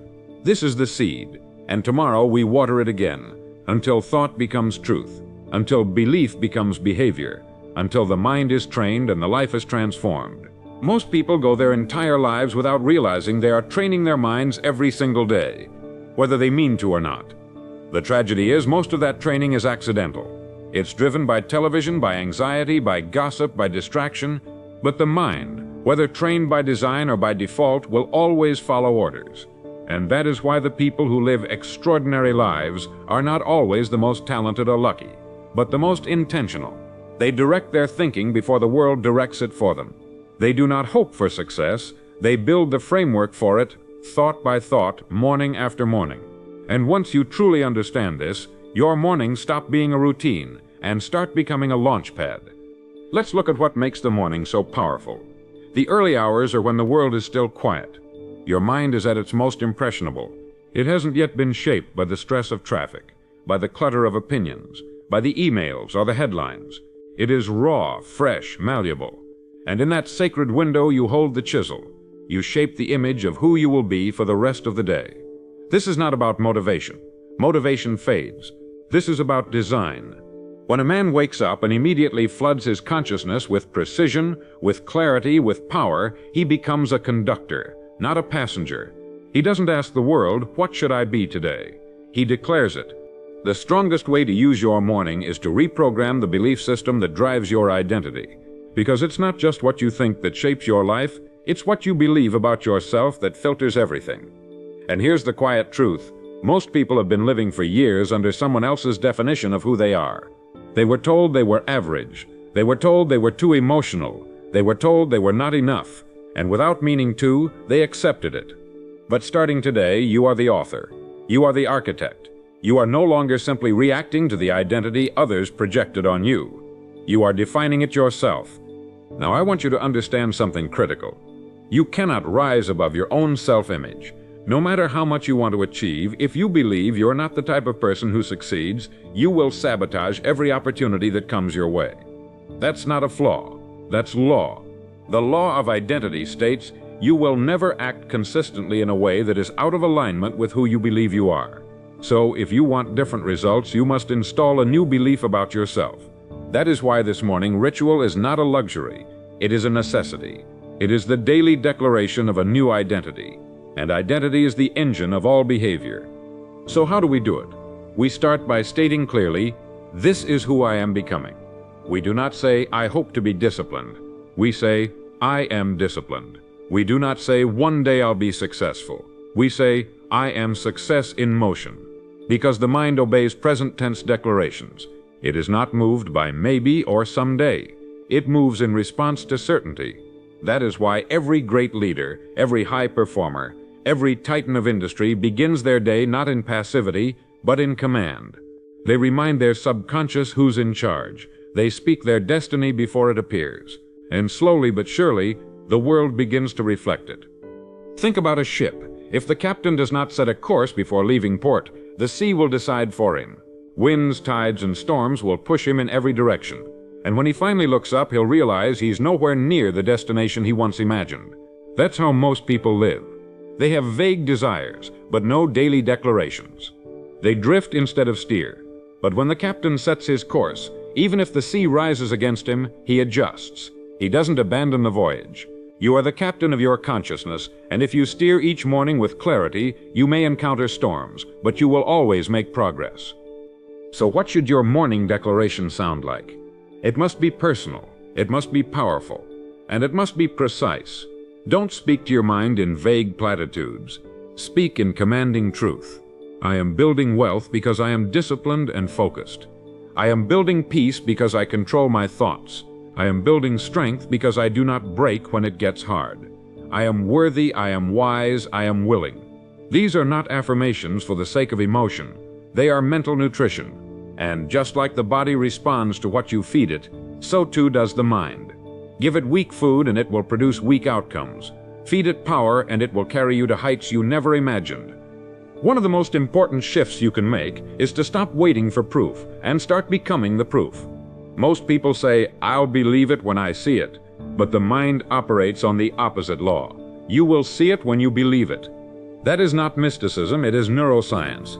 Your belief filters your attention, your perception, your decisions. So when you say each morning, "I believe in who I am becoming," you are not lying to yourself. You are leading yourself. The old self may resist. That's normal. The mind clings to its patterns. But repetition, spoken with emotion, rewires it. And the day you believe more in your vision than your fear, the transformation becomes unstoppable. Let's make today's law clear. Your identity determines your altitude. To rise, you must rewire what you believe about who you are. Say it with me. Better yet, write it below. Let it be public. Let it be loud. Declare it not for approval, but for commitment. I am rising. I am a builder of my future. My mind follows my voice. This is not theater. This is blueprint. This is the voice of the 5%. The voice of those who train their minds before the world trains them into confusion. And if you say it long enough, loud enough, clear enough, the world will eventually echo it back. You do not need permission to transform. You only need consistency. The mind is a creature of habit, and once it accepts a new pattern, it defends it with power. But you must give it the pattern. So tomorrow, and the next day, and the next, you speak your identity before the world has the chance. This is your secret weapon. This is your edge. Most men wake up into passivity. You will wake up into power. You are no longer waiting for success to arrive. You are becoming success, one declaration at a time, one belief at a time, one morning at a time. The moment you wake up, your mind is listening. Before your feet touch the floor, before you open your phone, before the world has a chance to interrupt, your subconscious is standing by, ready to receive instructions. And if you don't give it a clear order, it will replay yesterday's script. That script might be full of stress, fear, doubt, or hesitation. And if that's what runs your day, it's not because you chose it, it's because you allowed it. The key to changing your life is understanding this. You don't rise to your goals, you fall to your patterns. And your morning is where those patterns begin. Every day you rise without intention, you reinforce the old version of you, but every day you rise and declare who you are and where you are going, you begin to build a new pattern, a new path, and ultimately a new destiny. The reason most people don't see progress is not because they're lazy. It's because they keep waking up with the same mindset that built their current life. You can't create a new reality with yesterday's thinking. You can't solve your problems with the same identity that allowed them to grow. And that's why the morning matters, because that is the only time of day you're free from external noise. It's the only time you haven't yet handed your attention to the world. It's the only time you can speak to your mind without competition. If you don't use that time to lead yourself, the world will lead you straight into distraction, confusion, and mediocrity. Now, what does it mean to train your mind? It means you no longer let thoughts wander aimlessly. It means you treat your thoughts the way a sculptor treats stone. You carve, you cut, you refine, you shape them into something useful. You don't leave your thoughts to randomness. You instruct them. And that instruction must begin with focus. Every day your mind will be tempted by 1,000 directions. But a successful life is not built by chasing everything. It is built by focusing on one thing at a time, with discipline and patience. So when you wake, you say, "Today I move forward on the things that matter. I ignore distraction. I reject confusion. I walk with focus." Focus is not just about eliminating distraction, it's about increasing alignment. And alignment happens when your thoughts, your words, and your actions all move in the same direction. That kind of focus creates power. Think of a magnifying glass. In the presence of sunlight, it can start a fire, not because it adds energy, but because it focuses. Your mind, too, is a lens. If scattered, it warms nothing. If focused, it can ignite change, but only if you aim it with purpose. And that's what your morning is for. Not just to repeat mantras, but to aim your mind like a laser toward what matters. Let's not pretend it's easy. You will be tempted. You will feel the pull of urgency, the addiction to reaction, the noise of modern life. But each time you choose to pause, breathe, and declare your focus, you take back control. And control compounds. The man who trains his mind to obey him in the morning will find it easier to master it in the heat of the day. He will no longer be swayed by other people's moods, deadlines, or energy.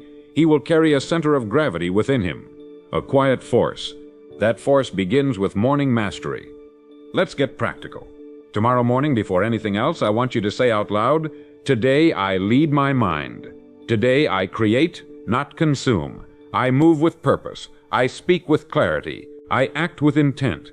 These are not hollow phrases. These are instructions. And the mind, when fed clearly, begins to operate with new standards. You'll notice your conversations change, your energy sharpens, your patience grows, because focus, once trained, extends itself. The more you speak it, the more you live it, and the more you live it, the more success becomes your natural state, not a pursuit, but a pattern.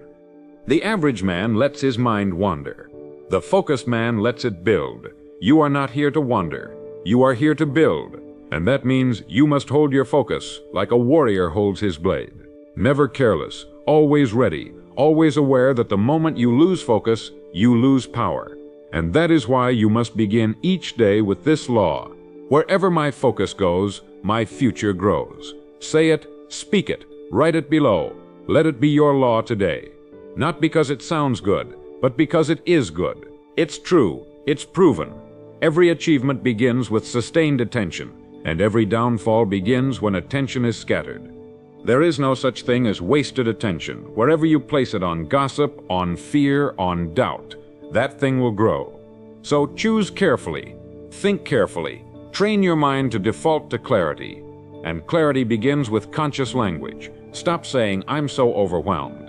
Start saying, "I'm choosing what to focus on." Stop saying, "There's too much to do." Start saying, "I do what matters, and I do it well." This shift in language creates a shift in emotion, and that emotional shift fuels action, and that action creates results. But it all begins in the mind. Train it every single day. Now write this down. Not someday, today. Where my focus goes, my future grows. Look at it when you wake up. Say it in the mirror. Share it below. Let others see the law you've chosen. Not for applause, but for accountability. These declarations are not performance. They are architecture. They are the blueprint of a mind being rebuilt with purpose. And every morning you repeat them, you drive the nails deeper into the foundation of your new life. So we build, one law at a time, one declaration at a time, one morning at a time. The world may still be chaotic, the news may still scream, the distractions may still knock. But your mind will be silent, strong, and focused, because you trained it, because you spoke to it, because you fed it the law that produces success, not by accident, but by design. There is a force more powerful than talent, more decisive than intelligence, more consistent than motivation. That force is discipline, and discipline begins not with action, but with mindset. The disciplined man is not someone who simply works harder. He is someone who has trained his thoughts to obey a higher standard. While others act according to how they feel, he acts according to what he decided. That decision begins every morning. You must not wait for inspiration. You must install instruction. The man who waits for the mood to strike will forever be a servant of his emotions. But the man who speaks discipline into his mind each morning will one day become a master of his fate. Discipline is freedom. Most people confuse freedom with comfort. They think that sleeping in, skipping tasks, or avoiding effort is freedom. But those choices produce chains of regret, of anxiety, of wasted time. True freedom is the ability to do what needs to be done even when you don't feel like it. That is not just willpower, that is a trained mind. You don't get there by accident. You get there by rising each day and reminding yourself, I am not ruled by emotion. I am guided by principle. I do what matters because I said I would. Discipline does not remove emotion. It just refuses to worship it. The reason so many people fail to build discipline is because they treat it like a trait instead of a practice. They say, I'm just not disciplined. But discipline is not something you're born with. It is something you become. And the becoming begins with what you tell yourself when you wake up. If you say, I'm tired, maybe I'll start later, then later becomes never. If you say just one more hour of comfort, that comfort steals a day from your dream. But if you say, I begin now, no matter how I feel, something shifts. The body will protest, but the mind, when trained, will lead. And soon your feelings follow your decisions instead of dictating them. Now, what is the mental formula for discipline? It is simple, but rarely followed. First, you identify your non-negotiables. These are the few essential habits that move your life forward. Not everything, just the vital few. Then each morning you remind your mind that these actions are part of who you are. Not tasks on a list, but traits of your identity. This is where most people fail. They make discipline optional. You will not. You will say, this is who I am. I am a builder. I am a man of my word. I do what I said I would do. I move before I feel ready. I act without delay. These are not slogans. These are scripts. Install them into your mind until your behavior aligns. You must understand something important. Repetition is the doorway to identity. What you repeat with conviction becomes who you are. So each day, say it again. I rise early. I complete my essentials. I do not negotiate with my lesser self. I command my mind. I command my energy. It will feel awkward at first. That is normal. But the subconscious mind is always listening. And once it accepts the new standard, it begins to filter your attention, energy, and habits through that lens. And that's when you begin to change. Not because of pressure, but because of alignment. You begin to feel like the man you admire, because you are living like him. And let us not forget, discipline is not punishment. It is a declaration of self-respect. When you live with discipline, you say to the world, I matter. My goals matter. My time matters. My word matters. That kind of energy repels weakness. It builds momentum. It earns trust. Discipline attracts opportunities, not because of luck, but because others can sense consistency. People follow the man who leads himself. But before the world trusts you, you must show your mind it can trust you. That begins with daily acts of discipline. And those acts begin with morning decisions. Here is a truth worth engraving into your memory. Comfort is a drug. Discipline is the cure. And so I want you to write it down now, not later. Now, comfort is a drug. Discipline is the cure. Say it in the mirror tomorrow morning. Say it when you want to hit snooze. Say it when your lesser self whispers excuses. Speak it until it becomes louder than your doubt. And once it is loud enough, discipline becomes automatic. And what once felt hard will feel natural, because your identity has changed. Because your mind is no longer running old scripts. The difference between those who build and those who regret is not talent, it's training. You must train your thoughts the way a soldier trains with a weapon, not casually, but with purpose. Your morning declarations are not just motivation, they are mental armor. When you rise and say, I act regardless of how I feel, you arm yourself against distraction. When you declare, I finish what I start, you anchor your day in strength. And each time you follow through, even when it's hard, you gain more trust in yourself. And that trust is the fuel of confidence, not arrogance, earned confidence. Now write it, say it, share it. I do hard things. I am built by discipline. I finish what I start. Let it be the law that guides your mornings. Let it be the standard that sharpens your actions. Post it where you'll see it. Repeat it until your subconscious not only believes it, but demands it. This is not a trick. This is not hype. This is the ancient principle that every great man lived by, and now it is yours to live by too. So tomorrow, when you wake, speak like a builder, think like a warrior, move like a man with vision. Don't wait to feel ready. Be ready. Decide, declare, do, and watch what happens when discipline becomes your default. There's a quiet truth about success that most never talk about. It's not flashy. It's not dramatic. but it separates the 5% from the 95. That truth is consistency. The ability to do what matters, not once, not twice, but every single day, even when it's boring, even when it's invisible, even when no one is watching. The world rewards consistency far more than intensity. Anyone can sprint for a day. Very few can show up for a year. And yet success does not yield to the most passionate. It yields to the most consistent. The men who win in life are not the ones who burn brightest, but the ones who burn steady. And that steady fire is built in the morning, one day at a time. The danger of inconsistency is subtle. It doesn't shout, it whispers. It whispers, take a break, skip today, you've done enough. And if you listen even once, you send a message to your mind that the standard is negotiable. But you must not allow that. You must tell your mind every morning, this is not optional. This is who I am. Because identity is shaped not by effort but by repetition. What you repeat becomes who you are. That's why every successful man guards his routines like a king guards his throne. It is not about perfection. It is about pattern. And the pattern must begin with your voice, speaking your law into existence before the day begins. So what stops people from being consistent? It's not laziness. It's emotion-based thinking. They let their moods dictate their movements. They say, I don't feel like it. And so they wait. But waiting for motivation is like waiting for the wind to blow in the perfect direction. It may come, it may not. But the man who is consistent does not wait. He creates wind. He moves anyway. And eventually the mood catches up to the motion.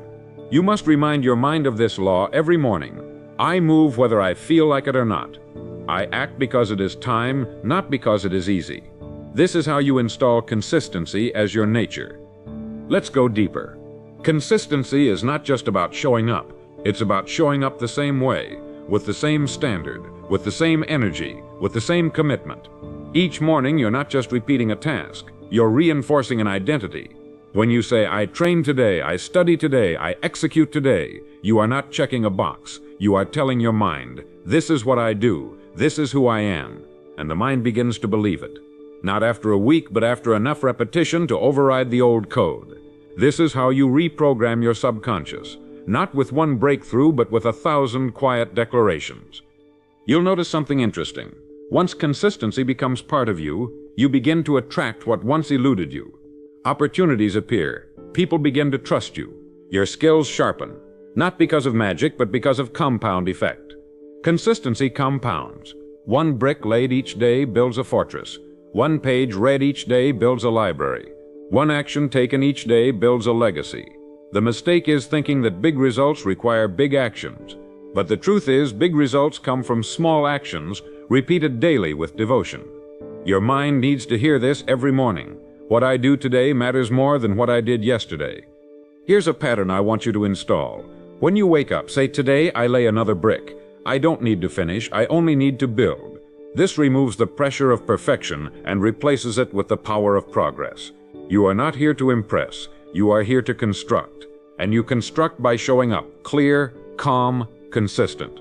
When it's raining, you build. When you're tired, you build. When you're uninspired, you build anyway. This mindset removes the need for hype. It replaces emotion with motion. And when motion is maintained, emotion evolves. Let me give you the law for today. Consistency is the silent engine of greatness.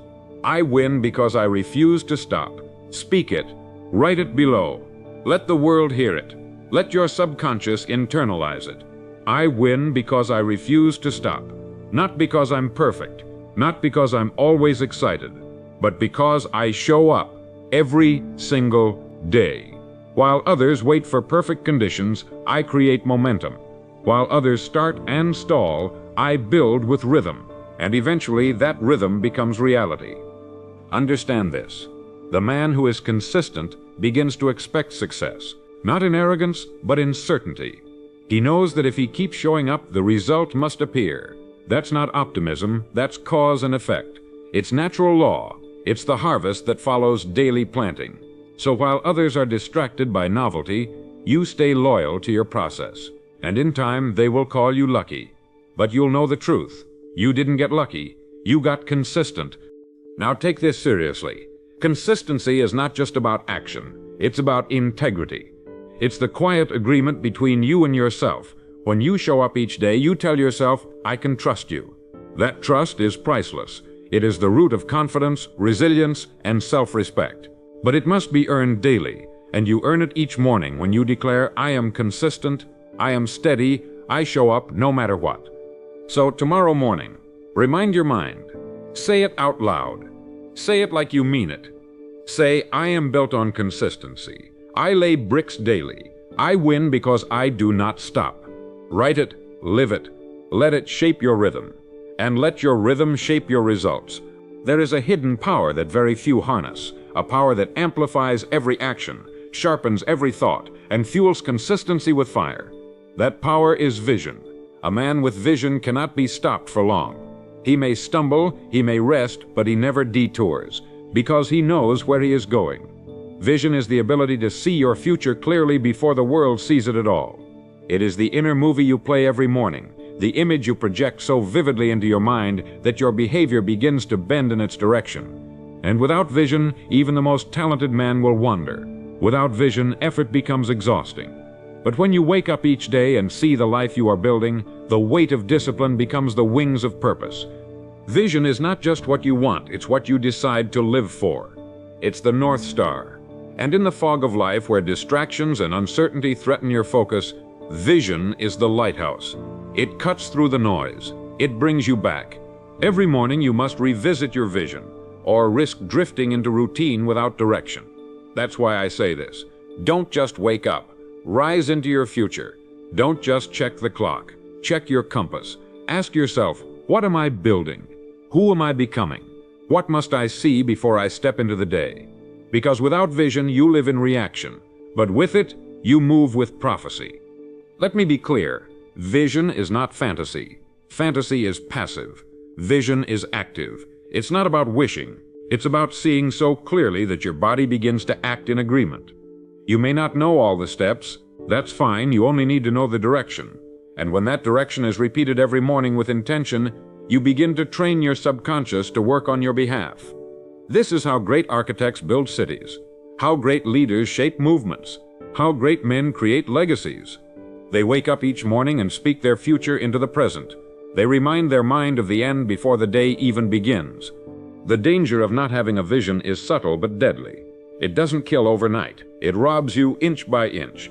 Without vision, you settle. You shrink to fit your surroundings. You confuse comfort with peace, and soon you're surviving instead of expanding. But the man with vision, he cannot be content with mere existence. He must build, he must expand. He must act in alignment with the image burned into his mind. That image becomes his filter, his fire, and his fuel. And every morning, it must be reignited. So I ask you now, what is your vision? Not the generic version, not the one others gave you. Your vision. What do you want to build with your life? What kind of man do you want to become? Where do you want to wake up 5 years from now? What will your days look like? What will your income be? What kind of peace will you carry? These are not casual questions. They are the foundation of power, and they must be answered, not someday, now. Because a vague vision leads to vague action, but a clear vision leads to focused movement. Tomorrow morning, before you touch your phone, close your eyes and see it. See the life that belongs to the future version of you. See the home, the work, the people you serve, the clarity, the discipline, the power. And once you see it, speak it. Say, this is where I'm going. This is who I'm becoming. Say it until the voice in your head stops arguing. Say it until your behavior starts bending. Say it until vision becomes your default. Because once it becomes natural to think like that, your decisions will begin to align, even when you're tired, even when it's hard. Let's make today's law plain and simple. A man with vision walks faster than those with sight.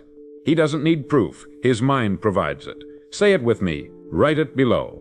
I am led by vision, not by noise. I see it clear. I build it daily.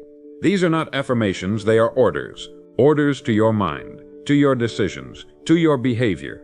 The man who speaks like this each morning will not drift. He will not fold. He will not wonder where the time went, because he lives by a future he already owns in his mind.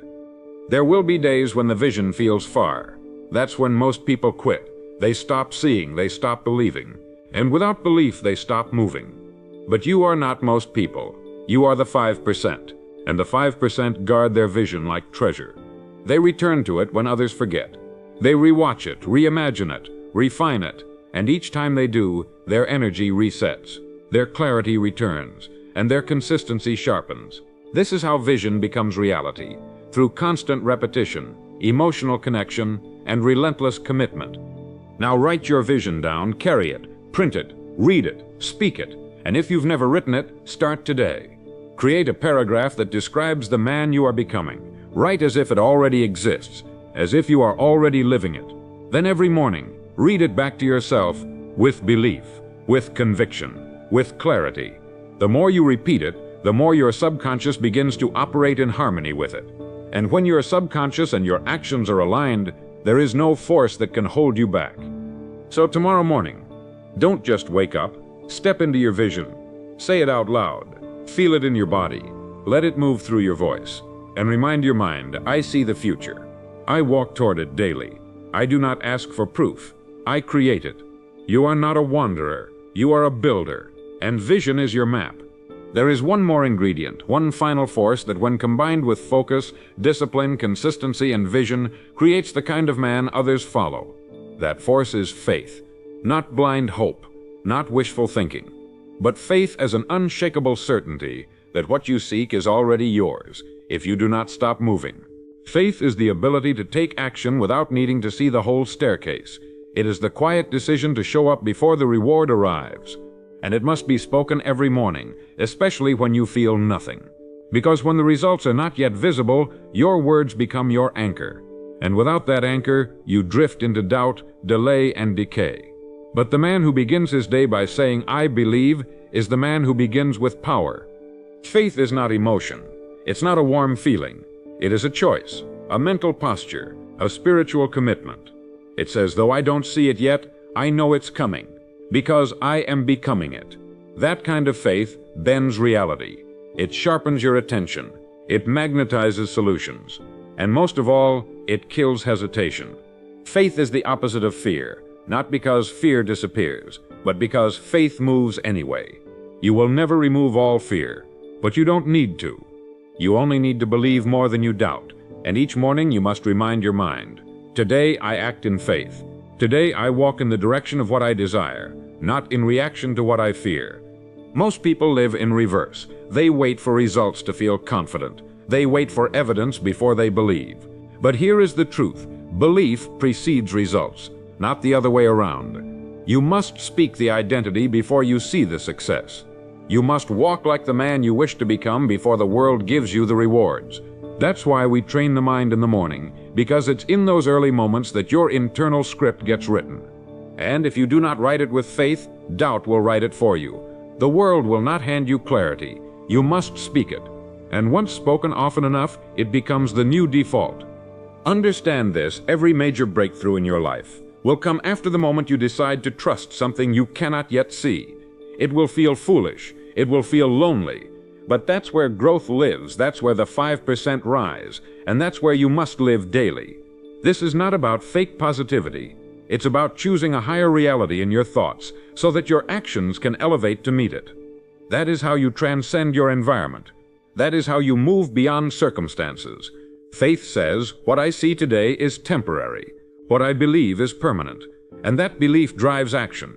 So tomorrow, when your eyes open, speak like a builder with unshakable belief.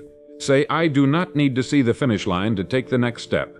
I move with confidence. I act with trust. I plant with certainty. I build in faith. These are not hollow affirmations. These are commands. You are ordering your subconscious to align with courage, and courage is not the absence of fear. It is movement in the presence of it. Speak this enough times and fear loses its grip, not because it disappears, but because you no longer obey it. Let me give you the law for today. Faith is the bridge between thought and reality. I cross that bridge daily. Say it. Write it below, post it, breathe it. I walk in faith, I cross the bridge. I act as if it is already done. This law is not philosophical. It's practical. It affects how you show up in your business, your relationships, your health. A man who acts in faith carries a different posture. He's less desperate, more focused, less reactive, more steady, less attached, more aligned. Because he knows the outcome is certain, if the commitment is kept. You see, doubt is a thief. It doesn't rob you quickly, it robs you slowly. A little hesitation here, a little overthinking there, a pause that turns into a pattern. But faith is a multiplier. When you speak it daily, it compounds. It fills the cracks that fear tries to slip through. It trains your body to act before the mind has a chance to retreat. And when that becomes your pattern, you begin to create at a level others can't understand. They'll call you lucky. They'll say you have something different. But you'll know the truth. You trained your mind to believe. And that training must happen each day, because the world is loud, doubt is sneaky, and fear is always waiting for a weak moment. But you wake up each day and armor your thoughts. You speak your future, you declare your certainty. You refuse to wait for guarantees because you already know. You are walking with a vision the world hasn't seen yet. But you've seen it. You've spoken it. And now you are building it, one brick of belief at a time. Now write it down, say it, declare it with force. I move with certainty. I build with belief. I do not hesitate. I do not wait. Let it echo through your mind. Let it fill the first moments of every day. When others hit snooze, you speak your future. When others hesitate, you step forward. Because you are no longer hoping. You are walking. You are no longer wondering. You are declaring.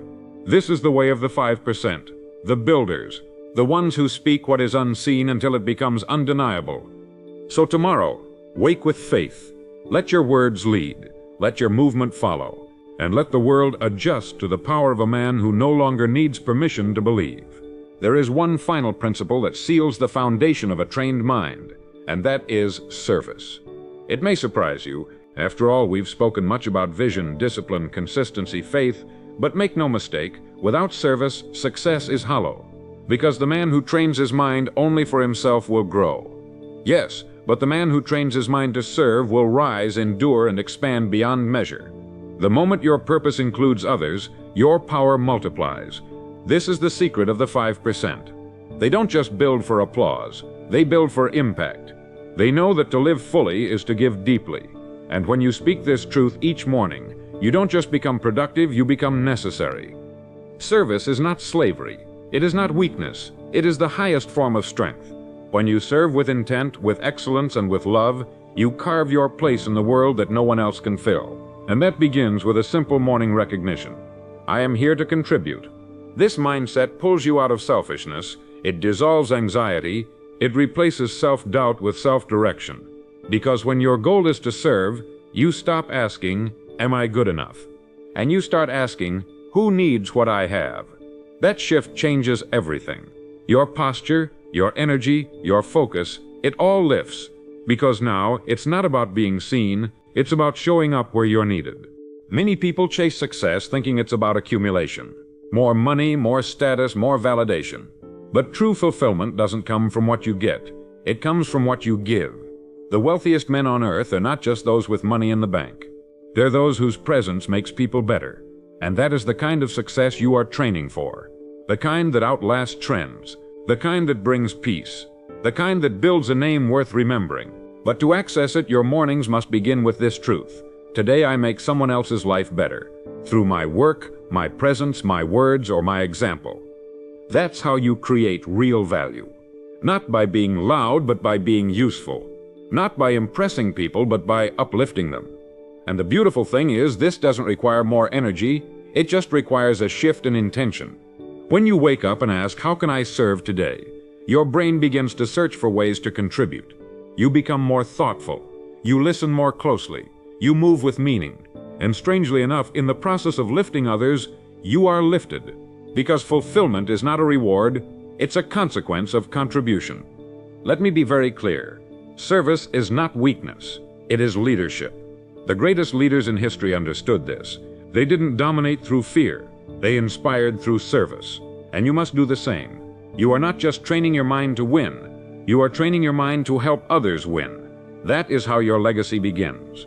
Each morning, remind yourself, I am not here just to succeed. I am here to serve. And in my service, I will succeed. These words do not make you small. They make you unstoppable. Because when you work for something bigger than you, you tap into something stronger than you. Let's engrave today's law into our minds. My success is a reflection of my service. I rise by lifting others. Say it now. Write it below. Let it be your anchor. I rise by lifting others. I am here to serve with power. These are not sentimental phrases. They are power principles, and when you live by them, you walk through the world with calm authority. People feel it. They respond, because nothing is more magnetic than a person who moves with purpose, and whose purpose includes more than just himself. So tomorrow, before you do anything else, ask, who can I help today? Maybe it's a client. Maybe it's your family. Maybe it's a stranger. Maybe it's your future self.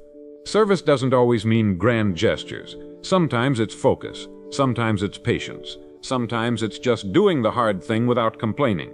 But always, always, it begins in the mind. And if you begin the day with the intention to serve, you will find the opportunities, the strength, and the peace you're looking for. And remember this, money is a byproduct. Status is a byproduct. All the things you desire will come. If you make yourself valuable, and you become valuable through service. The man who gives more earns more. The man who contributes more receives more. Not always instantly, but always eventually. This is not opinion. This is law. The law of sowing and reaping. The law of cause and effect. What you give must return. So give with strength. Give with clarity. Give with purpose. And let the returns take care of themselves. Now, as we conclude this series, carry these truths forward. Your morning is your weapon. Your voice is your steering wheel. Your thoughts are your building blocks. And your service is your legacy. Train your mind before the world trains it for you. Speak your identity before fear does it for you. Declare your law before circumstance defines it for you. You are not here to drift. You are here to build. You are not here to survive. You are here to impact. And every morning, you are handed the tools to do exactly that. If these messages have stirred something in you, let others know. Comment your commitment. Share your declaration. Like, subscribe, pass it forward. Not because of me, but because someone else needs this fire. Someone else is searching. Let them find this. Let them find you. A man on purpose. A mind on fire. A life built not by accident, but by design. Most people search for success as if it were a buried treasure hidden behind some distant horizon, guarded by luck or circumstance, reserved for the privileged few. But the truth, as old as civilization itself, is this: all lasting success begins within. It doesn't come from wealth. It doesn't come from connections. It doesn't come from being born at the right time or in the right place. It comes from one thing: understanding and living in harmony with a quiet, universal law that governs every achievement in human history. The great secret is not hidden from you. In fact, it's been spoken for centuries by philosophers, teachers, and wise men in different words, in different tongues, but always pointing to the same eternal truth. We become what we think about. That's the law. The secret that builds empires, launches dreams, and transforms ordinary men and women into legends. And yet, despite being freely available to anyone willing to listen, only a small number ever truly grasp it. Even fewer put it into action. When we look out at the world today, we see people racing. Some run toward goals they've defined clearly. Others run simply because they're told to. Most never stop to ask why. Why do some achieve lasting success while others struggle year after year, repeating the same frustrations? Why do 5% rise while 95% conform? The answer, once again, rests in this ancient secret. But here's the catch: hearing it once is not enough. It must be understood, felt, and lived. That's why I urge you now, if this message resonates, if you felt that deep inner tug toward more, then don't just watch. Commit, like this message. Subscribe to these ideas, not for me, but for yourself, as a quiet pledge that you're ready to move from theory to transformation. Because what you're hearing isn't entertainment, it's instruction, and it's going to change your life if you let it. You see, the law is simple, but it is absolute. Whatever we plant in our minds will return to us in kind. Just as the soil does not judge the seed, whether it's poison or corn, so your mind will not judge your thoughts. It will grow what you plant. If you think fear, you will live in fear. If you think wealth, you will attract wealth. If you think lack, you will receive lack. The problem is most people never decide what to plant. They drift, They follow the crowd, they let television, gossip, and the opinions of others plant seeds for them, and then they wonder why weeds grow in the garden of their life. But the successful man, the man who understands this law, takes control. He chooses his seed. He waters it daily with attention and expectation. He clears the weeds of doubt, and eventually harvest comes. Because it must. That is the law of thought and return, and it is no respecter of persons. This is why success is not an accident. It's not luck. It's a consequence, a direct outcome of obedience to principle. And yet most people spend their lives trying to change effects rather than causes. They change jobs, change cities, change partners, but never change their thinking. And so their outer world simply reshapes itself to match the same inner world. It's like trying to fix a mirror by painting over the reflection. But once you begin to work with cause, with your thoughts, you will see just how powerful and precise this universe really is. Like a farmer, you will begin to live by the seasons. You will sow with intention. You will work with patience, and you will reap with certainty. Now ask yourself, what are you thinking about most of the time? Not just once or twice a day, but continuously. What plays in the background of your mind when you're walking, driving, or falling asleep? That is your true destination. For as sure as the stars chart the night sky, that thought will shape your future. If you think poverty, you'll drift toward lack. If you think strength, your actions will align with strength. If you think you're not worthy of love or success, you'll act out that unworthiness in subtle ways until it becomes your reality. But the moment you take control, when you say, "This is who I will become," the current begins to shift. You will no longer be a passenger, you will become the captain. And the sea, once wild and chaotic, begins to obey your direction. Let me give you a story. A man once carried in his wallet a folded card with just 10 words written on it. He read it every morning and every night. The words were, "I am the architect of my destiny. I build its foundation and choose its contents." Day after day he read them, and day after day his life began to change. He started speaking differently. He walked with more purpose. He attracted better opportunities. Eventually people called him lucky, but luck had nothing to do with it. He simply began planting the right seed, and nature, ever loyal to its laws, did the rest. You see, the moment you get clear on what you want and plant it firmly in the soil of your mind, something remarkable begins to happen. The world, as if awakened by your clarity, starts moving pieces on your behalf. The truth is this: lasting success is not found. It is built, first in thought, then in speech, then in action. You don't stumble into greatness. You forge it one decision at a time. You don't ask the world for permission to succeed. You declare it in the silence of your mind, and then walk as if it were already so. That is what the few have always done, and that is what you are being called to do now. Because once you see that your life has always been the harvest of your thinking, you can no longer pretend to be powerless. You are not a victim of chance. You are a creator of circumstance. Let this be the moment.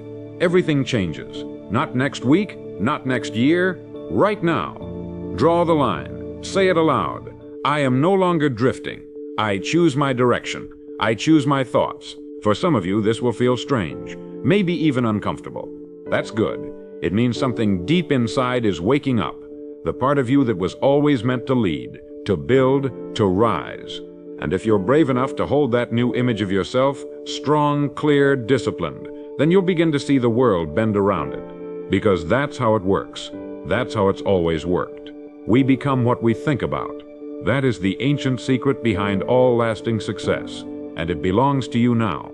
So I want you to write something in the comments, not for me, but as a declaration to yourself. Something that tells the world you understand. Something that claims the law as your own. Write this: I am the master of my mind. I plant greatness and I harvest greatness. Say it, write it, believe it, and from this day forward, live as if it were already true. The reason most people never experience lasting success is not because they lack talent, opportunity, or intelligence. It's because they never truly decide what they want. They live in a fog of vague wishes and daydreams, waiting for clarity to arrive like a gift from the heavens. But the law does not reward uncertainty. It rewards direction. A mind that knows where it's going begins to summon the tools, people, and events required to make that journey possible. But a mind without aim becomes like a ship without a rudder, tossed, turned, and ultimately lost. Success begins with a decision.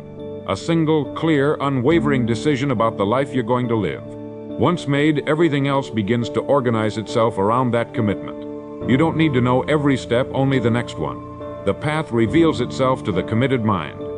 Let me make this practical. Take out a blank card, a piece of paper, anything that you can carry with you. On it, write exactly what you want to be, do, or have. Make it clear.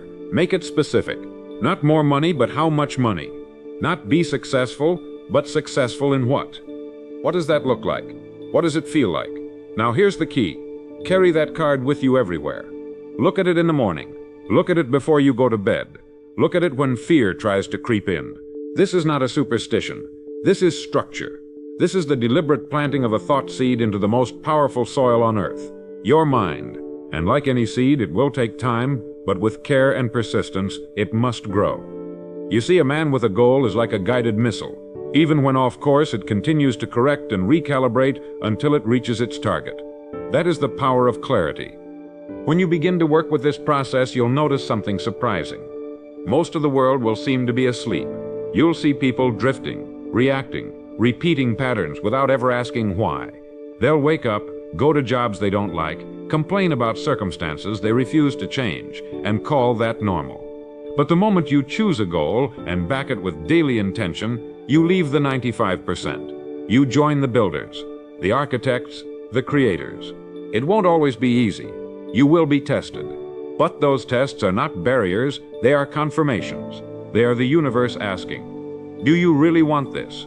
Pass the test, and the next door opens. That's how this process unfolds, step by step, day by day, with vision guiding action. Now let's address one of the great myths about success, the idea that it requires working harder than everyone else. That's not entirely true. Effort is important, yes.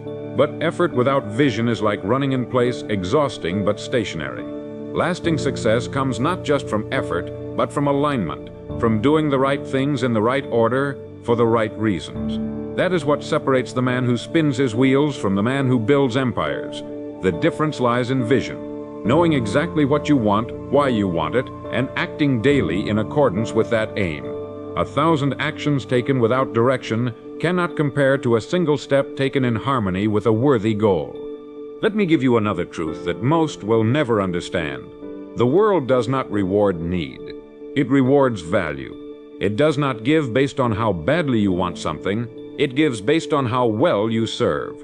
That is the law of compensation, and it applies to every profession, every industry, every relationship. If you want more, become more. If you want to rise, help others rise. If you want to earn more, serve more people at a higher level. The money, the recognition, the fulfillment, they are all byproducts. The real reward is who you become in the process. You're not just building a business or a bank account. You are building a man, a woman, a soul that is forged through daily discipline and dedication to something greater than comfort. It's time to ask yourself a powerful question. Who are you becoming right now? Not who you say you want to be, but who you are becoming through your habits, your thoughts, and your actions. Every day, every hour, every moment, you are shaping yourself into something. The question is, into what? Because the law does not pause. The mirror of your life reflects your current state of mind. And if you don't like the reflection, you must change the thought that produces it. There is no shortcut. There is no cheat code. Just the timeless, invisible machinery of the universe, responding with perfect accuracy to the image you hold of yourself. And once that image is upgraded, the world follows suit. It has to, because it is built to obey that law. Here's what I want you to do tonight. Before you sleep, take 10 quiet minutes and write a description of the person you want to become. Not the things you want to own, but the character you wish to embody. Is he disciplined, focused, calm under pressure? Is she powerful, generous, confident, unwavering in her purpose? Then write it, own it, read it aloud until you believe it, and carry that identity into your days. You will feel a difference immediately. Because now your actions have a North Star. Your energy is no longer scattered. It's precise. And that kind of focus can cut through any obstacle. People will ask you, what's changed? They'll sense it before they see it. Your speech will be clearer. Your eyes will have more depth.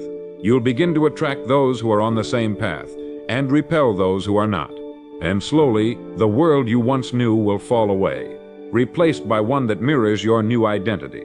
This is not magic. This is not fantasy. This is the law, and it has been working since the beginning of time for every person who dared to align with it, from the prophets to the pioneers, from saints to CEOs. Those who achieve lasting success are those who live by this principle. So let's end this chapter with another declaration. Something to write, speak, and remember when distractions try to steal your focus. Say this aloud and post it in the comments if you truly mean it. I act with purpose. I am who I choose to become. Say it every morning. Whisper it in moments of doubt. Let it carve itself into your spirit, because the person you wish to become is not far away. He is waiting. She is watching, and they will meet you the moment you decide to act in alignment with their standard. The decision is yours. There's a moment in every journey when the excitement wears off. The vision that once burned bright starts to flicker. Distractions grow louder. Doubts whisper. The world begins to pull you back into its comfortable fog. That moment is where 95% of people turn around. They shrink, they settle, they tell themselves, maybe this isn't for me, and they go back to drifting. But for those who know the ancient secret, for those who truly understand that thoughts become things, this is the moment to lean in, because this is the test. Success is not just about setting goals. It's about what you do after the feeling fades. Anyone can be excited on day 1, but only the few continue after day 10, day 20, when the outer world hasn't caught up to the inner decision. That's when the real shift happens. That's when you move from wishing to becoming. Most people don't realize how loud the world really is until they try to live deliberately. Turn on the television, scroll through your phone, walk through the crowd, and you'll be bombarded with noise. Messages telling you what to want, how to think, what to fear. And if you don't consciously take command of your mind, it will be programmed by that noise. That's why so many never build the life they want, because their minds are filled with everything but their own vision. They're distracted, fragmented, disconnected from their own purpose. But the successful person, the person who creates, builds, and transforms, takes full responsibility for what enters his mind. He guards it like a fortress. He feeds it only what aligns with his goal, because he knows garbage in, garbage out, and more importantly, greatness in, greatness out. Let me remind you again, you become what you think about, and you think about what you expose yourself to. This is why the power of environment is so critical. If you surround yourself with chaos, your thoughts will reflect it. If you surround yourself with negativity, your spirit will absorb it. But if you surround yourself with order, with excellence, with people and inputs that challenge and uplift you, your thoughts begin to elevate. And as your thoughts rise, so does your life. It's not just about motivation. It's about mental nutrition. What are you feeding your mind every day? Are you consuming content that builds your belief? Are you reading books that stretch your vision? Are you spending time with people who speak possibility into you, or those who poison your energy? You must choose, because no one is neutral. Every input is either watering your dream or choking it. Now there's another part of the law we must talk about, and it's this. The law is always active. Whether you're conscious of it or not, your thoughts are creating. You don't get to turn the law off. The only choice you have is what you'll plant. Every fear indulged, every doubt entertained, every what if repeated in your mind, that's a seed. And unless it's replaced, it will grow. That's why success is not just about thinking positively. It's about thinking precisely, deliberately. You must become a master gardener of your own mind. Every morning, every evening, you must weed out the lies, the excuses, the inherited limitations, and replace them with clarity, certainty, and truth. This is not once a week. This is daily. That's what separates winners from wishers. One takes control, the other surrenders without even realizing it. You may say, but what about failure? What if I make the wrong decision? What if I aim high and fall short? Let me tell you something. Failure is not the opposite of success. It is part of success. It is the refining fire that shapes you into the person worthy of the outcome you seek. The man who has never failed has never tried. He has never stretched. He has never grown. But the man who learns from failure, who keeps thinking, keeps adjusting, keeps believing, that man becomes unstoppable. Because each fall makes him sharper, more focused, more aligned with the truth. And eventually, life bends, not by chance, but by law. The same law that governs the seed governs your dream. And as long as you keep planting, nurturing, and believing, it must produce. Let's return to your goal. I want you to bring it to your mind right now. Picture it clearly. Feel it as if it were already yours. Imagine waking up one day and realizing that everything you once wrote on that little card has become real. The income, the health, the freedom, the impact. Let that image flood your senses. Now ask yourself, what would the future version of me do today? What decisions would he make? How would she speak, walk, and carry herself? That version of you is not some distant fantasy. It is a blueprint waiting for action. Each time you act in alignment with that vision, you shrink the gap between who you are and who you're becoming. This is how transformation happens. Not overnight, but moment by moment, decision by decision. Now here's another layer most miss. Success is not just about personal gain. It's about contribution. The more people you serve, the more value you provide, the more success flows to you. This is why selfish ambition eventually collapses. It's disconnected from the law of return. But service, generosity, and impact, they expand your reach, they multiply your influence, and they open doors you could never force open. If your goal is just to take, you'll find the world closes its hands. But if your goal is to give, to build, to elevate others, then abundance flows naturally. Because the law says for every action, there is an equal and opposite reaction. What you put out must return. That's why true success always has roots in service. Let me say it plainly. You are not here to survive. You are here to grow, to create, to become. And when you understand this, you stop settling for safety. You stop shrinking for approval. You stop asking for permission. You begin to live on purpose, not for applause, not for validation, but because there is something within you that demands to be expressed. That gift you carry, that vision you've seen, it's not random, it's not a fantasy, it's a call, a responsibility. And the moment you accept it, everything changes. Life no longer happens to you. It begins to respond to you. That is the turning point, the invisible moment when the game shifts, when the wind changes direction. And from that point on, you are no longer reacting to life, you are shaping it. So once again, let's seal this lesson with a declaration, a truth to live by. Say this aloud and write it down below if you're committed to living it fully. I feed my mind with purpose. I guard my thoughts like treasure. Let it be your compass when the world tries to pull you off course. Because the greatest freedom you'll ever know is the ability to choose your thoughts. And when your thoughts align with truth, with vision, and with service, you will not just succeed. You will become someone others look to for light, direction, and strength. That is lasting success, and it begins always in the mind. Most people spend their lives searching for the path, never realizing they are the path. They look for signs in the world around them, for mentors to hand them maps, for institutions to approve their direction. But the truth that separates the extraordinary from the average is this. Your life is not something you find, it is something you shape. The path does not come to you, you create it with every step you take, and that step begins in thought. The ancient secret behind all lasting success insists that your inner world precedes your outer one. This is not philosophy, it is law.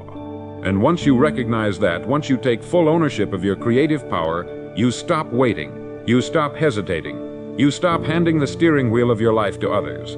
Instead, you rise each day with one intention: to become the architect of your own reality.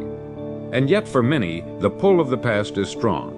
Old habits, old identities, old wounds. They whisper lies into the mind. You've never done it before. You're not like them. You'll fail like last time. These thoughts do not belong to you. They are echoes of a former self, a version of you shaped by circumstances, not conviction. If you're to rise, if you're to build a life of lasting success, you must release these ghosts. You must replace the old internal dialogue with a new language, one grounded in vision, power, and faith. This is why the words you say to yourself matter more than what anyone else says to you, because while others may doubt you, if you never doubt yourself, you will win. It may take time, it may take adjustment, but the law guarantees your return. As you think, you become. Now let's talk about consistency. Most underestimate its power. They chase after intensity, bursts of motivation, one big push, a dramatic change. But the law doesn't respond to drama. It responds to rhythm, to discipline, to small steps repeated daily. You don't become strong by lifting a heavy weight once.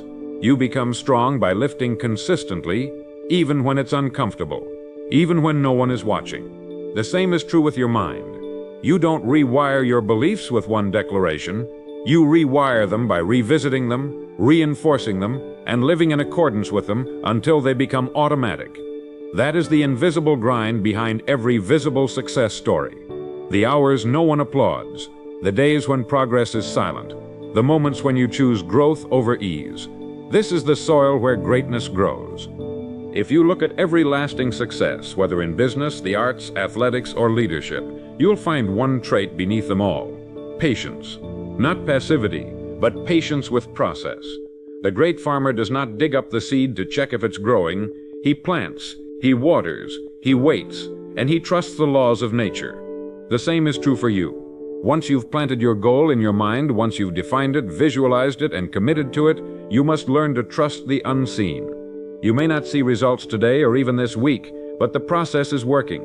The changes are taking root, and at the right time, the fruit will come. But if you panic, if you doubt, if you walk away before the season is complete, you abort the harvest. You short-circuit the very law you're trying to apply. That's why one of the most powerful things you can do is hold the image, keep it alive, protect it. Don't let circumstances blur it. Don't let setbacks distort it. Your mind is the projector and your life is the screen.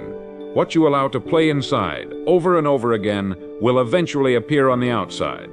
That's why every successful person you admire has a vision so clear, so vivid, that no amount of failure can erase it. They see the result long before it becomes visible. They feel the end while still in the middle. That is not delusion. That is creative intelligence, and it belongs to anyone who dares to believe in it fully.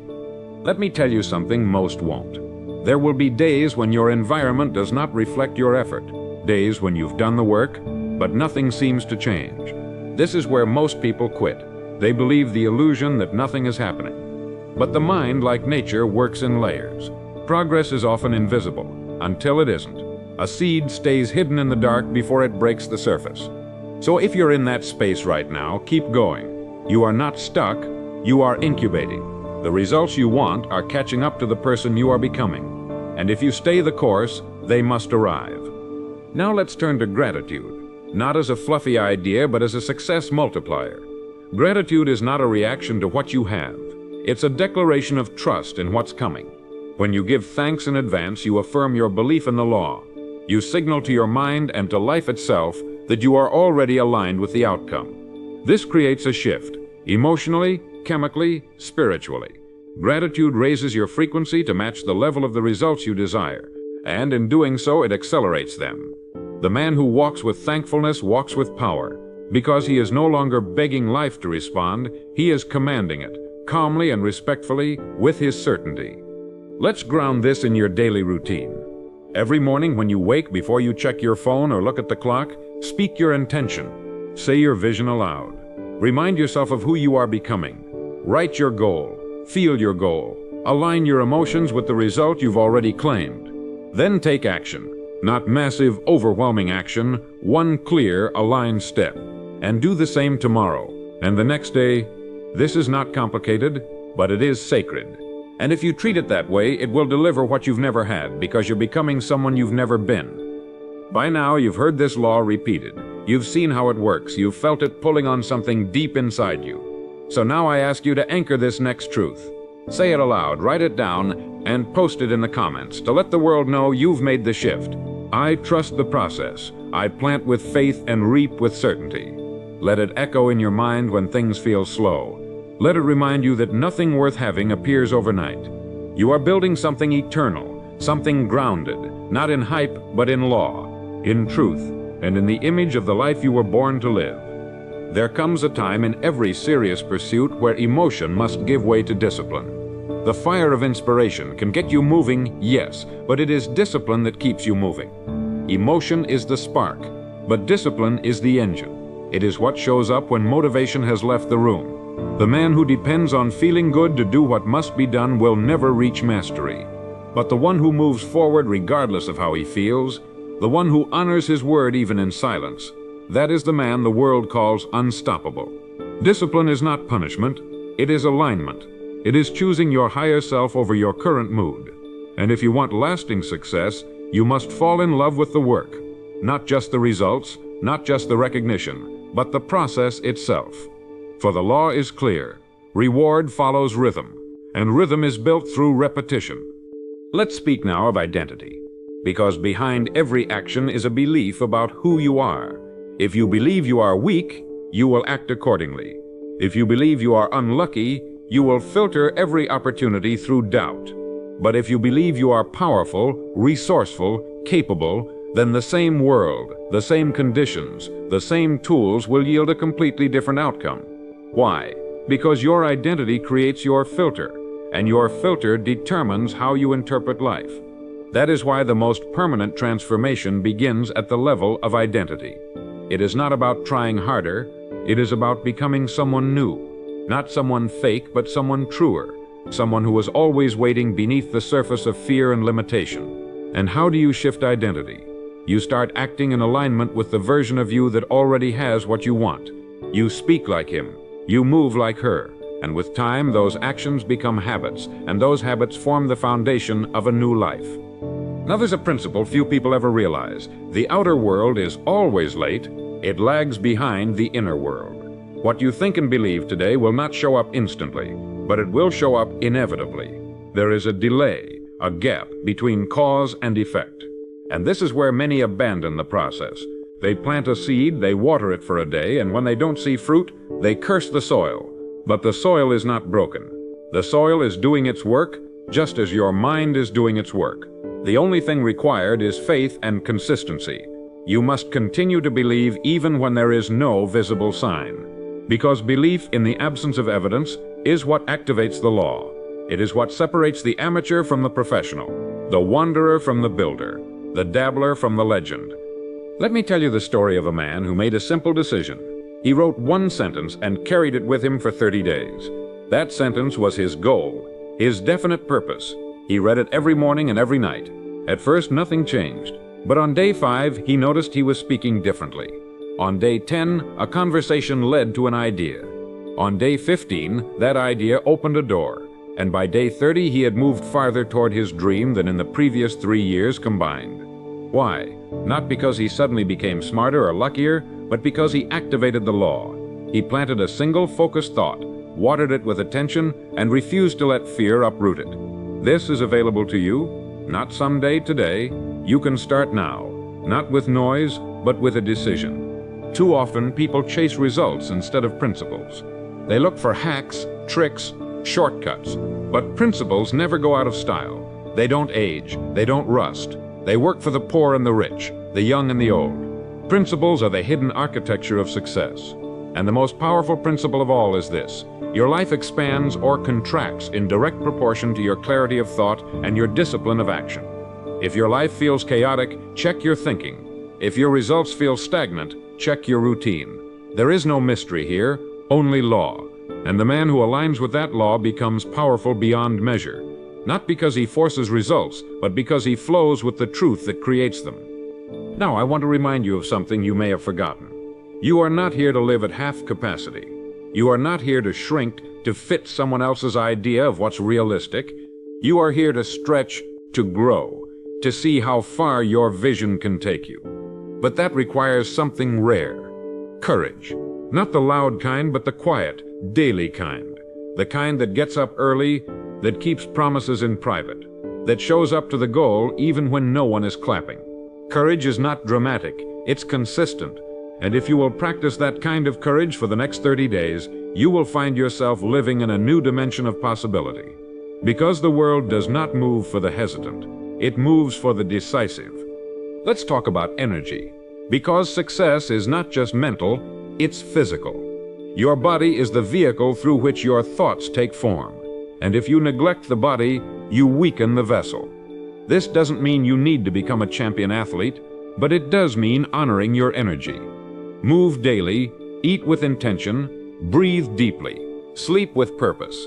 These are not luxury habits, these are success habits. The body and mind are not separate, they are co-pilots.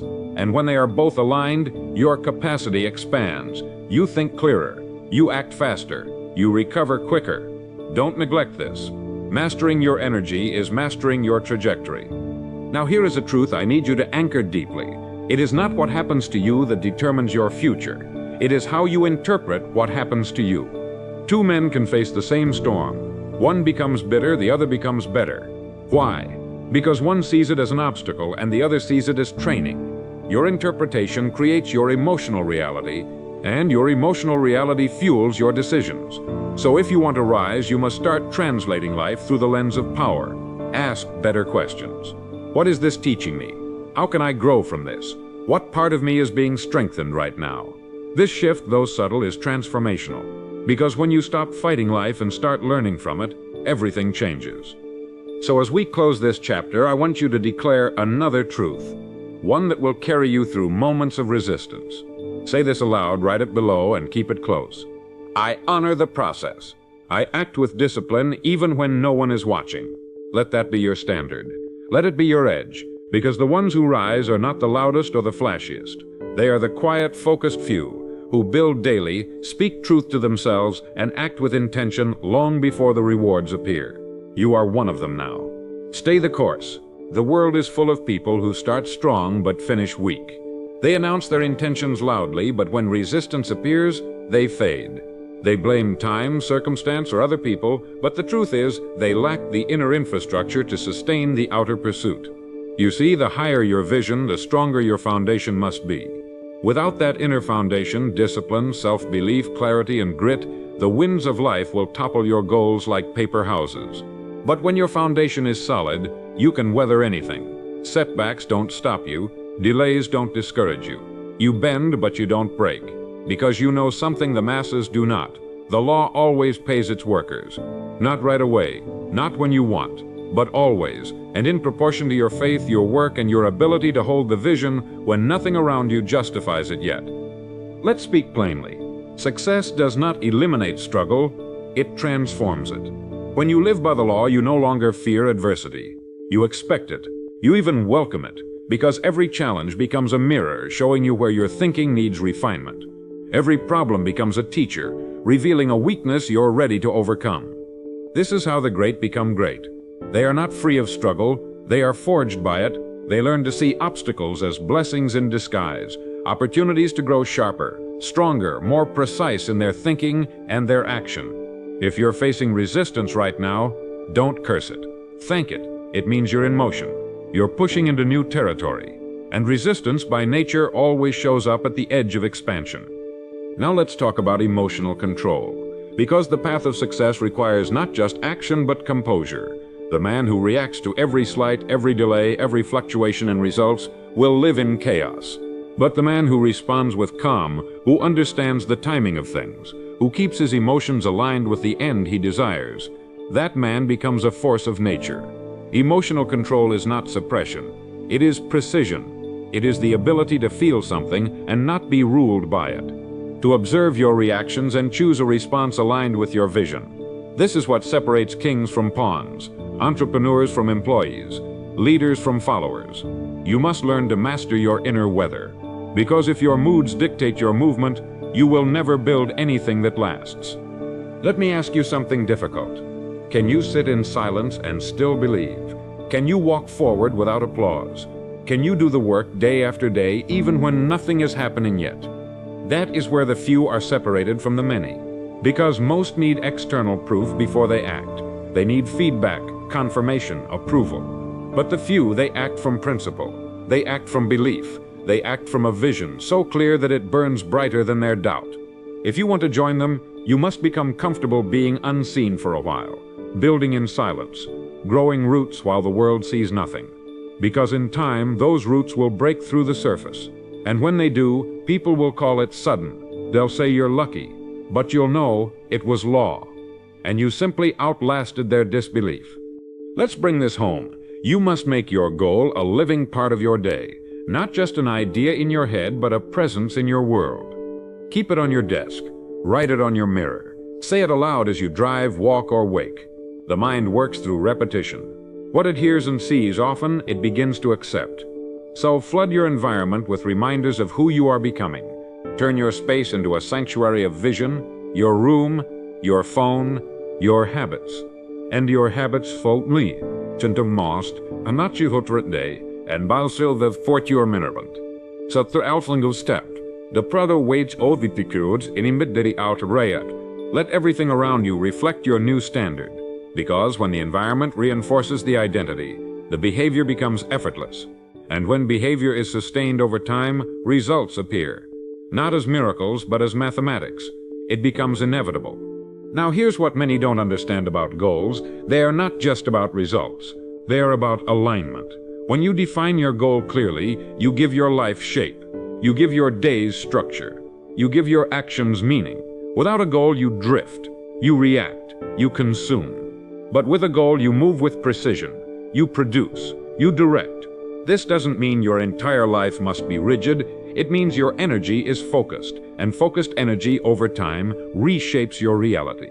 You begin to wake up earlier, not because you have to, but because you want to. You begin to say no to distractions, not out of guilt, but out of reverence for your vision. This is the power of a worthy ideal. It reorganizes your life around something higher. And that shift from randomness to rhythm is what produces excellence. There's another key most ignore: the compound effect. Small actions repeated daily produce extraordinary results over time. The man who reads 10 pages a day reads over 3,600 pages a year. The woman who saves a little each week builds wealth quietly. The leader who speaks affirmations, visualizes success, writes goals, and works with consistency becomes unstoppable, not overnight, but through repetition. The compound effect is invisible until it's undeniable. It is the secret behind every great body, every great brand, every great legacy. The masses underestimate the power of small, but the masters use it to their advantage. So if what you're doing feels too small to matter, keep doing it. That tiny action repeated is carving your future right now. Let me warn you of a trap. Comparison. It is one of the fastest ways to lose momentum. You look at others, see their highlight reels, and feel behind. But remember, everyone is in a different chapter. Some are on year 10 while you're on day 10. Some are playing a game you don't even want to win. So stay in your lane, respect your process. The only competition that matters is who you were yesterday.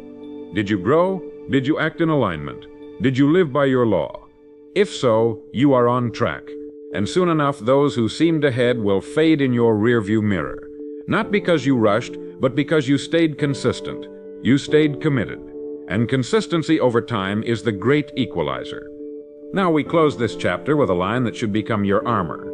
Say it aloud, write it down. Share it below as a declaration of identity. I build in silence. My discipline is stronger than doubt. Let that guide you through the valleys. Let it strengthen you when applause goes silent. Because you're not here for temporary approval. You're here for permanent transformation. And that kind of transformation is earned, not gifted. It is shaped in the dark. And when the light comes, because it will, you'll meet it with calm eyes and a steady hand, because you'll know this is not a fluke, this is law. And you earned every step. Every man or woman who has achieved something extraordinary, who has left a mark on this world that time cannot erase, has done so by living according to laws the average person ignores. These laws are not written on billboards or taught in classrooms. They are silent, invisible, but absolute. And among the most powerful is this: whatever you hold in your mind with emotion, belief, and repetition must eventually take form in your reality. You may not know how, you may not know when, but the law does not require your understanding, only your alignment. You do not need to know how a seed grows to trust that it will. You simply need to plant it, water it, and keep the weeds away. And that is what you are doing each day you return to your goal. Each moment you reject fear. Each time you act in faith. You are watering the invisible. You are aligning with law. But here's the truth most will never hear. This path demands solitude. Not loneliness, but solitude. Time alone with your thoughts. Time away from noise. Time spent in reflection and recalibration. You cannot build something new while being pulled by 100 old voices. You cannot create a new identity while living in the distractions of the world that shaped your current one. Solitude is not isolation. It is construction. It is where you become familiar with your own voice, your own power, your own standard. The great thinkers, inventors, and leaders all embraced solitude. Not because they hated people, but because they understood the value of mental clarity. So, carve out time. Guard it. Let silence sharpen your mind. Because only in silence can you hear the instructions of your higher self. Now we must talk about the law of persistence. It is the quiet force behind every breakthrough. The masses move in fits and starts driven by mood, external approval, or convenience. But those who achieve lasting success keep showing up. They knock on the same door until it opens. They keep doing what works, even when it's boring. They repeat the same foundational actions not because they're easy, but because they're essential. This is what makes a man dependable. This is what makes a leader trustworthy. Persistence is not loud. It is not glamorous.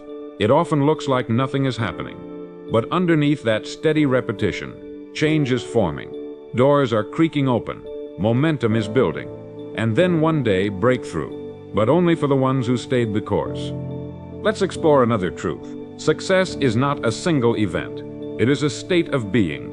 It is the daily expression of your highest values, carried out through action. You are successful not when others approve of you, but when your behavior reflects your deepest standard. That's why you must define success for yourself clearly, specifically, and without apology. Is it freedom? Is it impact? Is it mastery in a skill, or the ability to live without fear? Whatever it is, write it down, own it, and make every decision a reflection of that aim. Because a man with a clear definition of success cannot be controlled. He cannot be manipulated by trends, envy, or shallow applause. He moves according to internal law, and the world adjusts to follow him. Let's talk now about fear. Not the fear of physical danger, but the silent, subtle fears that sabotage most lives. Fear of judgment, fear of failure, fear of being seen starting small. These fears disguise themselves as logic, as caution, as being realistic. But what they really are is poison. They keep you playing small. They keep you in cycles. They keep you doubting your own vision. But fear, like every other thought, is a seed. If you feed it, it will grow. If you starve it, it will die. The way to kill fear is not to wait until it disappears. The way to kill fear is to move forward while it screams, to act while it whispers, to speak while it trembles. Each time you do, you weaken its grip, and in time, it loses all power over you. Now I must address your standards, because your standards are your ceiling. What you tolerate, you repeat. What you settle for becomes your reality. If your standards are based on the past, on what your family, your peers, or your old self accepted, then your future will look just like your history. But if you raise your standards, if you decide that certain thoughts, actions, and environments are no longer allowed, then everything begins to shift. You don't need to control every outcome. You only need to control your minimums. What will you no longer tolerate? What will you no longer allow in your space, your schedule, your body, or your mind? Draw the line. Burn the old contracts. Write a new standard and live it until the world has no choice but to rise and meet you there. And now a word about faith. Not religious faith, but the kind of inner certainty that makes mountains move. Faith is the decision to trust the unseen. It is the ability to say, I don't see it yet, but I know it's coming. Faith is what fuels action in the absence of applause. It is what lets you stand alone, speak alone, build alone, because you already see the invisible result. The world rewards faith, not because it's magic, but because it aligns you with boldness. And boldness, when sustained, changes the landscape. You don't need perfect plans. You need faith strong enough to move while others wait. And when you do, you will find the ground rises to meet your feet. The doors begin to swing open. Not because you forced them, but because faith opened them. Let's bring this back to the law. You've heard it by now, over and over. We become what we think about. But let's take it deeper. We become what we consistently think about, speak about, act upon, and reinforce through habit. So ask yourself today, what am I reinforcing with my words, with my schedule, with my choices, with my relationships? Every part of your life is either confirming your vision or contradicting it. And every contradiction is a leak. It weakens the energy of creation. Seal the leaks, align the parts. Make your entire life a congruent message to the universe. A message that says, this is who I am, this is what I expect, and I will not settle for anything less. Let's close this part with a line of fire, speak it aloud, write it down. Let it burn through every excuse and fear that once held you back. Post it below as a commitment to this new standard. I stand alone if I must. I act on faith, not fear. because sometimes that is exactly what it takes. The strength to stand alone, to speak before anyone agrees, to act before the crowd arrives. But those who stand alone today are the ones others follow tomorrow, and you are one of them. At this point, you know the law, you've seen how it works, you've heard it repeated in different ways through different lenses with different metaphors, but always circling back to the same eternal truth. We become what we think about. Not once, not sometimes, always. It is the golden thread behind every transformation, every rise, every breakthrough. But knowing is not enough. Understanding is not enough. Even writing it down, declaring it aloud, is not enough. What matters now is embodiment, not theory, but identity, not inspiration, but integration. The law only works for those who work with it. So now the question is no longer, do you understand it, but are you living it? Because until you do, the results remain theoretical. And you were not born for theory. You were born to become the living proof of what's possible. Here's what that looks like. Every morning you wake up with intention. You do not wait for motivation to strike. You do not check to see how you feel before deciding who you'll be. You start with alignment. You revisit your vision. You hold it with reverence. You repeat your declaration. You remind yourself, this is who I am becoming. This is the life I am building. And then you act. You act not just when it's easy, but when it's hard. You keep promises in the dark. You take steps that no one sees.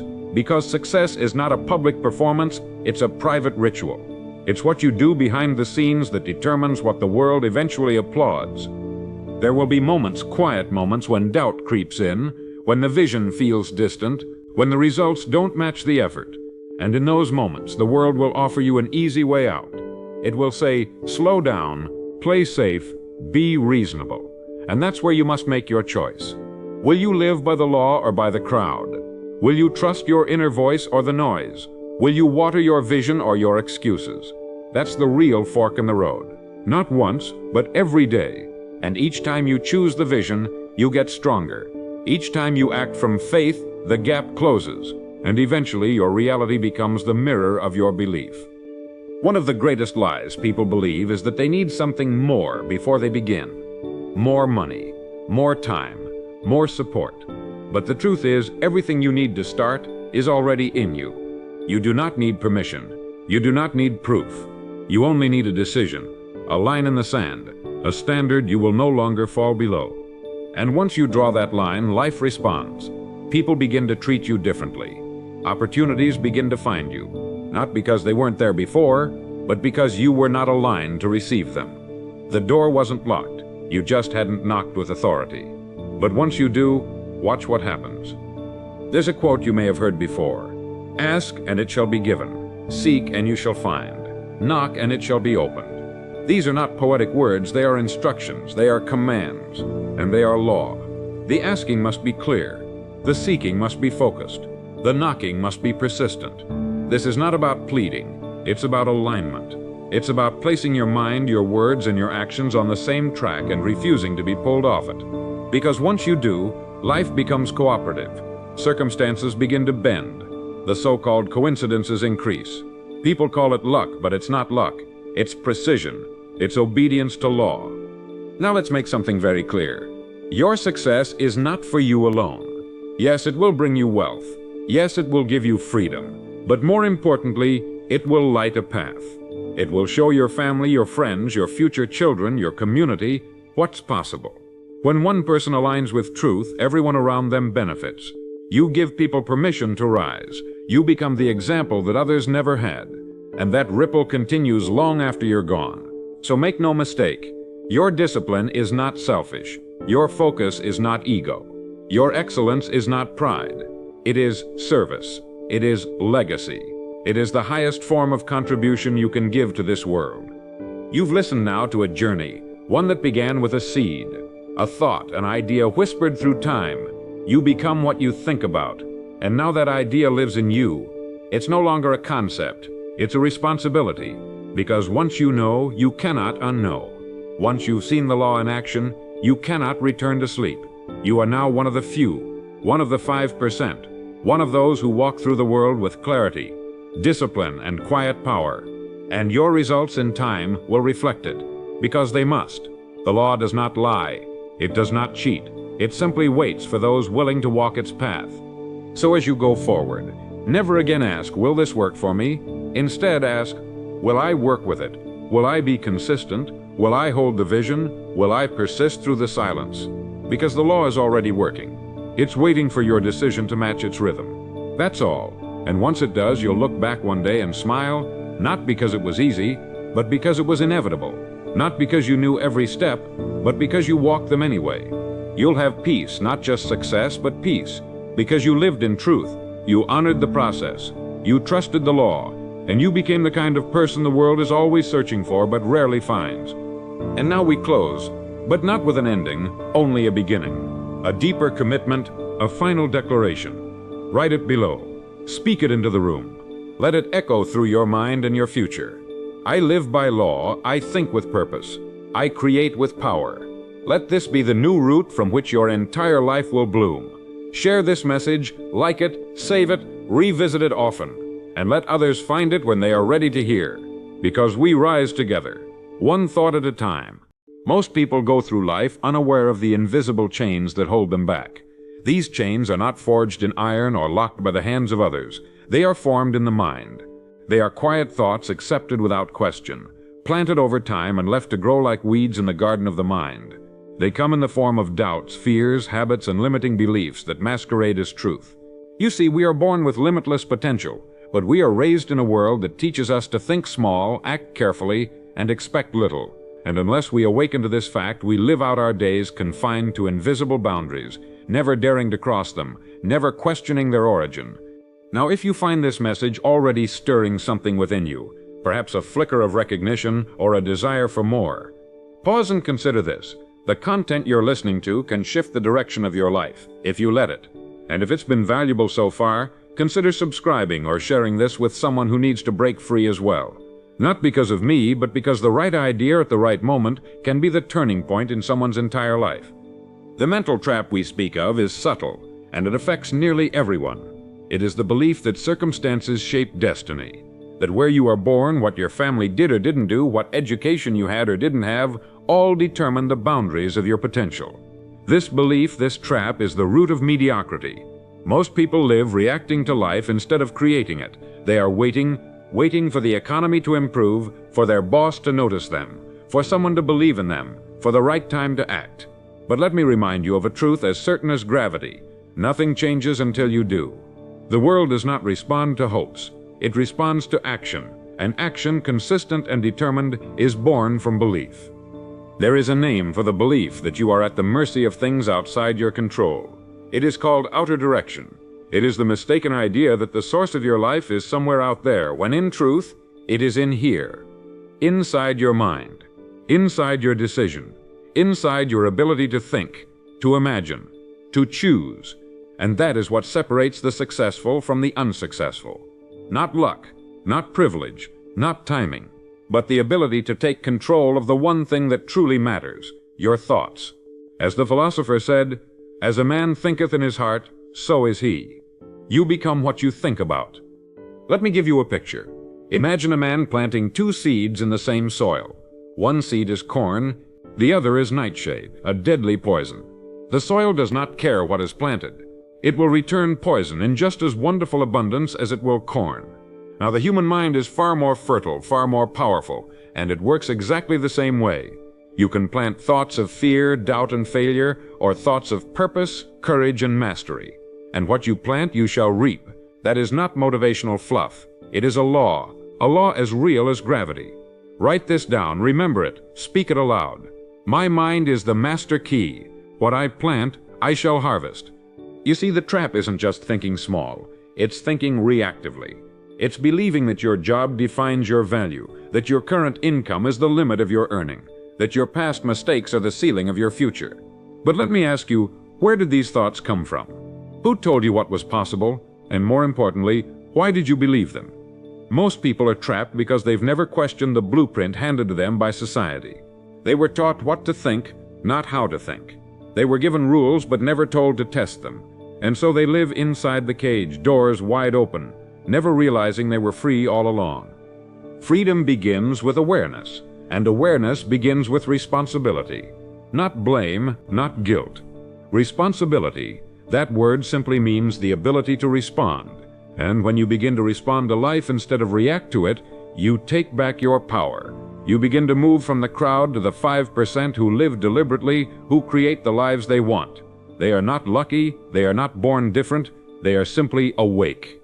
Awake to the truth that nothing happens until a decision is made, until a purpose is declared, and a goal is pursued. So let me give you a test, something real you can do starting now. Get a card and write this on one side. What I want most is, and finish that sentence clearly, specifically, with no hesitation. On the other side of the card, write these words, I am one with wealth and wisdom, free of fear and doubts. Now carry this card with you everywhere. Look at it every morning and every night. When fear arises, read it. When doubt creeps in, repeat it. And when you forget your power, remember that card. That card is your declaration that you are no longer a captive of your environment. You are the creator of your destiny. This is how we begin to break the mental trap. Not with massive leaps, but with daily alignment, with reminders, with repetition, with small wins that build into momentum. You see, it's not enough to hear the truth. You must embody it. You must write it, speak it, act upon it. That's how it becomes yours. That's how you build a new mind, and with it, a new life. This isn't about pretending everything is fine. It's about refusing to be powerless. It's about standing up mentally, spiritually, and declaring that from this moment forward, you are the one who decides how your story unfolds. There will be more to uncover, more traps to escape, and more strength to discover. But it all begins here with the realization that your mind holds the key, and your thoughts are the architects of your future.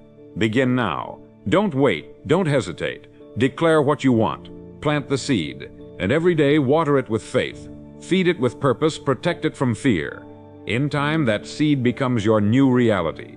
One of the most deceptive features of the mental trap is its disguise. It often dresses itself in the clothes of reason, humility, or practicality. It says things like, "That's not realistic," or "maybe later," or "who am I to think I could do that?" These statements don't come from truth, they come from fear. They are phrases passed down through generations, worn into the fabric of our daily thinking until we stop recognizing them for what they are, invisible chains. You must understand this. Any thought that keeps you small, stuck, or afraid is not a friend. It is a lie you have unknowingly allowed to stay too long. And like any uninvited guest, it will consume your energy and crowd out your true potential unless you firmly show it the door. This is where most people hesitate, because letting go of limiting beliefs requires you to take a new kind of responsibility, one that is both liberating and frightening. It means that you cannot blame others anymore, not your parents, not your boss, not the economy. You must come face to face with the simple, empowering truth. You are not your past. You are not your circumstances. You are what you choose to believe today in this moment.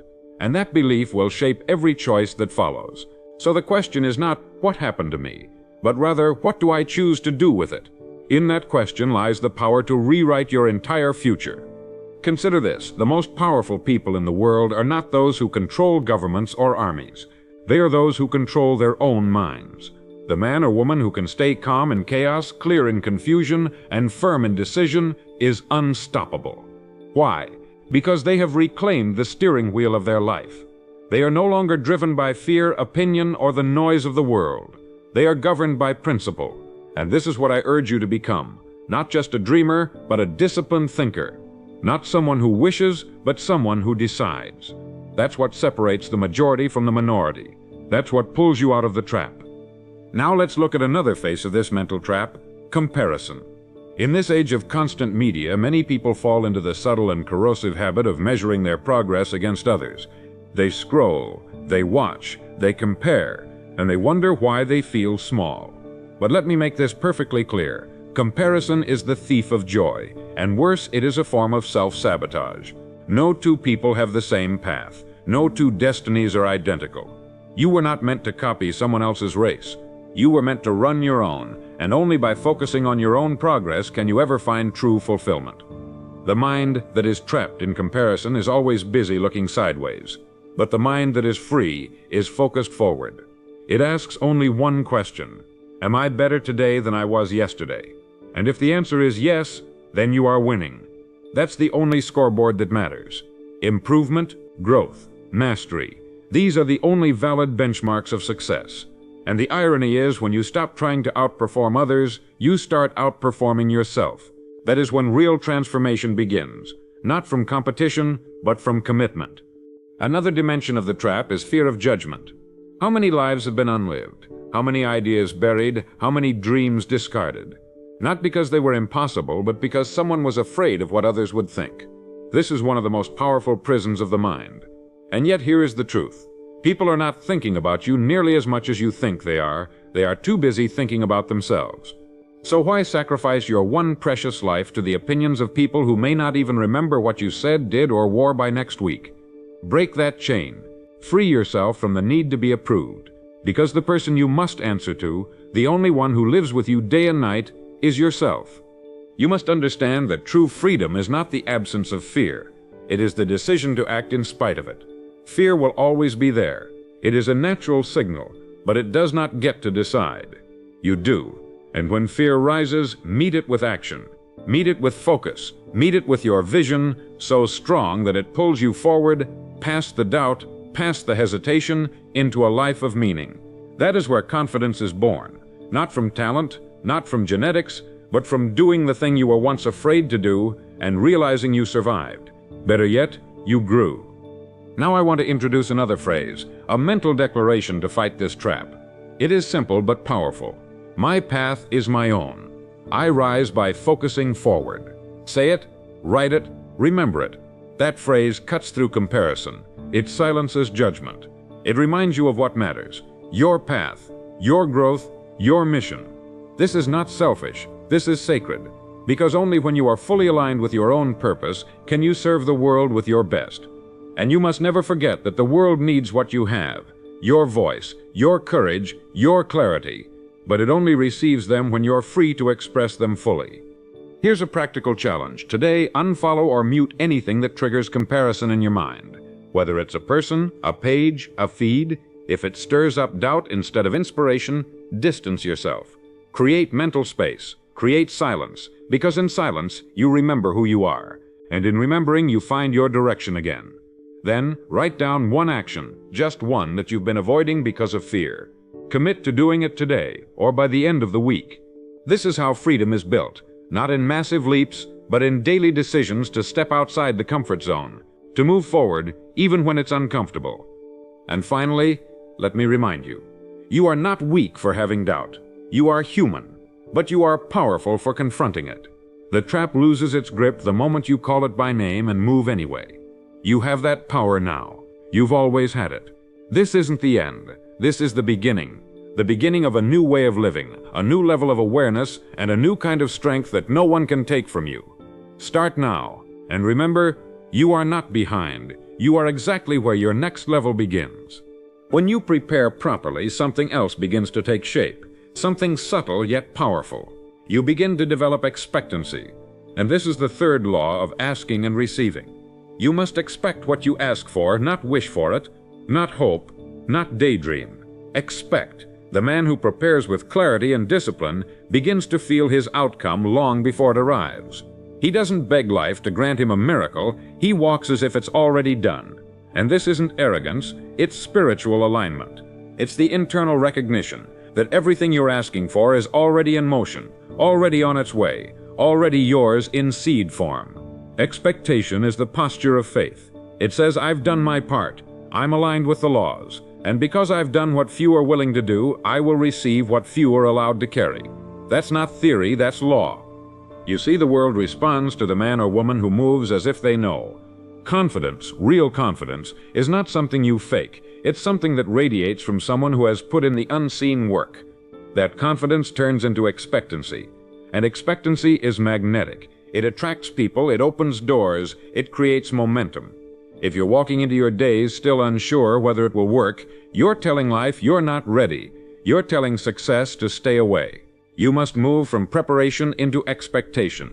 Expectation is the final signal to the universe that you're serious and that you're no longer negotiating with your goals. You've claimed them. And what does this look like in real life? It looks like someone who doesn't check the clock every 10 minutes wondering if it's working. It's the artist who paints without needing applause. It's the businessman who makes the call because it's the right call, not because he's begging for results. Expectation means you plant your seed and water it, knowing the harvest takes time. The farmer doesn't dig up his field every day to see if the roots are growing. He prepares the soil, plants the seed, waters it, and expects the crop. Why? Because the law never fails. The only variable is whether he respects the law or tries to rush it. Expectation also affects your speech. A man who expects success speaks with conviction. He does not complain. He does not beg. He does not apologize for his goals. He speaks as if what he asks for is on its way. Yes, I'm building something powerful. Yes, I'm headed in the right direction. Yes, I'm becoming the kind of person who earns this outcome. This is not self-deception. It is the most powerful form of self-direction, because the tongue is the rudder of your life. What you speak, you steer toward. So guard your words. Speak from vision, not fear. Speak from clarity, not confusion. And if you're ever tempted to doubt, remember the law. You are what you continually declare. Now let me be clear. Expectation is not passivity. It's not sitting still hoping something will change. Expectation fuels discipline. It sharpens your habits. It gives fire to your actions. It makes you dangerous to distractions. When you truly expect something, you remove anything that could delay it. You drop the bad habits. You cut out the excuses. You spend your mornings differently because you're not trying anymore. You're becoming, and in becoming, you act with power. You speak with clarity. You live with certainty, and certainty changes the way the world sees you. But this certainty is fragile if not maintained. It must be nurtured daily. You must renew your mind every morning. You must revisit your vision every night. Expectation isn't built in a single day. It is layered, brick by brick, word by word, action by action. And if you feel it fading, then you must go back to the preparation, back to the silence, back to the source, because that's where it lives. And when it returns, when you feel that deep knowing in your bones again, you move forward, unstoppable. That's the rhythm of expectancy. Not emotion, not hype, but steady inner knowing. Here's what most people do instead. They prepare a little, then stop. They start to expect something good, then let one bad day ruin their belief. And like a ship caught in a storm, they drift, they panic, they abandon their course. You must be better than that. You must anchor your expectancy so deep that no wave can shake it, no delay can distract it, no critic can dislodge it. That's when life bends. That's when results accelerate. When your internal world becomes unshakable, your external world will have no choice but to follow. This is the unseen edge. Most people ask, but they don't expect. They prepare, but they sabotage themselves with doubt. They build momentum, then let fear pull them back. But now you know better. You understand the full equation. Preparation without expectation is just hard work. But when you combine the two, something sacred happens. Life begins to respond. The world begins to shift. The doors begin to open, not randomly, but precisely, because you have aligned yourself with the invisible current that guides all true progress.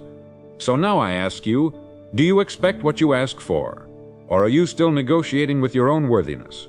Expectancy is not pride. It is agreement with the laws that govern your life. And when you live in agreement, you stop asking for permission. You move, you speak, you act as if it's already done. And that is the secret every great leader, every successful person, every fulfilled soul has discovered.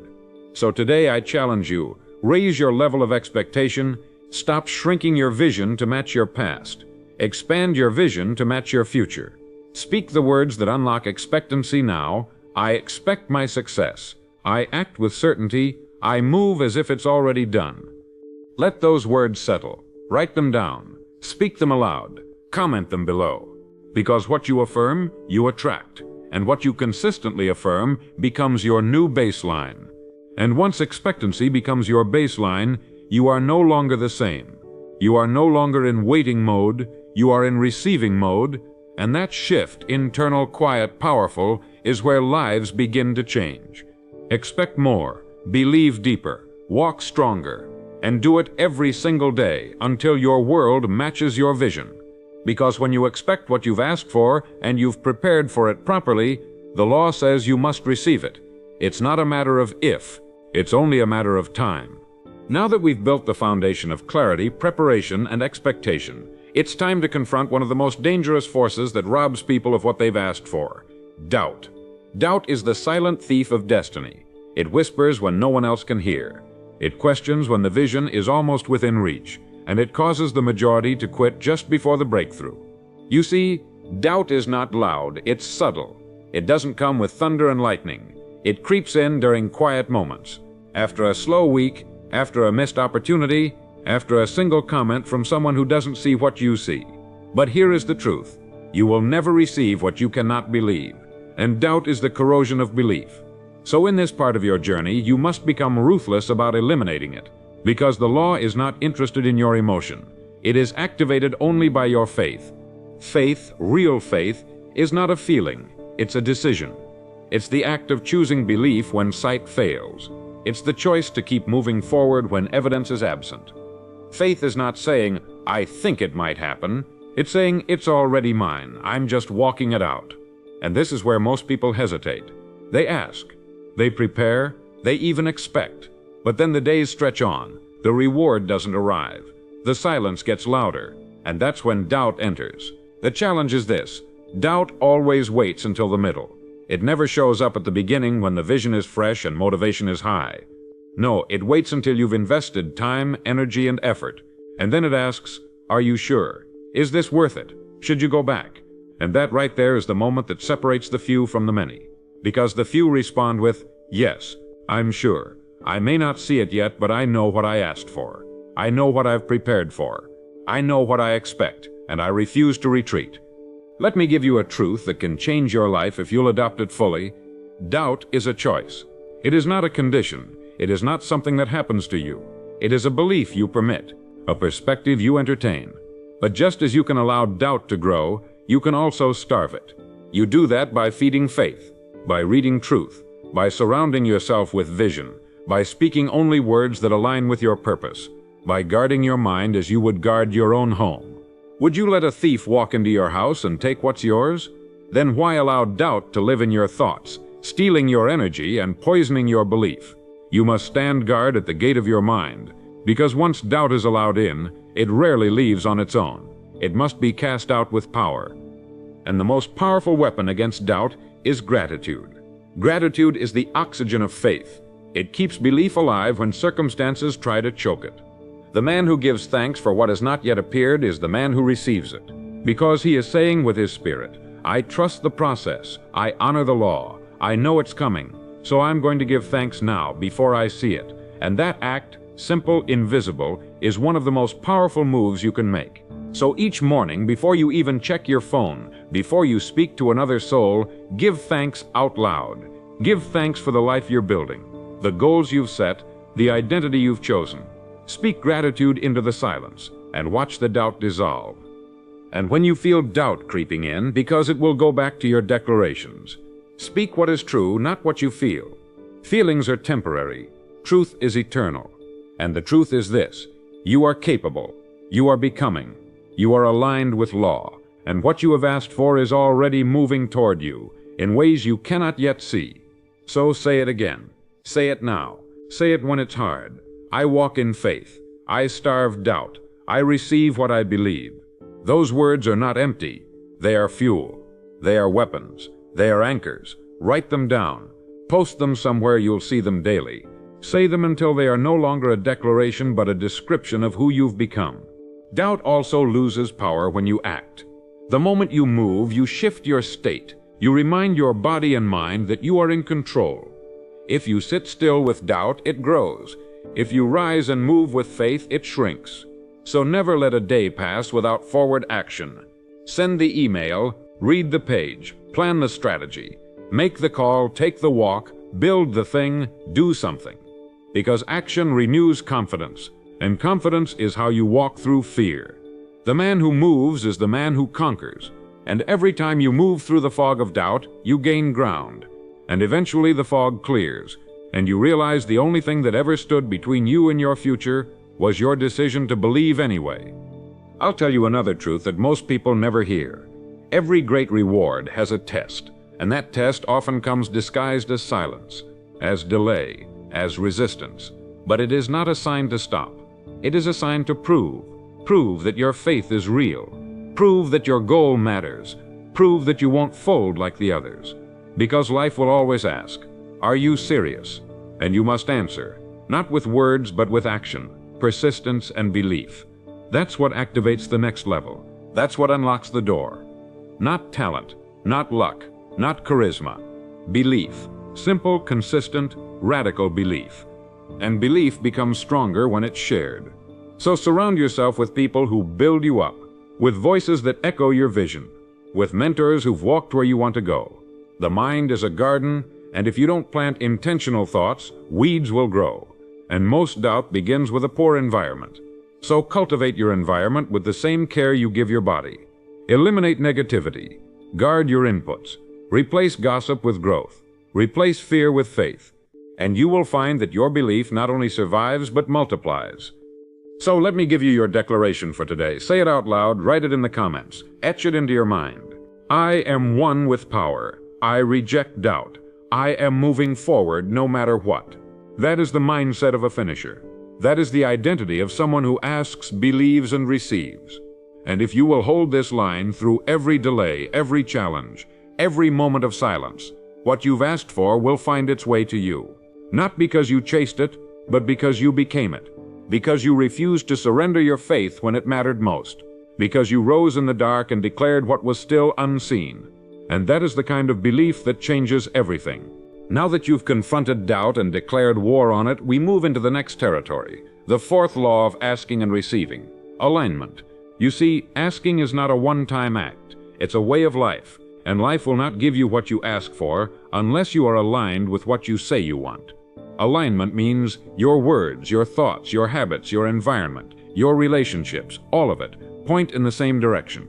When even one part of your life contradicts your goal, the result is friction, and friction slows you down. It creates noise in the signal. It sends mixed messages to the world and to yourself, and you cannot afford that. You must become one complete arrow, your life pulled back with tension and aimed with precision. That is alignment.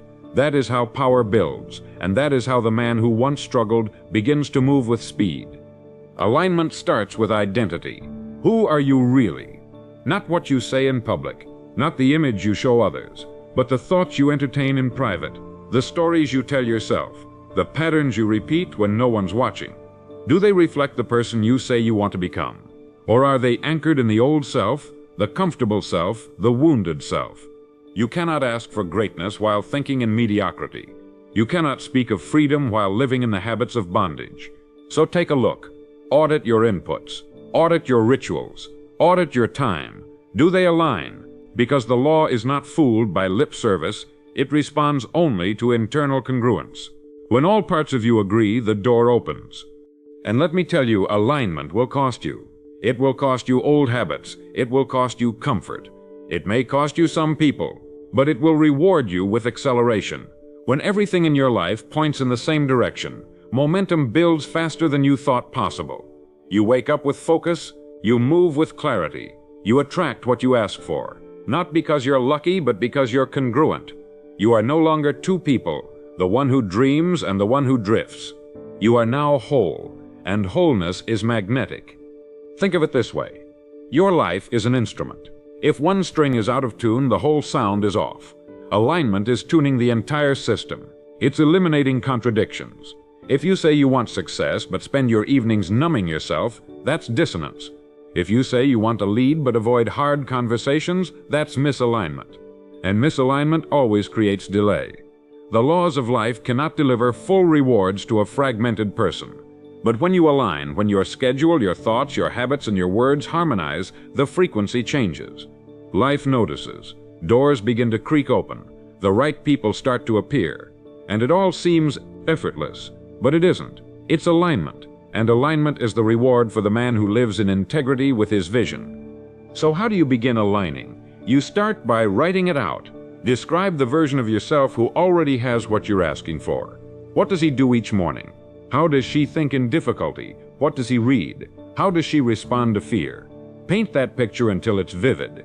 Then begin replacing, one by one, every behavior in your current life, that contradicts that identity.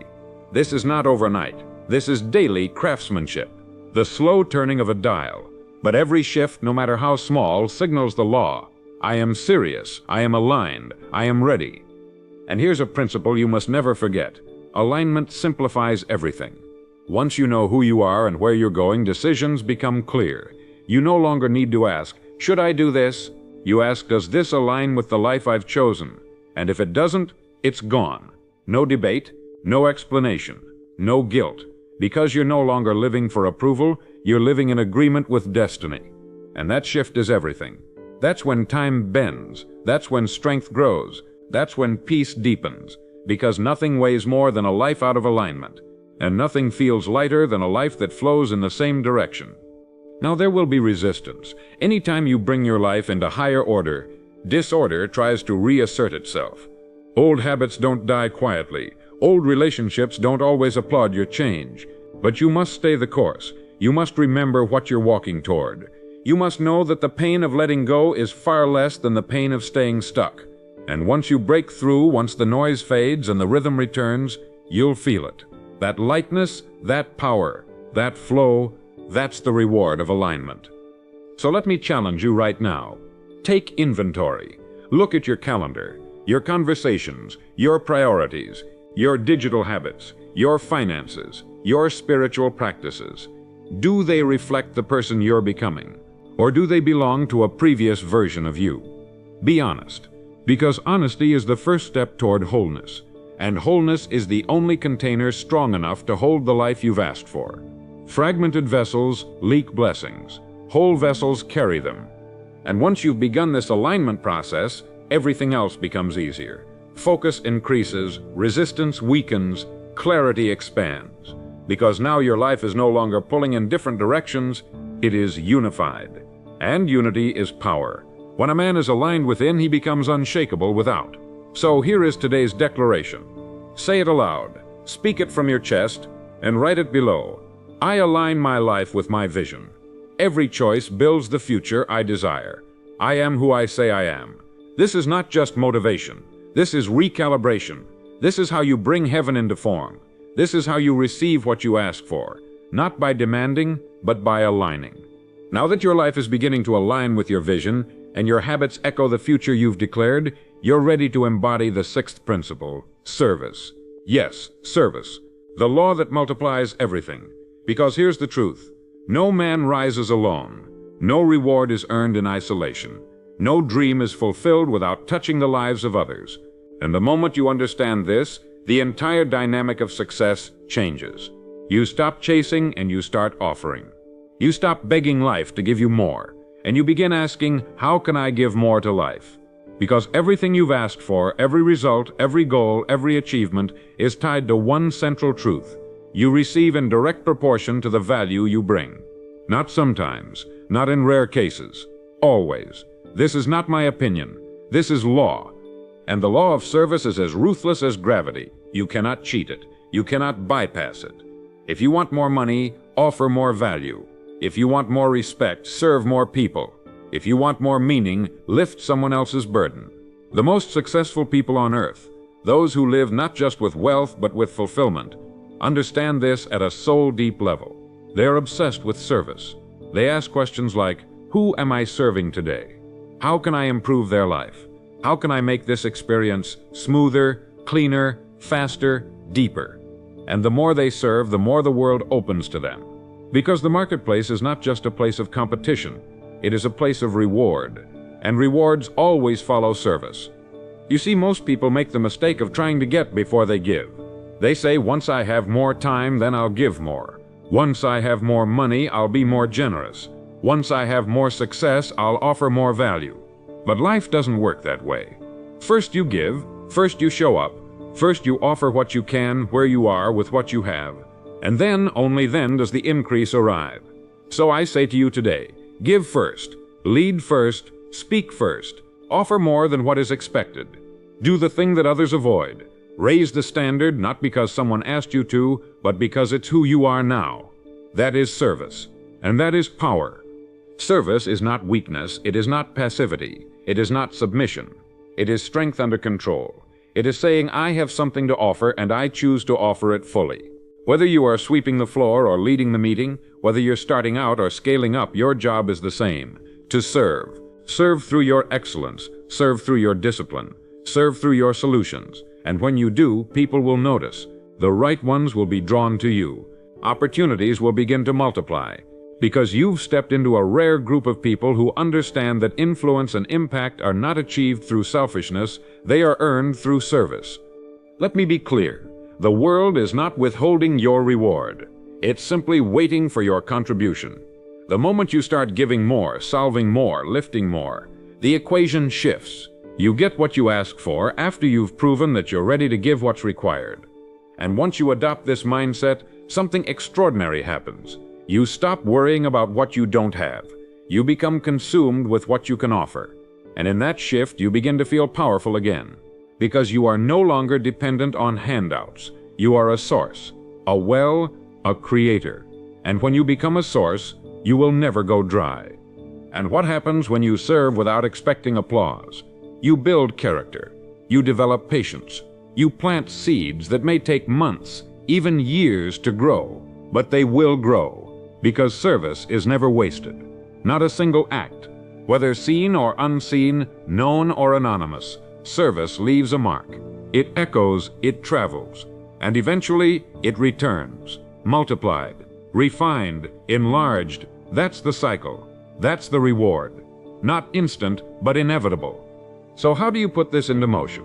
You start with this question: how can I serve at a higher level today? Ask it each morning, then act on it. In your job, your family, your community, improve something.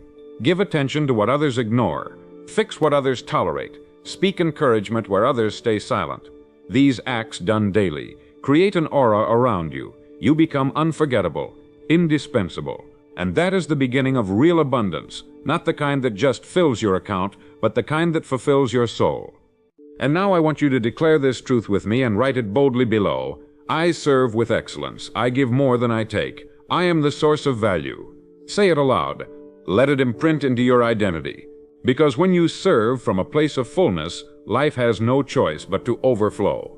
Not just financially, but spiritually, emotionally, relationally. The world makes room for the man who lifts others, for the woman who creates space, for the person who makes things better just by being in the room. That person will always have opportunity, because that person has become the opportunity. So let this principle live in you now. Ask yourself, where can I serve more? Then do it without drama, without delay, without needing to be seen. Just serve, build, pour, create, solve, help. Because your value is measured not by what you demand, but by what you give. And the more you give, the more you grow. And the more you grow, the more you'll receive. Not by begging, but by law. This is the path, this is the rhythm, this is the price and the reward. You've now stepped into the rare air of those who serve, who give more than they take, who understand the law that governs increase. But as we approach the final stages of this transformation, there is one more barrier to address, perhaps the most subtle and yet the most dangerous of all, and that is self-image. The truth is this: you will never rise above the opinion you secretly hold of yourself. You may try, you may fight, you may even succeed in bursts, but if deep down you still see yourself as unworthy, as incapable, as average, you will sabotage everything you've built. And that's why this seventh principle is so vital. You must build an image of yourself that matches the future you've asked for, not later. Now, because you cannot ask for the life of a lion while walking in the skin of a sheep, let me be even clearer. You do not become successful and then believe in yourself. You believe in yourself, and then you become successful. That is the order, that is the sequence. And yet most people wait. They wait for external evidence, for approval, for applause, for permission. But life doesn't work that way. Life mirrors back who you believe you are. If you see yourself as weak, you'll act small. If you see yourself as average, you'll tolerate mediocrity. If you see yourself as poor, you'll reject wealth even when it knocks. And so your first task is not to do more, it is to be more internally, to elevate the image you carry inside, so that your outer world has no choice but to follow. So how do you change your self-image? You begin with what you allow yourself to say, see, and repeat. You stop feeding yourself stories of failure, of limitation, of shame. You stop using language that minimizes your power. You start speaking as if the future is already yours. You start acting as if success is your default setting. And most importantly, you see yourself every day as the person you are becoming. Visualization is not a game. It is rehearsal. When you see yourself as confident, powerful, generous, wise, you teach your subconscious that this is now your identity, and over time your behavior catches up. This is where the power of repetition becomes vital, because the mind does not accept change in a single moment. It accepts change through daily exposure. So every morning you must reaffirm the image. Every evening you must review it, write it, speak it, picture it, live inside it, until your brain no longer rejects it, until it becomes natural, until someone calls you confident and you say, "Yes, I know," not arrogantly, but because it's now true. You see, confidence is not pretending. It is remembering who you are and who you were always meant to be before fear got in the way. And here is the greatest truth about self-image. It is entirely your responsibility. You cannot blame your childhood. You cannot blame your critics. You cannot wait for someone to convince you. That is your job. And the sooner you take that job seriously, the faster your life will begin to accelerate. Because nothing slows progress more than a fractured self-image. Nothing delays dreams more than inner conflict. But once you resolve it, once your self-perception matches your self-declaration, you become dangerous to doubt, immune to smallness, unavailable to mediocrity. You'll notice something powerful when your self-image shifts. You start walking differently, talking differently, choosing differently. You no longer ask, "Can I do this?" You begin asking, "What else am I capable of?" And the world responds to that energy. Opportunities start to come, not because you begged for them, but because you now look like someone who belongs in the room. And the truth is, you do belong in the room. You always did. You were just waiting for permission from yourself. Now give it, today, not in part, but fully. And if the old image tries to return, and it will, do not panic, do not run. Replace it, immediately. Speak the new truth out loud. Surround yourself with environments that reinforce it. Cut ties with voices that drag you back. Because identity is a garden. What you allow will grow. What you remove will die. And what you water will define you. So tend to your image daily. Because the life you've asked for is watching. It's waiting to see if you're becoming the kind of person who can hold it.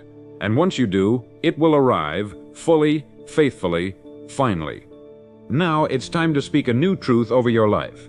Say it out loud and write it in the comments below. I see myself as powerful. I act from belief. I reflect the future I've chosen. Speak it until you feel it. Feel it until you live it. Live it until you become it. Because you are not becoming someone new. You are remembering who you were before fear made you forget. That is the essence of self-image. Not creation, but restoration. So stand tall today. Not because you've arrived, but because you've remembered. Not because you have everything figured out, but because you've decided that you are no longer available for the old version of yourself. From this day forward, you walk as the person your dreams require. You carry yourself with certainty. You speak with clarity. You think with power.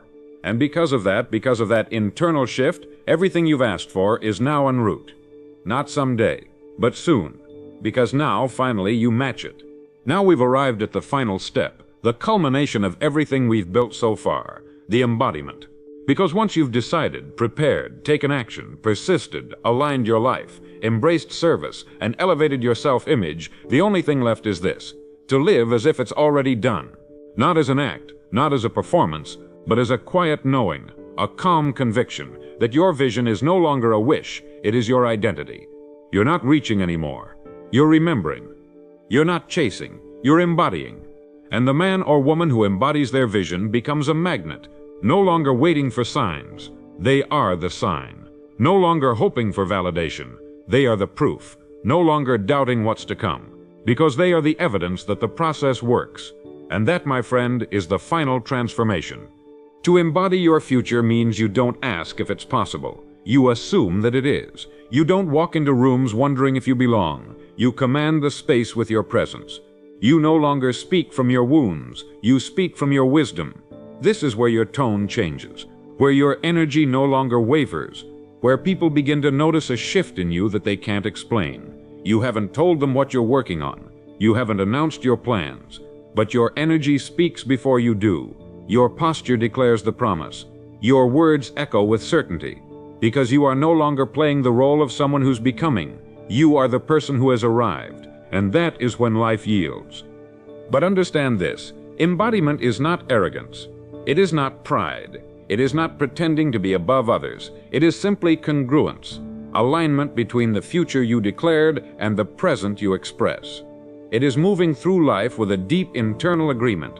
It is trusting that if the vision lives in you, then so does the power to fulfill it. You walk with a quiet, unshakable poise, not because everything is perfect, but because you've accepted that you are equipped to solve, equipped to build, equipped to lead. And that knowing radiates from you. It doesn't need to scream. It whispers with clarity. And clarity is magnetic. This is when you stop negotiating with doubt. You stop rehearsing old stories. You stop explaining your process to people who were never meant to understand it. You realize that your energy is sacred, that your time is sacred, that your future is sacred. And from that moment forward, everything changes. You no longer chase the outcome. You hold the frequency. You no longer panic in the waiting. You become patient in the knowing. And while others are still reacting to the world, you begin shaping it. Because you no longer think like the person who has it. You've become them. You've collapsed the gap.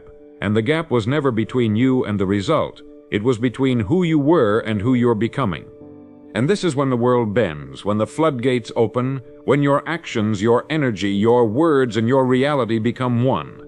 Not fragmented, not fluctuating, whole. That's what embodiment brings, wholeness. No more tug of war, no more contradiction, just clear, steady alignment. And from that place, miracles become normal. Not because they're magic, but because they match. Because the inside and the outside are saying the same thing now. And when that happens, life responds with speed, with flow, with abundance. You don't have to figure out every step, you just have to remain in the frequency to move through your day as the version of you who already has it. How would you speak? How would you treat people? How would you carry yourself? That's the test. That's the practice. And it's not always easy. Old habits will try to return. Fear will try to whisper, but you've come too far to forget who you are now. You've seen the process, you've lived the principles, you've felt the shift, and now you have one job left. Hold the line. So today, as we close this journey, I want you to speak your final declaration. Speak it not just with your voice, but with your chest, with your spine, with your eyes. Let it become your new baseline. Type it below, write it on your mirror, engrave it into your identity.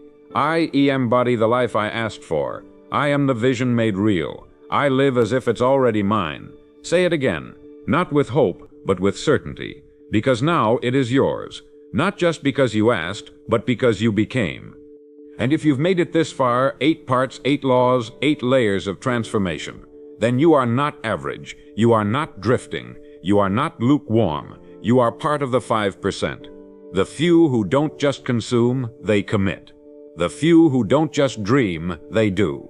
And for you, the next chapter is not a question, it's a consequence of your decision, of your discipline, of your devotion to this path. So, step into it now, fully, no more waiting, no more wavering. The old life is behind you. The new life is already unfolding beneath your feet. Walk in it. And if this message lit something in you, if it reminded you of who you are, of what's possible, of the truth buried beneath the noise, then share it. Like, comment, subscribe. Not just to support this message, but to keep it alive in your mind. Because repetition is how we stay aligned. Repetition is how we keep the flame burning. And repetition is how we carry this embodiment into the days ahead. So let's stay connected. Let's stay accountable. Let's keep walking this road together. The way you think determines what you achieve. Not by luck, not by chance, but by law. This isn't just a poetic notion or a comforting idea. It is one of the most exact and unfailing principles that governs the course of human life. Think poorly, expect poorly, and you will receive in exact accordance with the quality of that thought. Think clearly, boldly, and with purpose, and you will set into motion events, people, and resources to shape a destiny you have chosen. You are not the victim of your circumstances, you are the product of your dominant thoughts. What you think about consistently, you move toward. What you believe deeply, you begin to attract. And what you imagine vividly, you start to become. This is not new knowledge. The greatest teachers of all time, from Marcus Aurelius to Jesus of Nazareth, have spoken this truth in different tongues. But the reason it still sounds so radical today is because only a small percentage of people ever accept it, and fewer still apply it. Now let me ask you something very simple. Have you ever stopped to truly examine the quality of your thinking? Not the thoughts that occasionally drift by, but the thoughts you entertain daily, the ones you revisit, nurture, and carry with you into every situation. Because the truth is this: most people don't think. They react, they drift, they echo the noise around them. But to think, truly think, to sit with an idea and let it shape your actions, that is a rare skill. And yet it's the key to everything you want. Every result you desire begins first in your mind. Whether it's building a fortune, finding peace, developing character, or becoming a master in your field, it all begins with thought. And this isn't just theoretical. It's mechanical, it's repeatable, it's universal. That's why I want to invite you right now to commit to this path of clear thinking, strong direction, and mental mastery. And if you're finding this message useful, if this is something you want to carry with you daily, then take a moment to like this video, subscribe to the channel, and share this message with someone else who's ready to take control of their life. You see, the most astonishing thing about the human being is not their intelligence or even their spirit. It's their power to choose their thoughts. Animals cannot do this. Machines cannot do this. But you can. You can observe your thoughts, you can direct them, you can decide to reject those that weaken you and adopt those that strengthen you. The moment you begin doing this intentionally, everything changes. You start to see that life isn't something that happens to you, it's something you project, interpret, and participate in. Your reality becomes a reflection of your inner world. If you want to change your outcomes, change your thoughts. But beware, the crowd will not tell you this. The world will not remind you of this. You must hold this truth like a compass, fixed and unwavering through calm seas and storms alike. Because if you let go of it, you return to drift, and the drifter never arrives at the destination he dreams of. One of the greatest discoveries of all time is this: we become what we think about. I will repeat it until it becomes a part of your mental bloodstream. We become what we think about. This is not just a nice phrase to remember, it is a precision instrument, a tool, a law, the law of mental causation. Everything that exists in your life, your habits, your income, your relationships, your peace of mind, is the harvest of thoughts you have sown. You may not like the crop you've harvested so far. That's fine, because you can start planting new seeds today. Thought is the seed, action is the growth, habit is the root system, and your results are the fruit. Most people try to change the fruit without ever examining the seed. They attempt to shift the outcome without shifting the origin. That's why change never lasts for them. But once you understand the cause, you'll no longer be fooled by effects. You'll work at the level where real power lies. This is the difference between the 5% and the 95%. The 5% know what they want and think about it daily. They cultivate their minds like gardens. They do not allow weeds to grow unchecked. They do not allow fear to run rampant. They know that to think is to create, that to direct the mind is to direct life. The 95, by contrast, live passively. They consume thoughts instead of crafting them. They echo society rather than shape it. And they wonder why their lives feel like someone else's dream. You are not meant for that. You are not meant to live by default. You are meant to live by design. And that design begins with one thing: the thought that you choose to hold as dominant. Choose it well, because it will sculpt you. Hold it long enough and you will become it. This brings us to one of the most profound laws you will ever learn. Your mind will become your servant or your master, depending on who you let drive. A man who does not rule his mind is ruled by it. A man who does not discipline his thoughts will be at the mercy of whatever mood, opinion, or fear drifts by.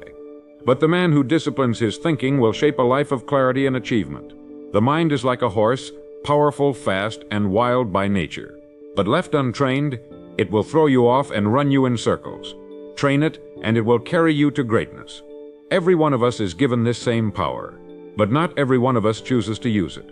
That is the difference between mediocrity and mastery. You must choose to master your thinking, or you will be mastered by it. Every day, you are given thousands of moments to think. Some people use those moments to worry. Some use them to complain. Some use them to relive mistakes and resentments.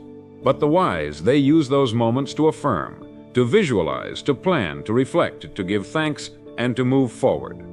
This is the hidden life of the high achiever, the internal dialogue you don't see but that writes the script for everything you do see.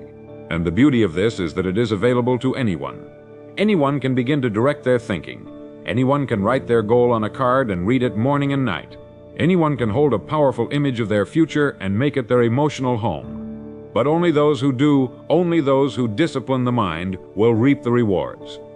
So I want to challenge you now. For the rest of today and into tomorrow, I want you to observe your thinking. Not judge it, just observe it. What do you repeat to yourself in quiet moments? What do you dwell on when you're alone? Are your thoughts aligned with where you want to go? Or are they pulling you off course, one fearful whisper at a time? Because if your dominant thoughts are negative, anxious, confused, or unfocused, they will manifest results to match. But if your dominant thoughts are clear, bold, disciplined, and anchored in faith, then success is not a matter of if, it is a matter of when. The law is simple. You become what you think about. So I ask you, what are you thinking about? Let us seal this first step with a declaration, a statement of alignment. If this law resonates with you, if you are ready to think deliberately and shape your life at the level of cause, I want you to comment it below. Say it with me now.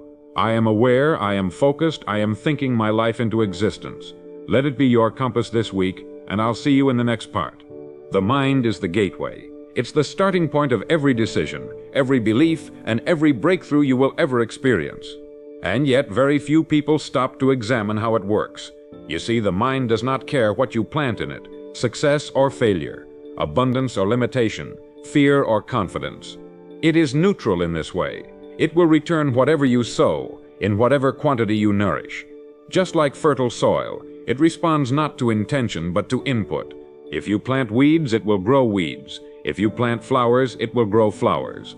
Most people don't fail because of what they lack. They fail because of what they allow. They allow their minds to be filled with garbage. They allow news headlines, angry neighbors, bitter coworkers, and social media to supply the seed. And then they wonder why they feel confused, disheartened, or lost. But you are not most people. You are beginning to see what the 5% have always understood, that if you want a powerful life, you must start with powerful thoughts.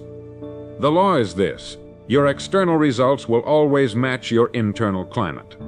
If your thoughts are scattered, so too will be your life. If your beliefs are weak, your efforts will be timid. And if your mind is full of doubt, every opportunity will appear as a threat. But if your thoughts are clear, strong, and rooted in faith, then your words become sharper, your actions more decisive, and your presence more magnetic. People will begin to sense something different in you. They may not be able to name it, but they'll feel it. It's the calm assurance of a person who has taken ownership of his mind. This doesn't mean you never feel fear. It means you never let fear run the show. You override it, you redirect it. You choose to feed the vision, not the worry. And this discipline, this mastery, is what separates those who drift from those who rise. Let me offer you an image. Imagine your mind as a workshop. Now in that workshop there are two workers, faith and fear. Both are waiting for instruction. Both are excellent craftsmen. But they do not get along.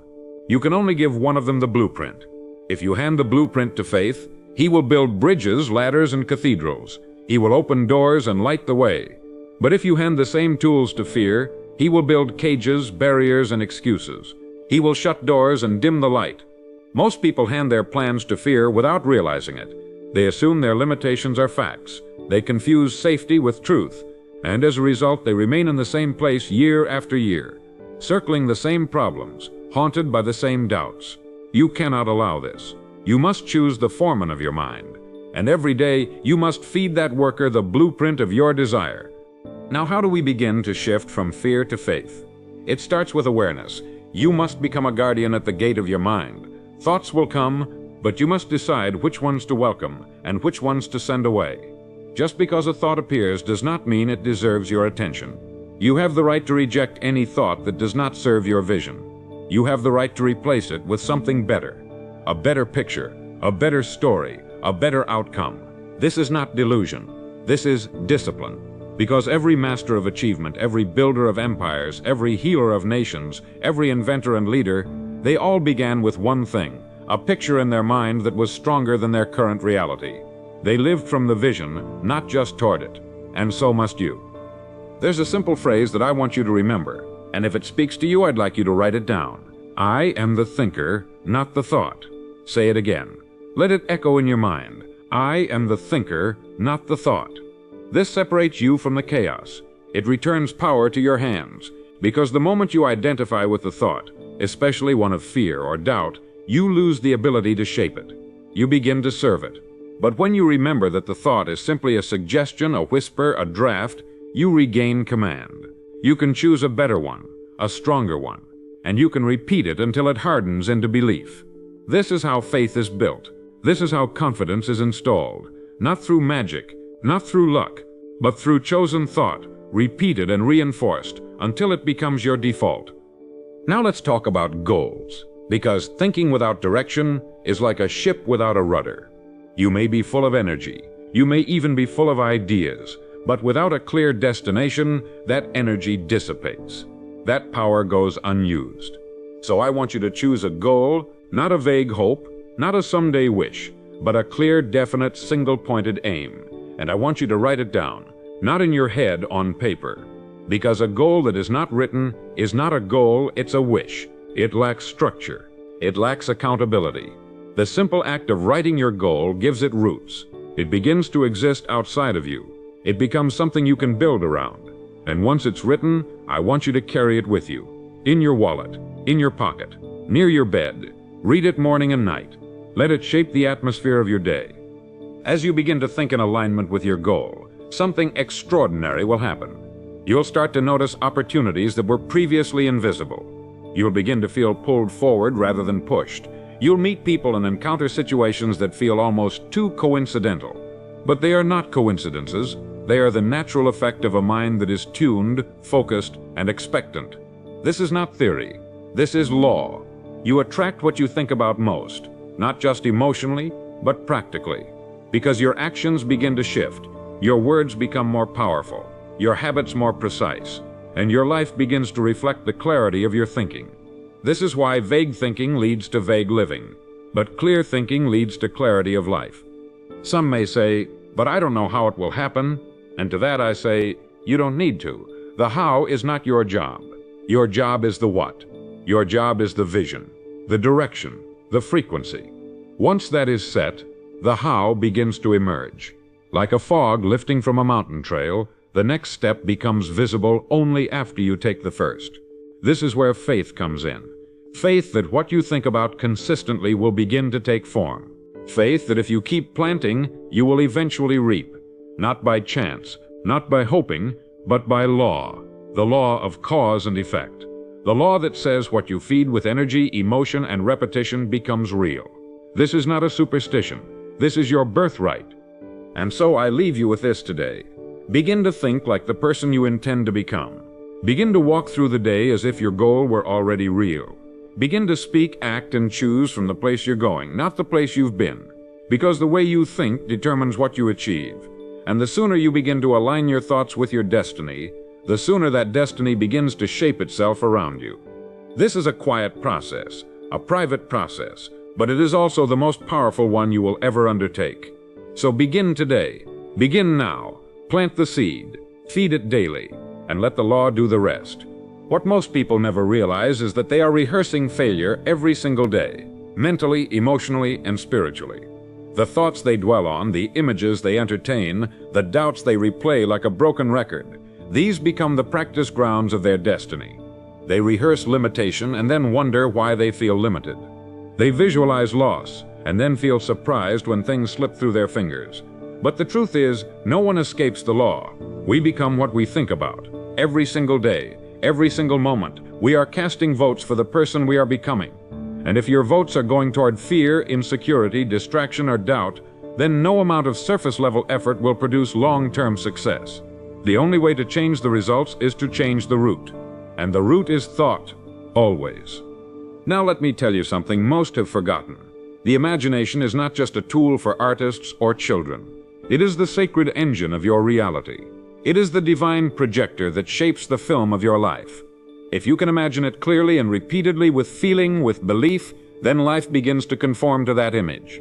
Not because you've tricked the world, but because you've retrained yourself to operate on a higher level of clarity and expectation. The imagination, when used deliberately, is the most powerful faculty you possess. And yet most use it against themselves. They imagine what could go wrong. They imagine rejection, betrayal, failure. They animate these fears with detail and emotion, and then wonder why they feel stuck.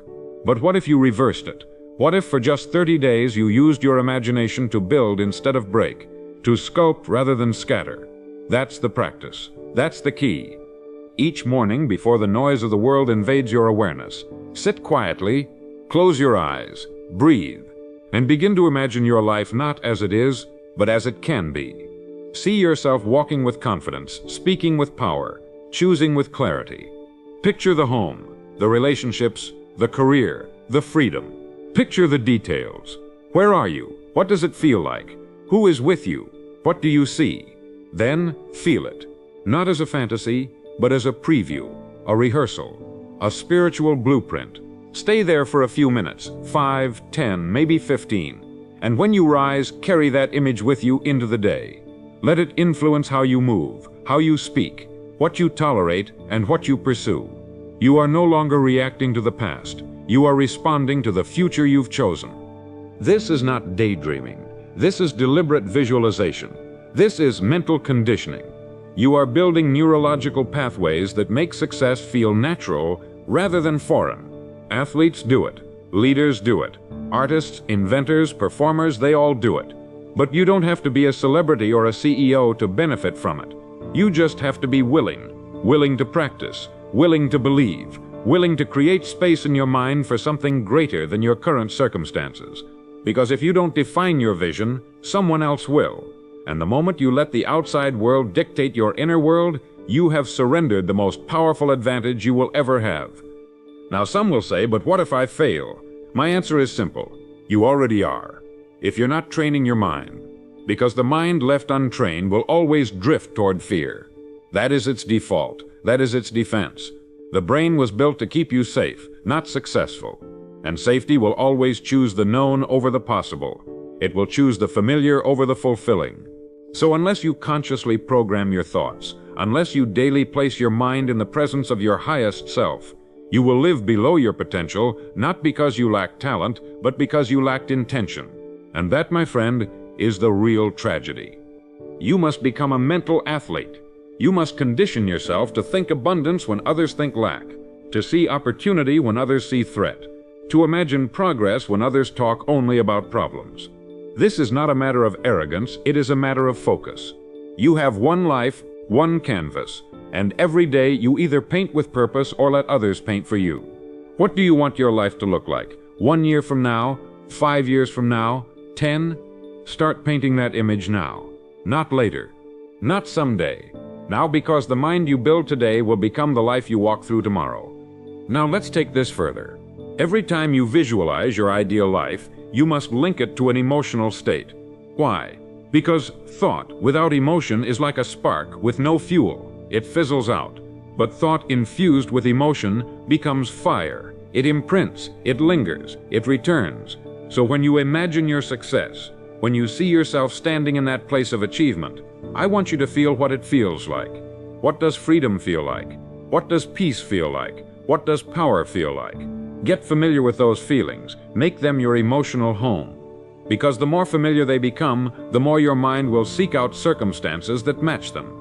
That's not just psychology. That's chemistry. That's how the human brain works. It's how the soul operates. You don't get what you want. You get what you are. And you become what you practice. So make this your practice. 10 to 15 minutes a day of focused, emotionally infused, crystal clear visualization. Make it the cornerstone of your morning. Let it be the rehearsal before you step onto the stage of the day. Because once you've seen it in your mind, you'll carry yourself differently. You'll speak with more conviction. You'll choose more decisively. You'll move through doubt more quickly. This is what separates the passive from the powerful. This is the edge you've been looking for. It's not in some secret tactic or hidden formula. It's here, right here, in your own mind, waiting to be activated. I want you to write something now. Write it on a card, on your mirror, in your journal, but write it somewhere you'll see it every day. Let this be your affirmation for this part of the journey. I am the architect of my vision. I rehearse my greatness until it becomes my reality. That's it. Simple, powerful, true. Say it out loud if you can. Whisper it if you must, but say it daily. Let it shape the structure of your thinking. Because when you believe that you are the architect, then no setback, no delay, and no detour can destroy you. You will simply adjust, redesign, and build again. That's the power of a trained mind. That's the reward of the practice. There comes a time in every serious person's life when they realize that success is not a matter of luck or charm, but of law. A law as real and as unchanging as gravity. And the moment that realization hits, life begins to shift. Because you are no longer hoping, you are applying. You are no longer waiting, you are working. And what is this law? It is the law of cause and effect. It states that every effect in your life has a cause, and every cause produces an effect. This includes your finances, your relationships, your peace of mind, your energy levels, your success. Nothing happens by accident. Everything you are experiencing today is the result of yesterday's thinking and yesterday's action. It might be hard to accept, but it is the foundation of all progress. Because if you caused it, you can change it. If you planted it, you can replant it. You're not a prisoner of your past. You're a steward of your future. And the law is your ally, not your enemy. Now consider this. Most people don't live by this law. They ignore it. They blame. They make excuses. They look at their results and instead of tracing them back to their own choices, they assign them to luck, timing, or some external force. And in doing so, they cut off their own power. But if you're still here listening to this message, I know one thing about you. You're done with excuses. You're ready to take responsibility. And that's the turning point. That's the moment when a person leaves the 95% and joins the 5% who live deliberately. This is where you begin to work with the law instead of against it, where you begin to align your habits, your thoughts, your words, and your routines with the vision you wrote down on that card. Every day is now a vote, every hour a building block. You are sculpting your future, not by accident, but by law. Let me show you how this works. If you read one page of a good book every day, at the end of the year you've read 365 pages. That's a full book. If you save a small portion of your income every week, in a few years you have enough to invest, to build, to expand. If you practice a skill every day for 30 minutes, in 5 years you become world class. These are not motivational phrases. They are mathematical truths, and they work just as powerfully in reverse. If you complain daily, worry constantly, procrastinate regularly, those small choices add up too. And one day you wake up to a life you didn't want, not because of one catastrophic decision, but because of thousands of tiny moments where you ignored the law. But today that changes. Today you align. Today you work with the law. Now here's something that might surprise you. The law doesn't care how you feel. It doesn't wait until you're motivated. It doesn't bend for your mood. If you put fuel into a fire, it burns. If you don't, it doesn't. Simple. So stop waiting to feel ready. Stop hoping you'll wake up inspired. That's not how this works. You act first. You train first. You show up even when it's raining, even when you're tired, even when no one's watching, and the fire grows. The results come. The feelings follow. You don't get energy by doing nothing. You get energy by motion, by engagement, by purpose. This is how the law rewards the disciplined. Not instantly, but inevitably. So when you wake up tomorrow morning, ask yourself one question. What am I planting today? Because that's what you will reap. Let's revisit the one practice we've been building throughout this message, the practice of daily mental conditioning. Each morning you visualize your goal, you see it, you feel it, you walk through the future in your mind until it becomes familiar. But let's add something new today. Let's add gratitude. Why? Because gratitude tunes your mind to abundance. It trains you to see what's working, not just what's lacking. And when you start your day with thanks, not for what you hope to have, but for what you already have, you unlock a higher level of clarity and perspective. So as you visualize your goal, take a moment to appreciate what's already present. Your health, your ability to think, the roof over your head, the people who care about you, Gratitude is not weakness, it's access. It opens your eyes. It resets your focus. It multiplies what you have. And here's the secret. The more thankful you are, the more capable you become. Because a grateful mind is not cluttered with resentment or anxiety. It is clean. It is prepared. It is receptive. And success does not land in a distracted mind. It lands in a ready one. So make this part of your daily ritual. Picture your future. Feel it as real and then give thanks, not just for what is to come, but for what already is. You'll begin to notice a shift, a lightness, a sense of confidence that doesn't need to be explained. People will see it in your posture, your tone, your eyes, and they'll ask what changed. You don't need to explain it. Just smile, because you'll know. You've been practicing the one habit that rewires everything. Now I want you to go back to your card, the one where you wrote down your goal. And on the back of that card, I want you to write this sentence. Every day, I plant the cause of my future. Every moment is a seed, and I choose them wisely. Write it now. Say it out loud. And if it resonates with you, if it stirs something inside, I want you to type it in the comments below. Let's fill this space with vision and intention. Let's make this more than content. Let's make it a movement. One thought, one practice, one law, applied daily. That's the recipe. That's the edge. That's how you turn a wandering life into a focused, powerful, meaningful one. Success is not about finding some hidden secret. It's about remembering what's always been true. You become what you think about. You attract what you repeatedly dwell on, and you receive what you're willing to act upon. Don't complicate it, don't delay it. Begin today. Begin now. This one practice, visualizing, feeling, acting, giving thanks, repeating. This is the key. It's ancient, it's proven, it's yours. And if you live it, if you really live it, you'll wake up one day surrounded by the very reality you once imagined. Not because it was easy, but because it was inevitable. You obeyed the law, you applied the truth, you trained the mind, and the mind delivered the life. Most people don't fail because they aim too high and miss. They fail because they aim too low and hit. They set goals that are safe, ordinary, and unimpressive because their thinking has been conditioned by fear, past experiences, and the low standards of the crowd. But I want to remind you of something simple and profound. You are not the crowd. You are not here to repeat yesterday. You are not here to blend in. You are here to rise, to lead, to create. And that begins with raising the ceiling of what you believe is possible. The way you think determines what you achieve. And if your thinking is small, your results will always shrink to fit. But when you expand your thinking, when you dare to believe in a vision so big it scares you, something awakens in you. Not just hope, not just emotion, but strategy, clarity, drive, and a force that begins to attract the people, the ideas, and the resources necessary to bring that vision to life. But here's the mistake I see too often. People hear an inspiring message. They nod, they feel the energy, and then they go back to doing the exact same things, thinking the exact same thoughts. Inspiration is a spark, but it is only the beginning. If that spark is not transferred into structure, into daily disciplines, routines, and habits, it fades, and so does your progress. That's why this message is not about getting you excited, it's about getting you aligned. Aligned with a process that compounds, a mindset that repeats, a standard that endures. Because success is not about what you do once, it's about what you do daily. And if your daily thinking is filled with precision, clarity, and belief, your achievements will reflect that. Let me offer you a concept that can change your life if you take it seriously. Decide who you want to become. Then begin to think like that person now. Most people wait to feel confident before acting boldly.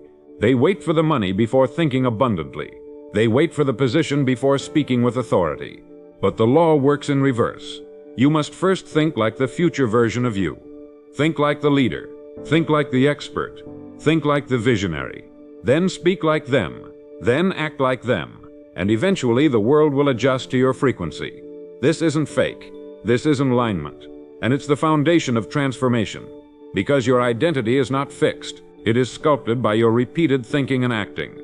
So, who is that version of you? Picture them clearly. How do they carry themselves? How do they speak when they walk into a room? What do they believe about obstacles, about risk, about fear? What thoughts run through their mind when they wake up in the morning? When you have that image clear, start showing up as them now, not tomorrow. not when it's comfortable. Now, that's how you close the gap between who you are and who you're becoming. That's how you collapse time. That's how you take what once felt far away and pull it into the present. The stronger the image, the stronger the pull. That's why the great ones always visualize, not because it's mystical, but because it's mechanical. You train your nervous system, you set your compass, and you begin to walk like the person who already has the result. Here's a mental law to live by. What you mentally rehearse, you emotionally normalize, and eventually physically experience. So ask yourself daily, am I rehearsing failure or success? Am I rehearsing rejection or growth? Am I rehearsing scarcity or abundance? Because your mind doesn't distinguish between what's real and what's repeated. It simply accepts what you feed it, and over time that becomes your expectation. And expectation is powerful. We move not toward what we desire, but toward what we expect. That's why you must think like a winner, even before the scoreboard reflects it. That's why you must think like a millionaire, even before the bank account confirms it. Not out of delusion, but out of decision. At this point, someone may ask, but what if I fail? And the answer is, of course you will. You will fall short, you will make mistakes, you will have days when doubt knocks louder than clarity. But failure is not final. It is only feedback. It is the training ground for those who refuse to quit. The difference is in how you interpret it. The weak mind sees failure as proof of unworthiness. The trained mind sees failure as a necessary part of refining. One tears down, the other builds up. You must train your mind to respond to failure not with shame, but with curiosity. What did I learn? How can I adapt? What can I do better next time?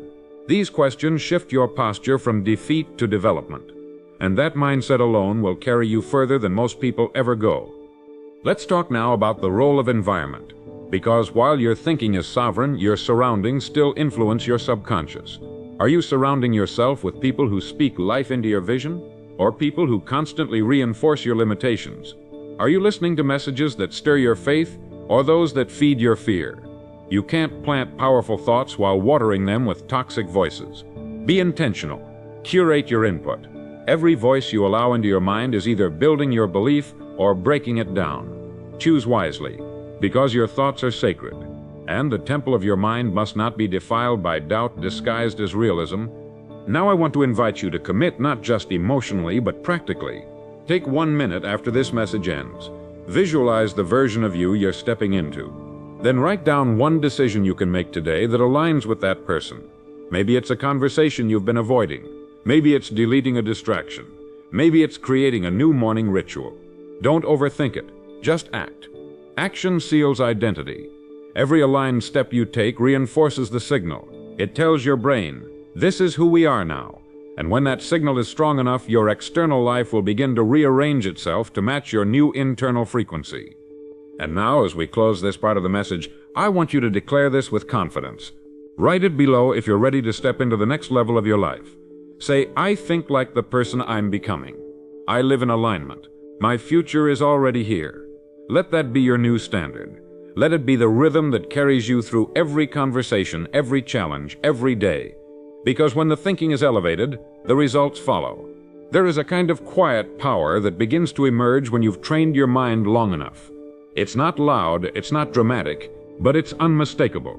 You walk into a room and people can feel it. You speak and your words land differently. You move through your day with a steady rhythm that others can't explain. That power is the byproduct of alignment, of a mind that has been shaped, tested, stretched, and refined.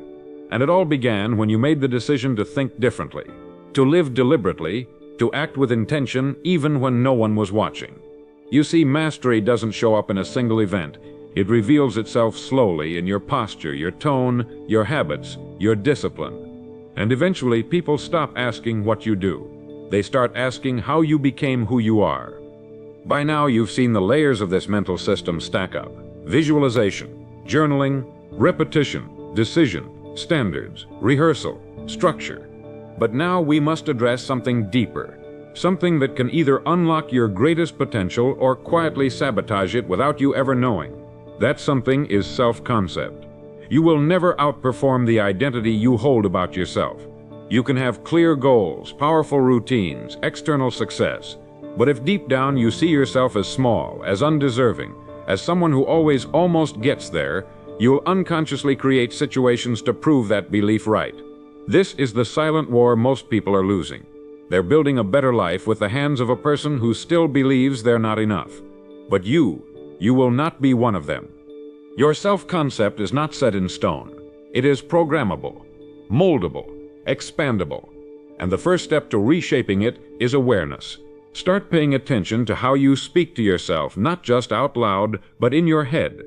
Catch the quiet insults, the casual self-deprecation, the way you downplay your victories.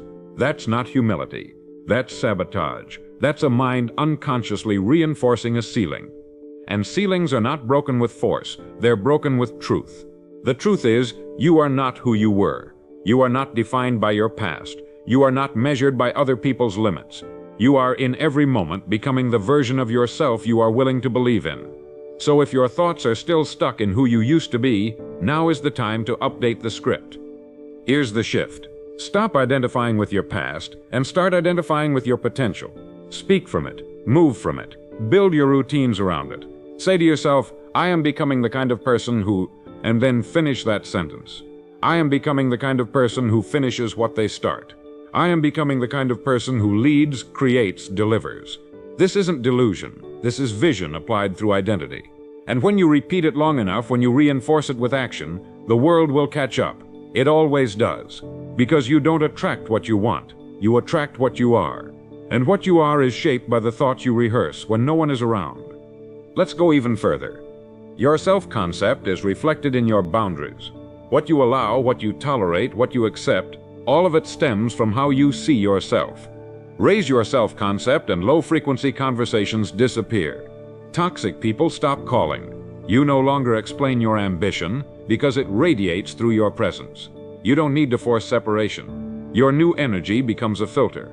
Not out of arrogance, but out of alignment. Because when you truly begin to value your time, your focus, your peace, you protect it. And protecting it is the greatest sign that your thinking has evolved. Not just in strategy, but in self-respect. And self-respect, when cultivated properly, is a magnet for opportunity. There's a phrase I want to implant into your mind now. Simple but foundational. I only build what I believe I deserve. Let it sink in, because if there's a gap between what you want and what you're creating, the missing link is usually self-concept. You'll never consistently build beyond what you feel worthy of. You may touch it briefly, you may taste it in short bursts, but until your identity catches up, you will find a way to shrink it back down. But not anymore, because now you are no longer just building goals. You are building the you who sustains them, the self who doesn't sabotage progress, the mind that doesn't retreat when things grow. That is what we're shaping now, and when that version of you becomes dominant, everything accelerates. Here's the exercise for today. I want you to write a paragraph not of who you've been, but of who you're becoming. Describe the version of you that walks in confidence, that finishes what they start, that thinks with clarity and speaks with calm. Be detailed, be bold, be honest, and then read it aloud. Every morning, every night. Let it become a new mental map. Because your brain cannot hold two identities at once for long. It will always move toward whichever one you feed. So feed the one that empowers you. Feed the one that builds, serves, creates, leads. Feed the one that leaves no room for mediocrity, because it is simply no longer who you are. We'll close this part with a declaration designed to reinforce everything we've uncovered today. Say it out loud. Write it below. Let it sink deeper than a quote. Let it become your creed. My self-concept is evolving. I think, speak, and act from who I am becoming. Carry that into every room, into every challenge, into every moment where doubt tries to rise. Because doubt can't survive in a mind that knows who it's becoming. And you are becoming unstoppable. There is a kind of quiet power that begins to emerge when you've trained your mind long enough. It's not loud, it's not dramatic, but it's unmistakable. You walk into a room and people can feel it. You speak and your words land differently. You move through your day with a steady rhythm that others can't explain. That power is the byproduct of alignment, of a mind that has been shaped, tested, stretched, and refined. And it all began when you made the decision to think differently, to live deliberately, to act with intention even when no one was watching. You see, mastery doesn't show up in a single event. It reveals itself slowly in your posture, your tone, your habits, your discipline. And eventually, people stop asking what you do. They start asking how you became who you are. By now, you've seen the layers of this mental system stack up: visualization, journaling, repetition, decision, standards, rehearsal, structure. But now we must address something deeper, something that can either unlock your greatest potential or quietly sabotage it without you ever knowing. That something is self-concept. You will never outperform the identity you hold about yourself. You can have clear goals, powerful routines, external success, but if deep down you see yourself as small, as undeserving, as someone who always almost gets there, you'll unconsciously create situations to prove that belief right. This is the silent war most people are losing. They're building a better life with the hands of a person who still believes they're not enough. But you will not be one of them. Your self-concept is not set in stone. It is programmable, moldable, expandable. And the first step to reshaping it is awareness.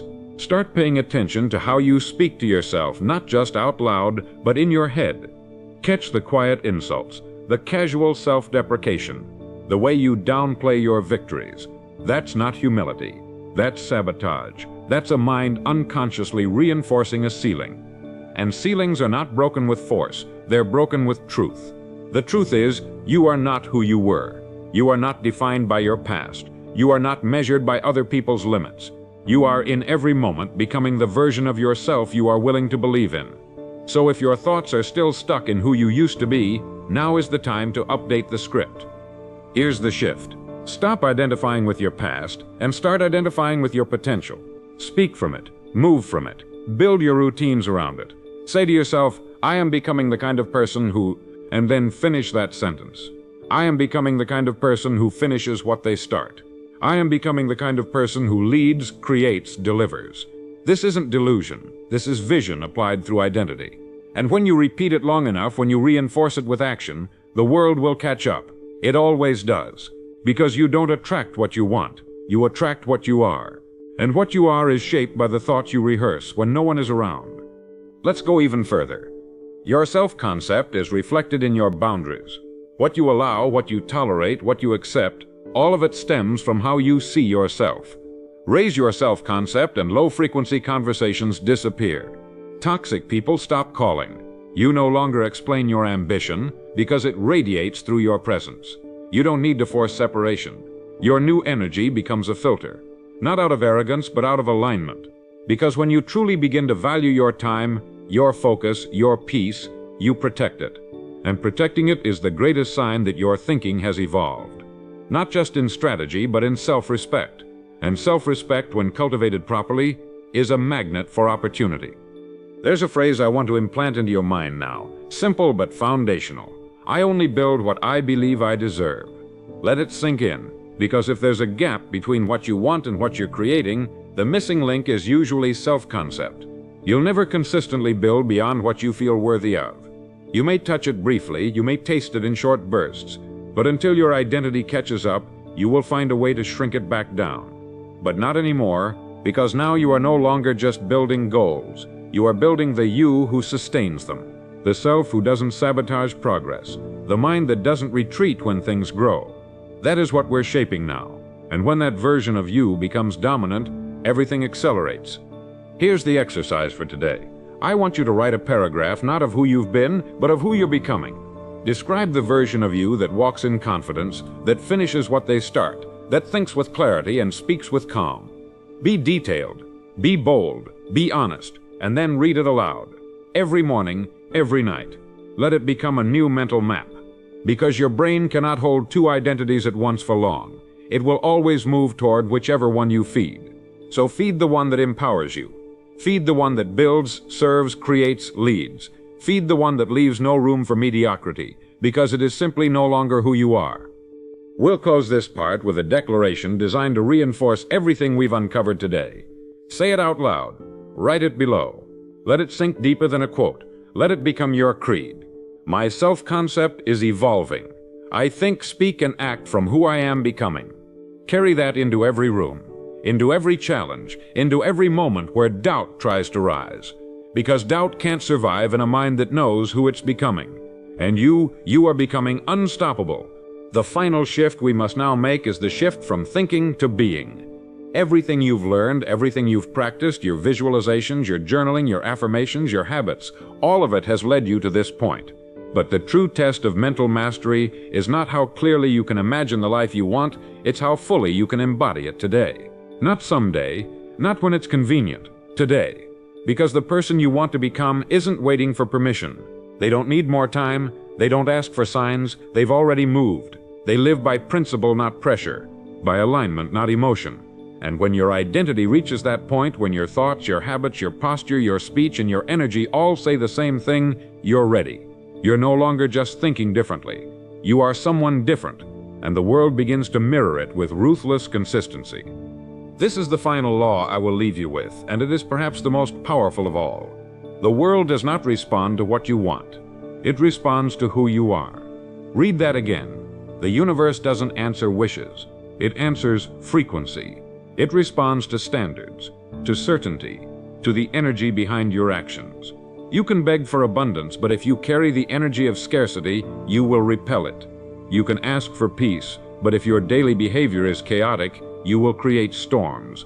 You can speak of goals, but if your thoughts contradict your words, nothing moves. But when you become the kind of person who aligns every thought, word, and behavior with your vision, life adjusts. People respond. Opportunities multiply. It's not personal. It's principle. It's law. And this is why embodiment matters more than intention. Because embodiment is truth. It cannot be faked. It can be felt. Walk into a room fully aligned, and people notice without knowing why. You don't have to speak loudly. You don't have to sell yourself. Your energy becomes a broadcast. And the people, events, and environments that match your energy start to find you. Not because you chased them, but because you matched them. This is the final stage of mental mastery. Not trying harder, but aligning deeper. Not efforting your way to success, but being success, fully, quietly, unshakably. The outer shifts only when the inner becomes non-negotiable. So ask yourself now in this moment, am I thinking like the person I want to become, or am I being them? There is a difference between knowing and becoming. You can know what to do, you can repeat affirmations, you can study principles, but until you embody the mindset, until you move as the version of you who already lives it, you will stay stuck at the level of theory. And theory is not transformation. Only action is. Only behavior is. Only repetition is. So from this moment forward, stop asking, what would the best version of me do? And start doing it. Wake up earlier. Speak slower. Move with precision. Follow through without delay. Forgive faster. Decide quicker. Hold your standards even when it's uncomfortable. That's how you prove to yourself that the change is real. Not with words, but with witness. With the evidence of your own behavior. And yes, it will be uncomfortable. Because embodiment demands integrity. It demands you stop outsourcing responsibility. It asks you to become the person your goals require. No more hiding. No more half efforts. No more performing. Just pure alignment. That is what will separate you. That is what will create gravity around you. Because most people never get here. They stay in the cycle of motivation and relapse, high and low, start and quit. But you are stepping into permanence, into steadiness, into the quiet confidence that comes from living what you say. That is the edge. That is the real advantage. Because when you are what you used to wish for, you no longer chase outcomes, they chase you. Let's now give you a final challenge, one that brings everything together. For the next 30 days, act only in alignment with the version of you you've been building. Not with what's convenient, not with what's emotional, but with what's true. The thoughts you allow, the habits you keep, the language you use, the posture you hold, the emotions you respond to, the decisions you make. Let every moment be filtered through the lens of, is this in alignment with who I am becoming? If yes, proceed. If no, adjust. That's how you lock in the transformation. Not by waiting for the world to notice, but by refusing to break character when no one's watching. And when the 30 days are over, don't stop. Repeat it, and then repeat it again, until it's not a challenge anymore. It's your baseline, your instinct, your norm, until you forget who you used to be, because the new you has become so familiar, so real, so practiced, that anything less feels foreign. That's when the shift is complete. That's when you've crossed over. Not just in habits, but in identity, in vibration, in who you are at your core. And once you're there, the laws take over. You no longer have to chase. You attract, not because it's easy, but because it's earned. And what's earned cannot be taken. So now we end where we began, with thought. You've trained it. You've directed it. You've aligned it. And now you live from it. That is the path. That is the process. That is the secret most never discover. Not because it's hidden, but because it's too simple, too steady, too repetitive for the chaotic mind. But you chose mastery. You chose structure. You chose to walk a path that few complete. And now, as you move into the next chapter of your life, you carry not just new information, but a new identity. One that's been forged in silence, tested by consistency, and confirmed by every action you now take. Let us close this series with one final declaration. Say it aloud. Write it in the comments. Let it echo into the life you are now stepping into. I think with clarity. I act with purpose. I am who I decided to become. This is your code now. This is your anchor. And no matter where you go, what you face, or who surrounds you, return to it, speak it, live it. Because your mind is no longer a cage, it is a compass. And your future is no longer a fantasy. It is your unfolding reality. Welcome to the life you've been building. It's already here.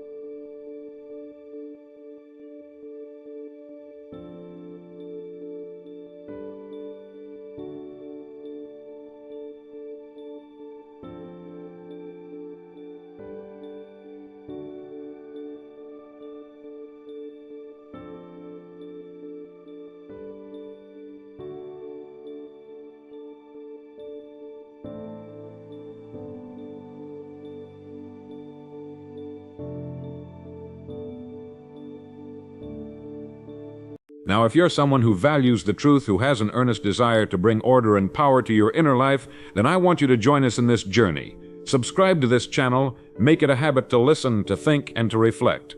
Not for entertainment, but for transformation. Because when we align our minds with the deep laws that govern success, we begin to move in harmony with the world, not against it. And in doing so, we attract not just money, but meaning. Not just opportunity, but direction. This message is not for everyone. It is for those who are willing to face themselves, to upgrade their thinking, and to assume responsibility for the structure of their lives. That includes you. If you've made it this far, let this space be your reminder to rise. And now let's begin with the foundation. Money is a mirror, a quiet, invisible observer that studies a man long before it visits his pocket. Most people think money is something you chase, something you go out and fight for. But the truth is that money is drawn to a mindset. It does not follow noise, but clarity. It does not obey effort alone, but order. And so, as strange as it may seem to the average man, money waits. It waits to see how you behave before you ever hold it. It studies your preparation, your self-control, your calmness under pressure. It listens to the conversations you hold with yourself in private, and it listens to whether those conversations are about lack or about abundance. The truly prosperous man is not one who stumbled into wealth, but one who learned that wealth, like any law of nature, must be earned first in the mind. Just as a farmer cannot plant confusion and expect a harvest of corn, so too must a man not expect prosperity while his dominant thoughts are riddled with fear, indecision, and envy. Let's consider for a moment a truth so simple and so powerful that most people miss it entirely. Money responds to structure. In nature, water flows where channels are carved. Light floods in where windows are placed. And money, which is nothing more than a representation of energy and value, flows into lives that are organized, focused, and ready. Think of a man who suddenly wins a fortune, but has never built the habits, the thinking, or the emotional control to manage it. What happens? The money disappears, often faster than it came. This is not punishment, it is law. We do not rise to the level of our hopes, we fall to the level of our structure. And so we must ask ourselves, is my mind structured for abundance or for anxiety? Do I have a clear purpose or do I drift? Am I building a life into which wealth can safely land, or am I simply hoping for a miracle while living in chaos? If you examine the lives of those who have built great fortunes, true fortunes, not flashes in the pan but enduring, value-driven wealth, you will see a common thread. They were calm, they were consistent, and above all, they had vision. They knew what they were building long before the money arrived. They had rituals, systems, and standards that prepared the soil of their lives. They did not beg for rain. They tilled the land, and when the time was right, the harvest came. But only because they had made themselves into men who could be trusted with it. This is the overlooked secret. Wealth is not something you get. It is something you must first be able to hold. And unless you train the muscles of your thinking, unless you clean the clutter in your emotions, unless you still the storm within you, wealth, no matter how close it gets, will pass you by. Not out of malice, but simply because the structure was not ready. I often say, success is not something we pursue. It is something we attract by the person we become. And this is especially true with money. If money were simply the result of hard work, every farmer and factory worker would be a millionaire. If it were the result of talent alone, the most gifted would rule the world. But what money really follows is order. Mental order, emotional order, spiritual order. And when a man lacks these things, he may touch money, but it will not stay. Just as a leaky container cannot hold water, a fractured mindset cannot hold wealth. That's why the first step toward attracting abundance is not working harder, it is thinking sharper. It is imagining more clearly. It is removing fear from your vocabulary and replacing it with responsibility. Because you cannot build wealth from a foundation of fear. You must build it on vision. You must begin to observe yourself the way money would. Would you trust someone like you with great wealth? Would you hand over your fortune to someone who lacks direction, who complains, who breaks under pressure? Would you invest in someone whose beliefs about money are shaped by scarcity, guilt, or resentment? Most people don't realize that they themselves are the reason money stays away. Not because they aren't good people, but because they haven't prepared themselves. They haven't cultivated the right frame of mind. They haven't yet realized that money is simply a magnifier. It does not fix problems, it amplifies them. And so if your inner life is disordered, wealth will not rescue you, it will only expose you. That is why, before money arrives, it watches. Now let me give you a phrase I want you to write down. A statement of alignment. A declaration that money recognizes and responds to. Write it in all caps, write it in your notes. Comment it below if you understand. Here it is. I am one with wealth and wisdom, free of fear and doubts. When you live by this, not just repeat it, but live by it, your world begins to change. Because you are no longer moving through life as a beggar hoping for luck. You are moving through life as a builder laying the groundwork for inevitable abundance. And in time, money will notice. Money will observe your discipline. It will sense your stillness, your clarity, your certainty. And when it sees that you no longer fear it, no longer worship it, no longer chase it, it will come. Because you have become the kind of person it belongs to. It is not enough to want money. Everyone wants money. The beggar wants it, the criminal wants it, the failed entrepreneur wants it. But very few understand what it means to deserve it. Not in a moral sense, but in a structural one. To deserve wealth means you have created the capacity to manage it, grow it, and multiply it for the benefit of others. It means you have healed your relationship with money, not feared it, not worshipped it, but respected it. It means you have studied how it moves, how it hides, how it responds. And above all, it means you have chosen to become the kind of person who no longer sees money as a savior, but as a servant. This shift, this single mental decision, is what separates the rich in mindset from the poor in mindset. It is not a number in a bank account.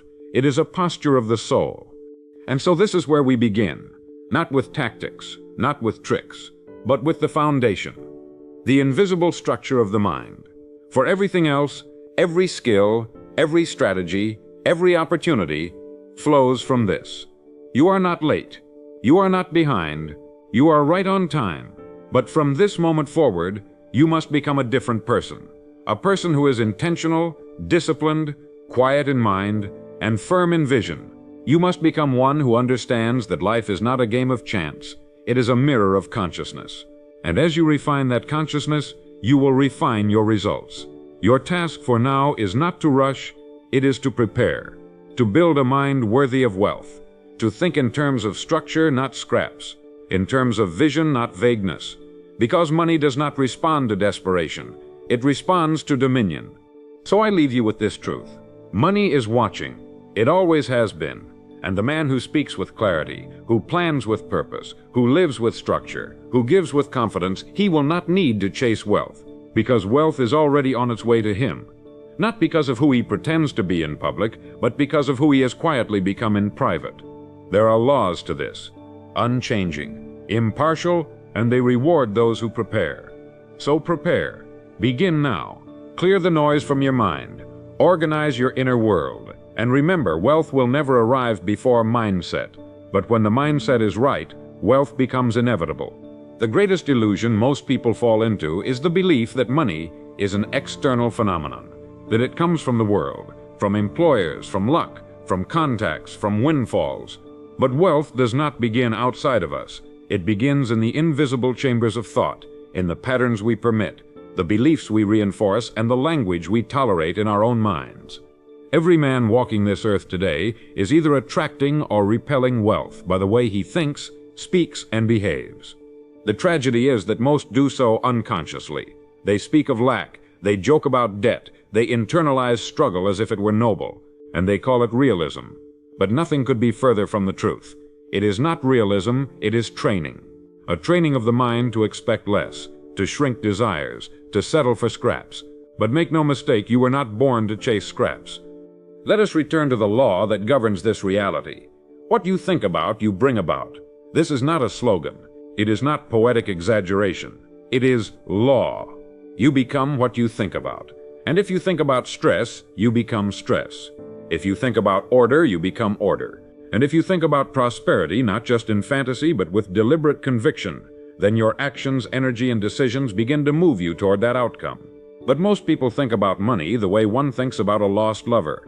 They long for it while simultaneously fearing it. They chase it with desperation while believing deep down that they're not worthy of it. This split in the psyche, this inner contradiction, is what keeps them in cycles of frustration. Money sees this, and it stays away. There is something you must understand if you are to take control of your financial life. Money is not emotional, but it reacts to emotion.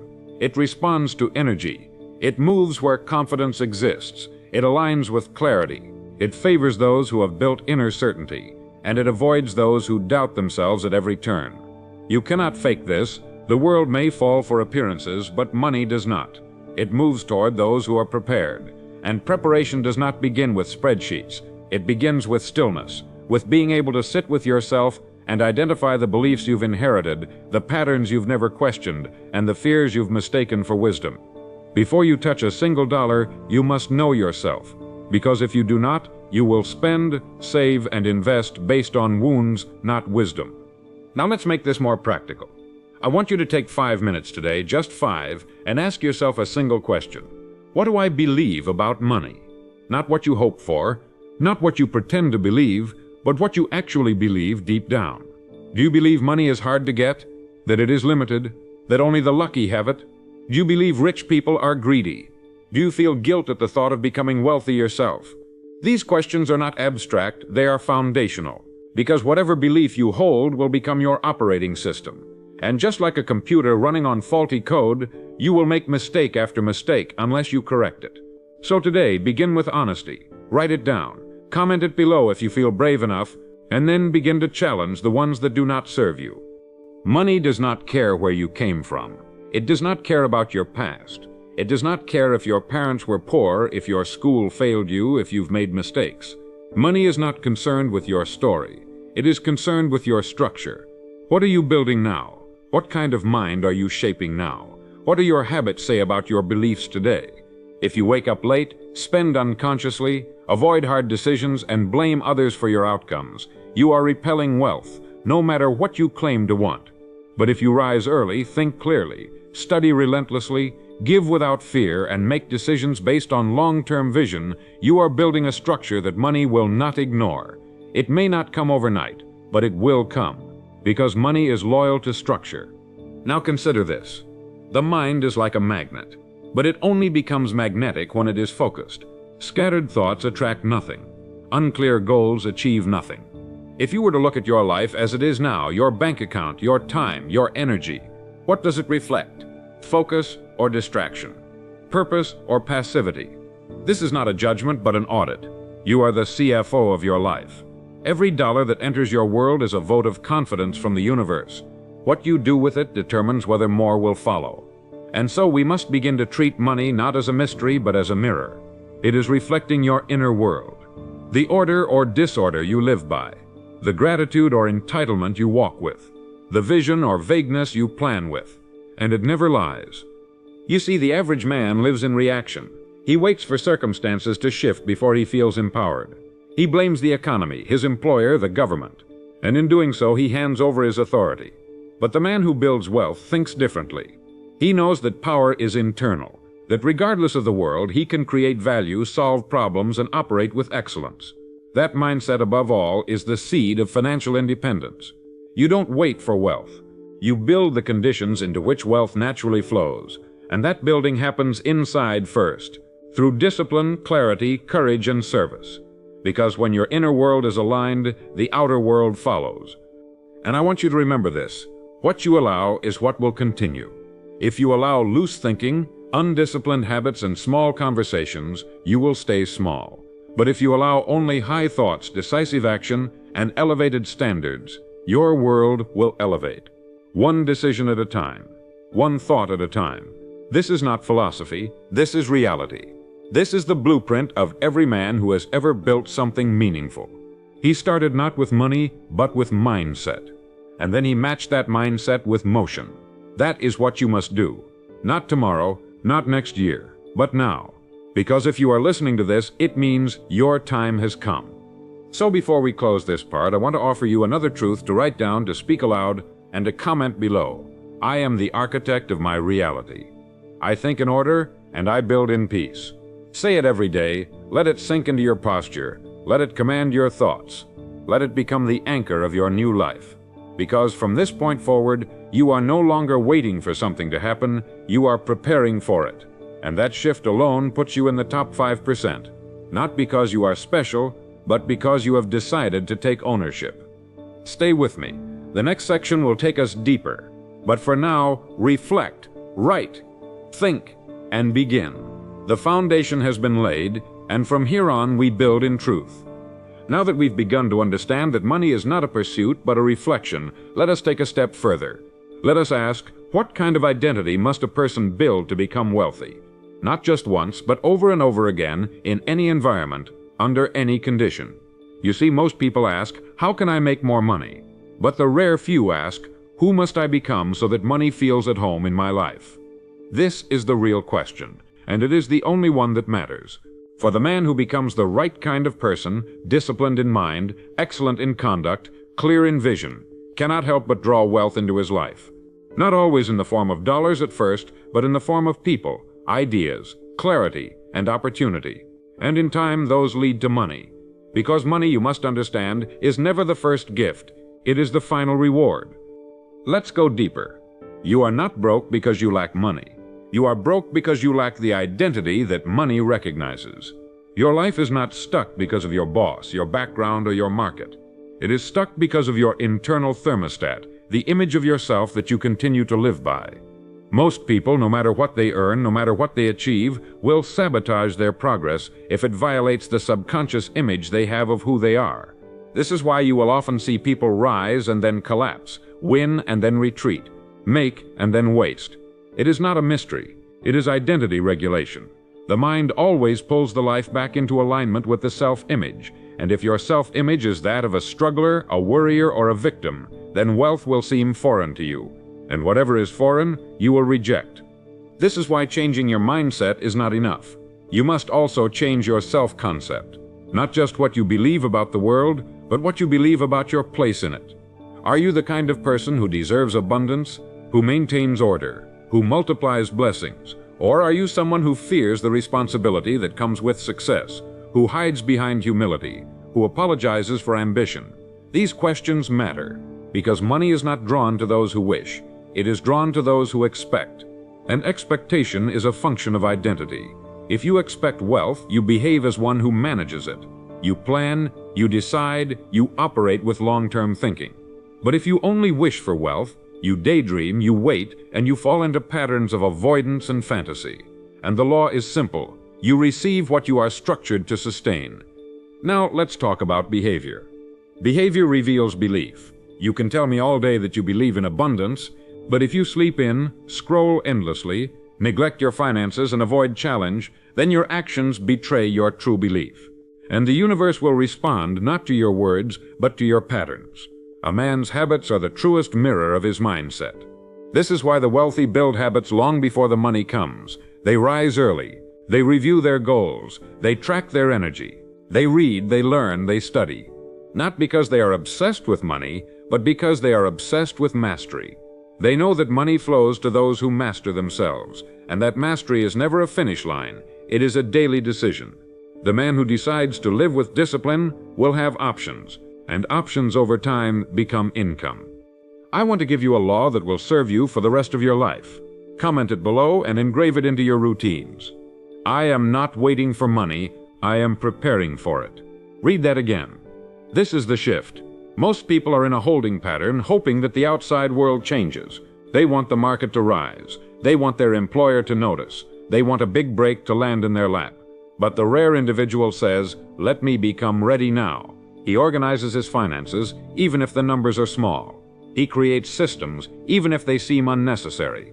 He refines his message, his product, his path, even if no one is watching yet.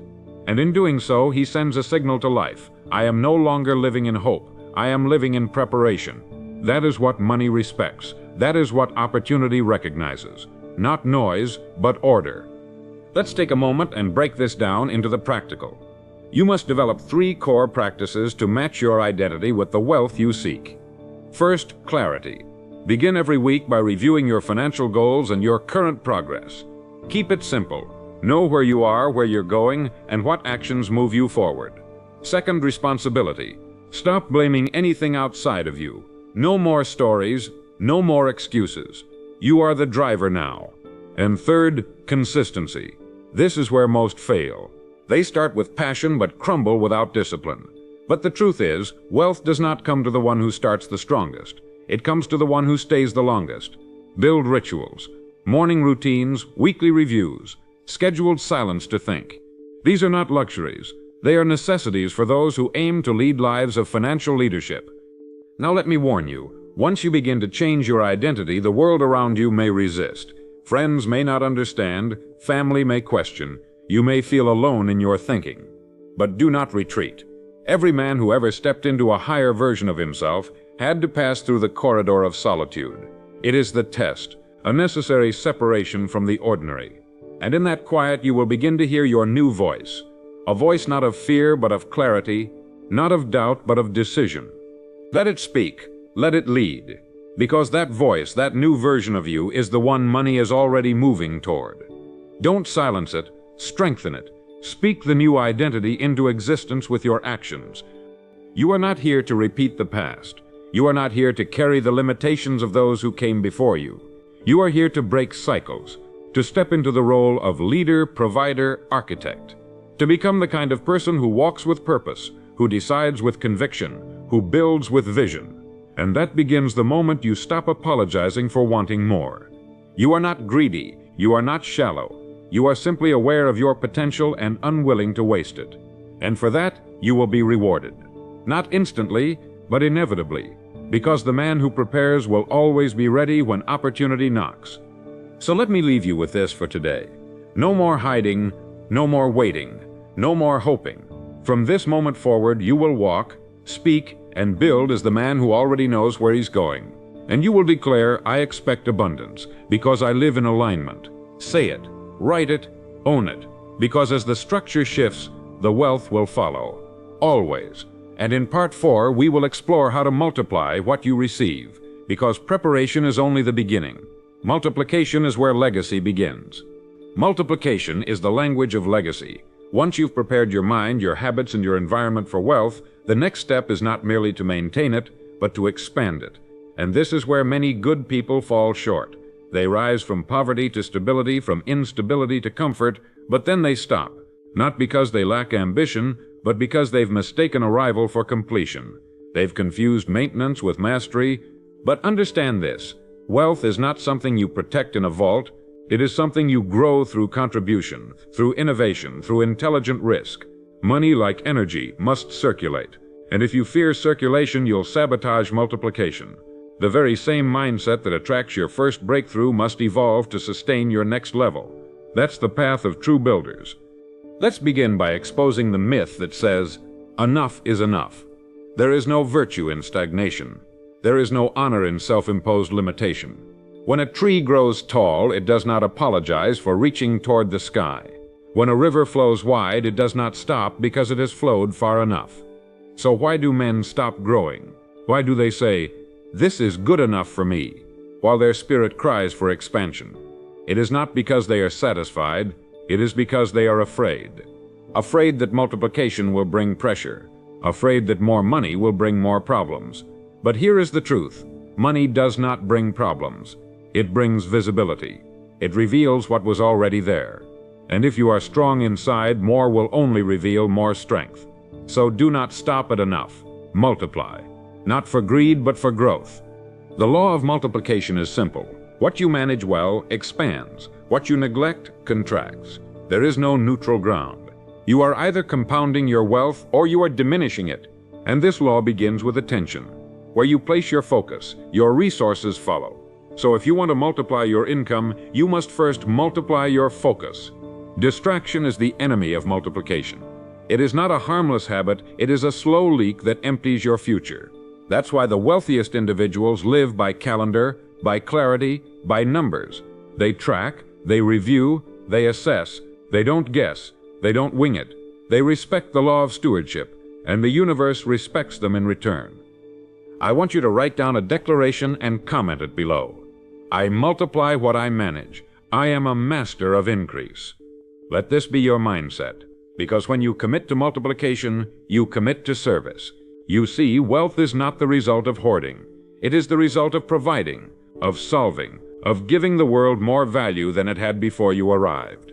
That's why the greatest businesses in history are not just wealthy, they are valuable. They made life better, easier, faster, clearer. And that is your invitation, not to chase profit, but to engineer solutions. When you build something that helps, the world compensates you in direct proportion, and then you multiply. First the impact, then the income. But beware of a trap. The trap is this: once money begins to come, you may be tempted to grow lazy in mind.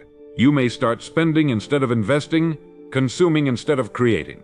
The shift is subtle but deadly. And here's the principle: if you begin to act like someone who has arrived, you will stop arriving. The truly wealthy never lose their hunger. Not because they fear being poor, but because they understand stewardship. They know that everything given must be multiplied. That money is not a finish line, but a feedback loop. So the question is, never do I have enough.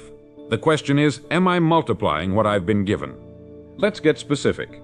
If you earn $1,000 and spend $1,000, you are not neutral. You are negligent. But if you earn $1,000 and use it with intent, invest some, give some, learn with some, you are multiplying. It's not about the amount, it's about the awareness. Even with little, the man who multiplies will one day be trusted with more. That's the law. In fact, let's revisit it clearly so it's locked in your spirit. What you respect responds. Write that down. Speak it aloud. What you respect responds. If you respect your time, it expands. If you respect your money, it grows.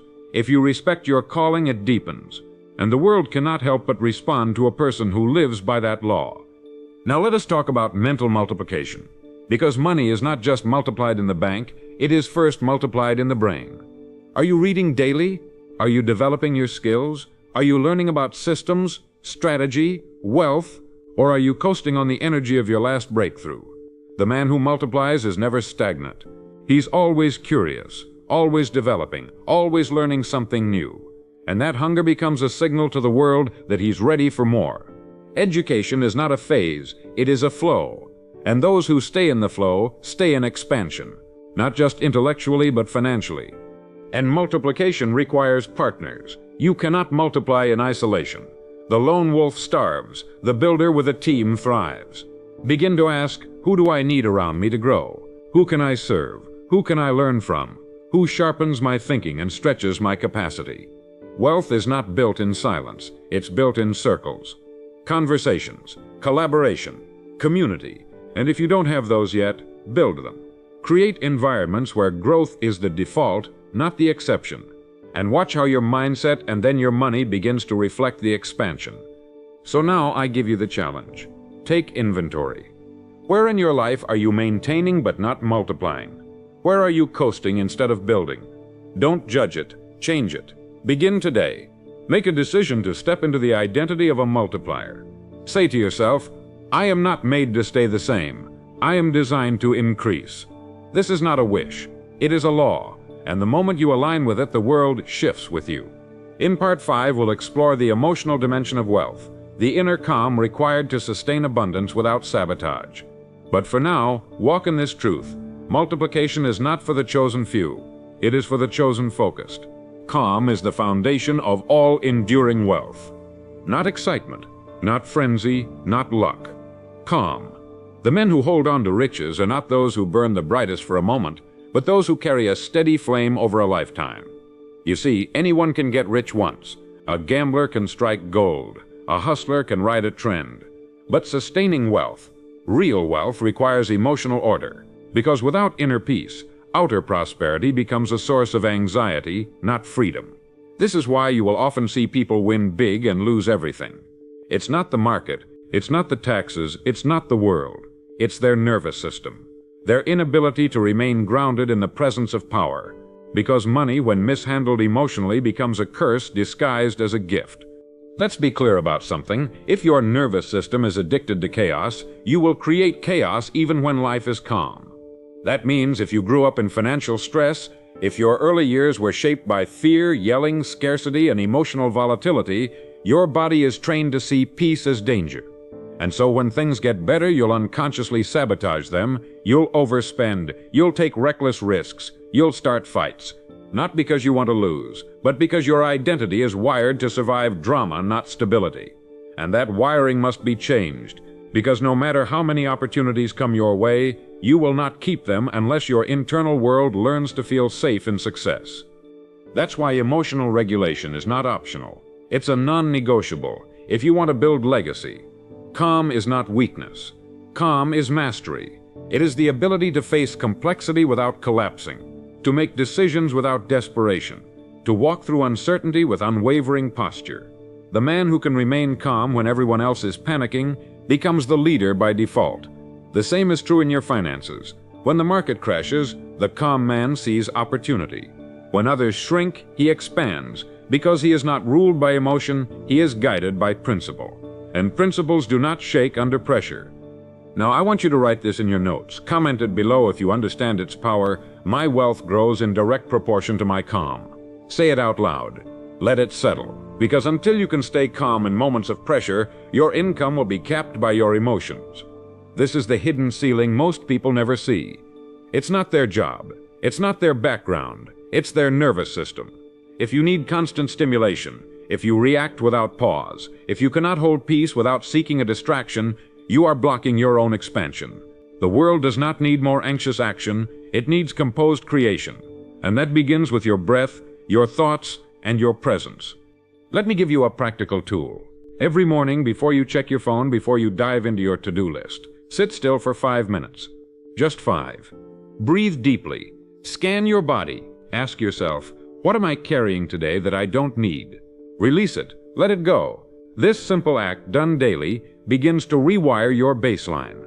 You stop reacting to life and you begin responding to it. You stop chasing and you start attracting.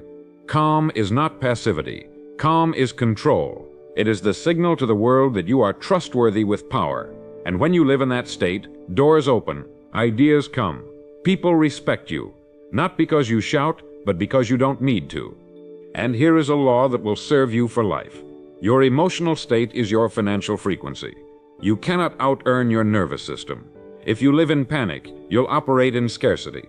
If you live in regret, you'll sabotage the present. But if you cultivate peace, you will make clearer decisions, attract higher quality opportunities, and manage success with strength. Calmness is not a personality trait, it is a practice skill.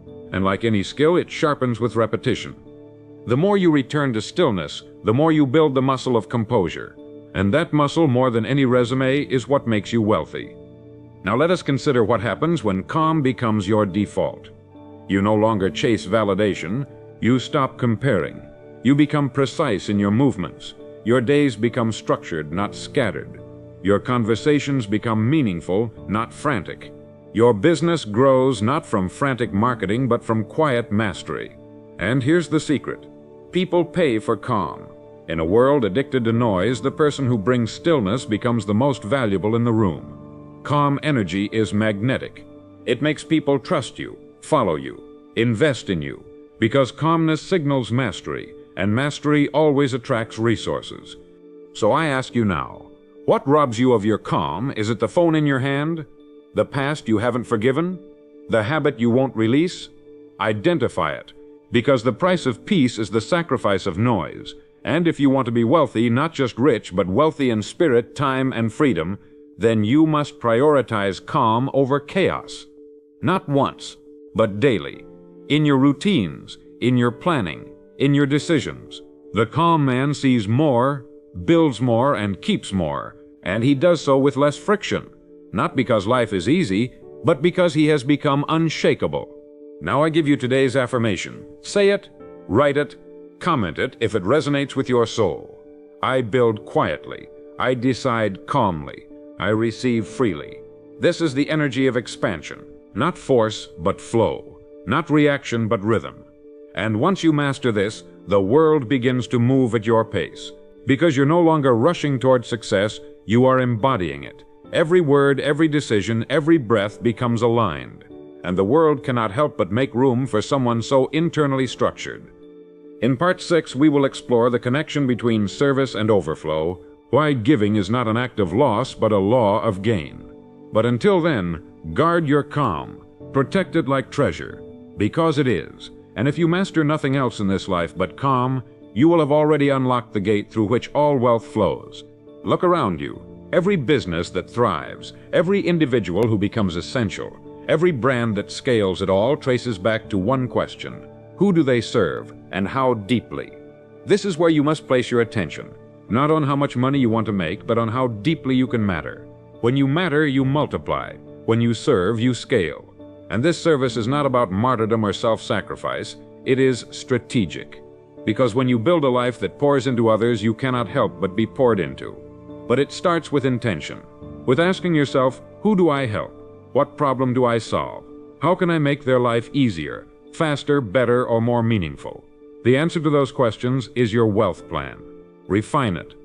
Service is the engine of sustainable wealth, not the kind of wealth that flickers in a moment and fades, but the kind that expands year after year, decade after decade. You see, the world pays in direct proportion to the value you bring it. That is a law. You cannot escape it. You cannot bypass it. You cannot cheat it. And once you understand this, truly understand it, everything changes. You no longer chase money. You design ways to serve. You no longer beg for opportunities. You become the opportunity. This shift from consumption to contribution, from getting to giving, is what activates overflow. Not just income, but impact. Not just profit, but purpose. Because the world always finds a way to reward the person who solves real problems. Some people resist this idea. They've been conditioned to think giving is losing. They say if I keep giving, I'll have nothing left. But that's only true if you give without boundaries or vision. Smart service is sustainable. It's scalable. It replenishes you as it enriches others. That's why the most abundant people in the world give the most. They give money, time, ideas, opportunities. And they do so without fear because they understand the principle. What you give out, in value and in spirit, must return. Not always from the same place, but always in the same measure or greater. And if that seems too good to be true, you simply haven't lived it yet. Try it. Make service your strategy, and watch how quickly lack becomes a memory. I want you to write this down now. Declare it, share it, comment it. I serve deeply. I earn righteously. I grow continually. This is the way of overflow. It is not mystical, it is mechanical. When your life revolves around genuine contribution, when your time, your skills, your energy are directed toward outcomes that matter, you become a conduit for wealth. and the more capacity you build, the more you're trusted to carry. Think of yourself as a vessel. The wider you are, the more you can receive. But width is built through service. It's built through capacity, through pouring out without depletion, through solving, teaching, guiding, building. Every time you give value, you expand, and what you can hold, you will attract. Now let us make this practical. Most people serve reactively. They wait until someone asks, then they respond. But the wealthy serve proactively. They study needs before they're expressed. They anticipate pain points. They build systems that help people succeed before problems arise. This is the difference between being replaceable and becoming essential.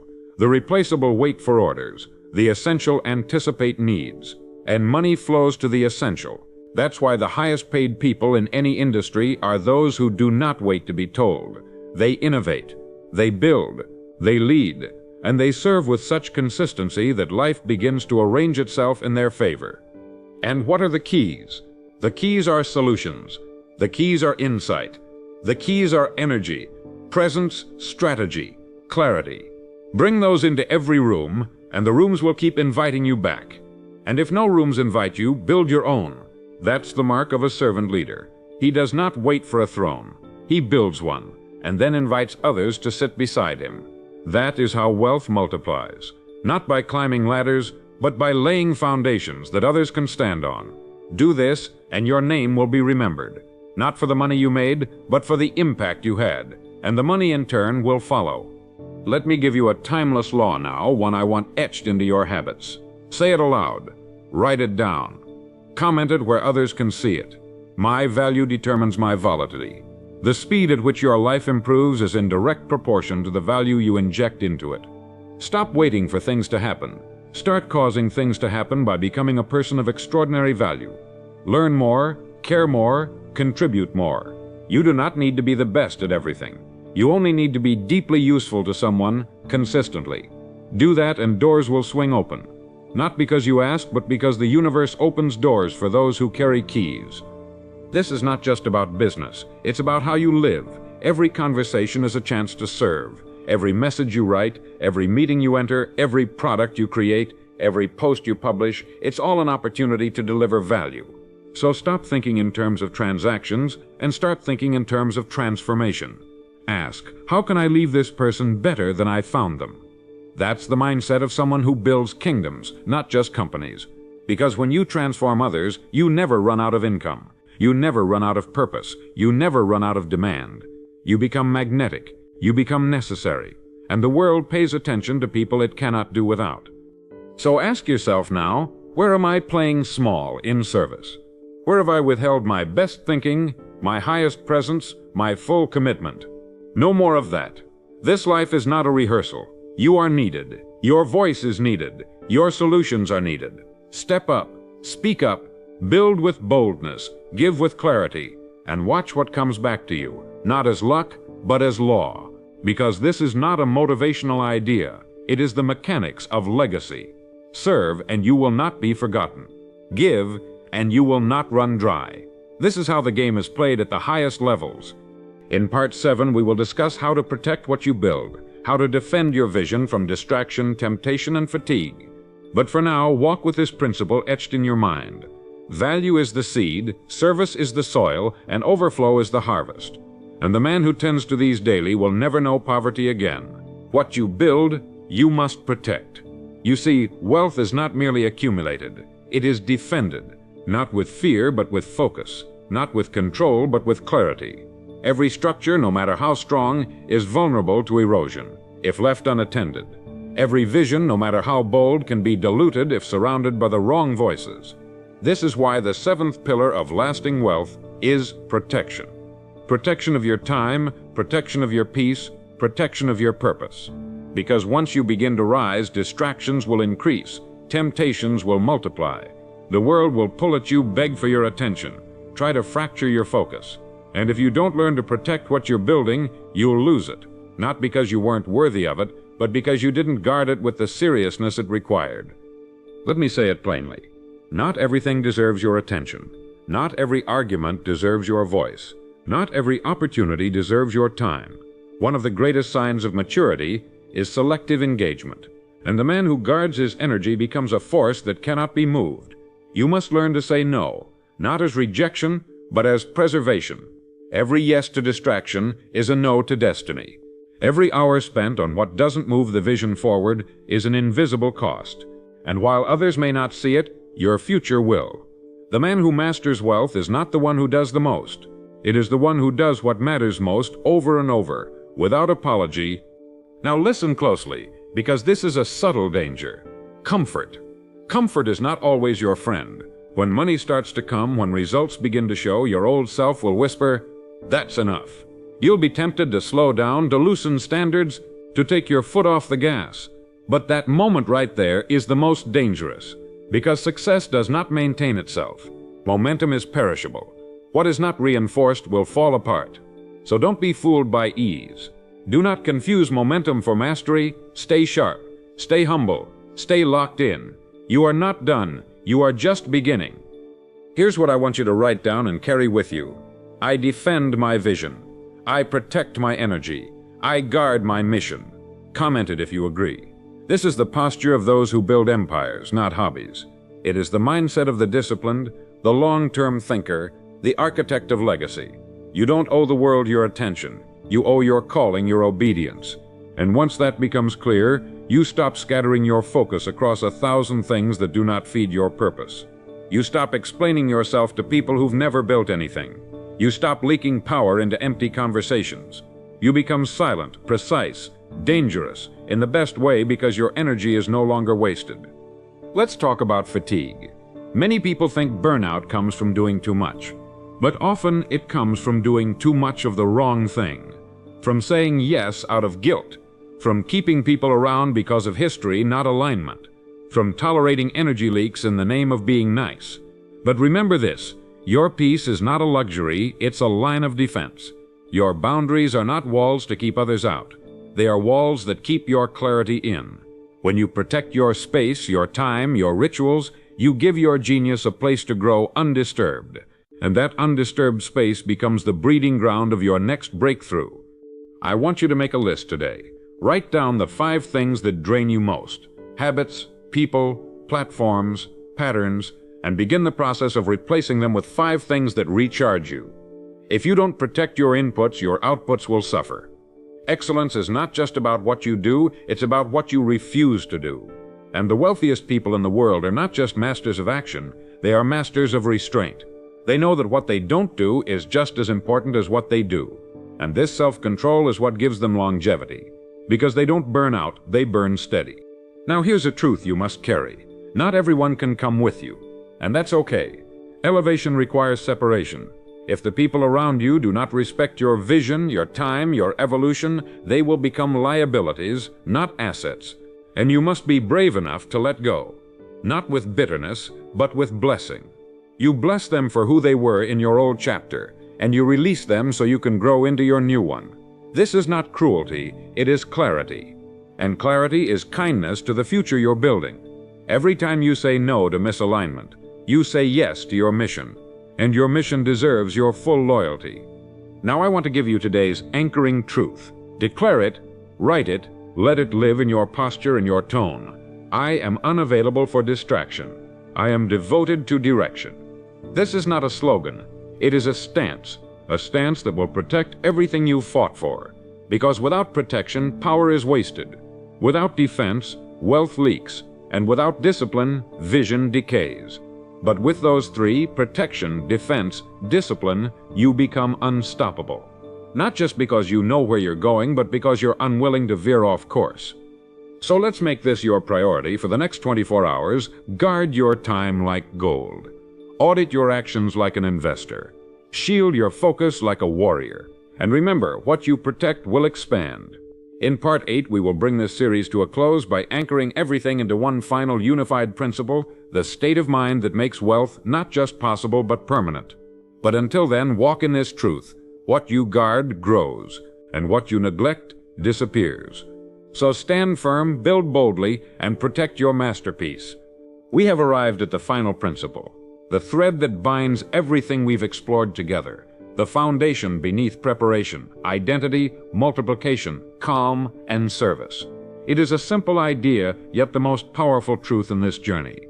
You already are the person who holds the wealth you seek, not in theory, not in potential, but in seed form. Your job is not to become someone else. Your job is to strip away the noise, the fear, the excuses, and return to the core, where the real you has been waiting all along. That version of you, the disciplined one, the decisive one, the clear one, the creative one, that is the version wealth has been watching. And once you begin to act in alignment with him, without apology, without hesitation, you will not need to chase success. You will begin to embody it. Let me say something to you clearly. There is no magic formula, no perfect time, no hidden secret waiting in a book or a video or a mentor's advice. The secret is how you think, how you speak, how you walk, how you decide. It's in your habits. It's in your posture. It's in your silence when you resist distractions. It's in the way you start your morning, the way you follow through, the way you look at your goals not as fantasies but as assignments. Because that's what your goals are, assignments. Instructions from your higher self. A map back to the person you were always designed to be. And if you live like that person consistently, the money, the impact, the peace, it all shows up. Not as a gift, but as your harvest. Now I want to give you one final law, one that if you live it fully will make you unshakable. Speak it aloud. Comment it. Carry it everywhere. IAACT as if it's already mine. And then I build as if it must arrive. That's it. That's the game. That is the posture of kings and queens, builders and visionaries, leaders and legacy makers. They don't wait for evidence. They create evidence. They don't wait for permission.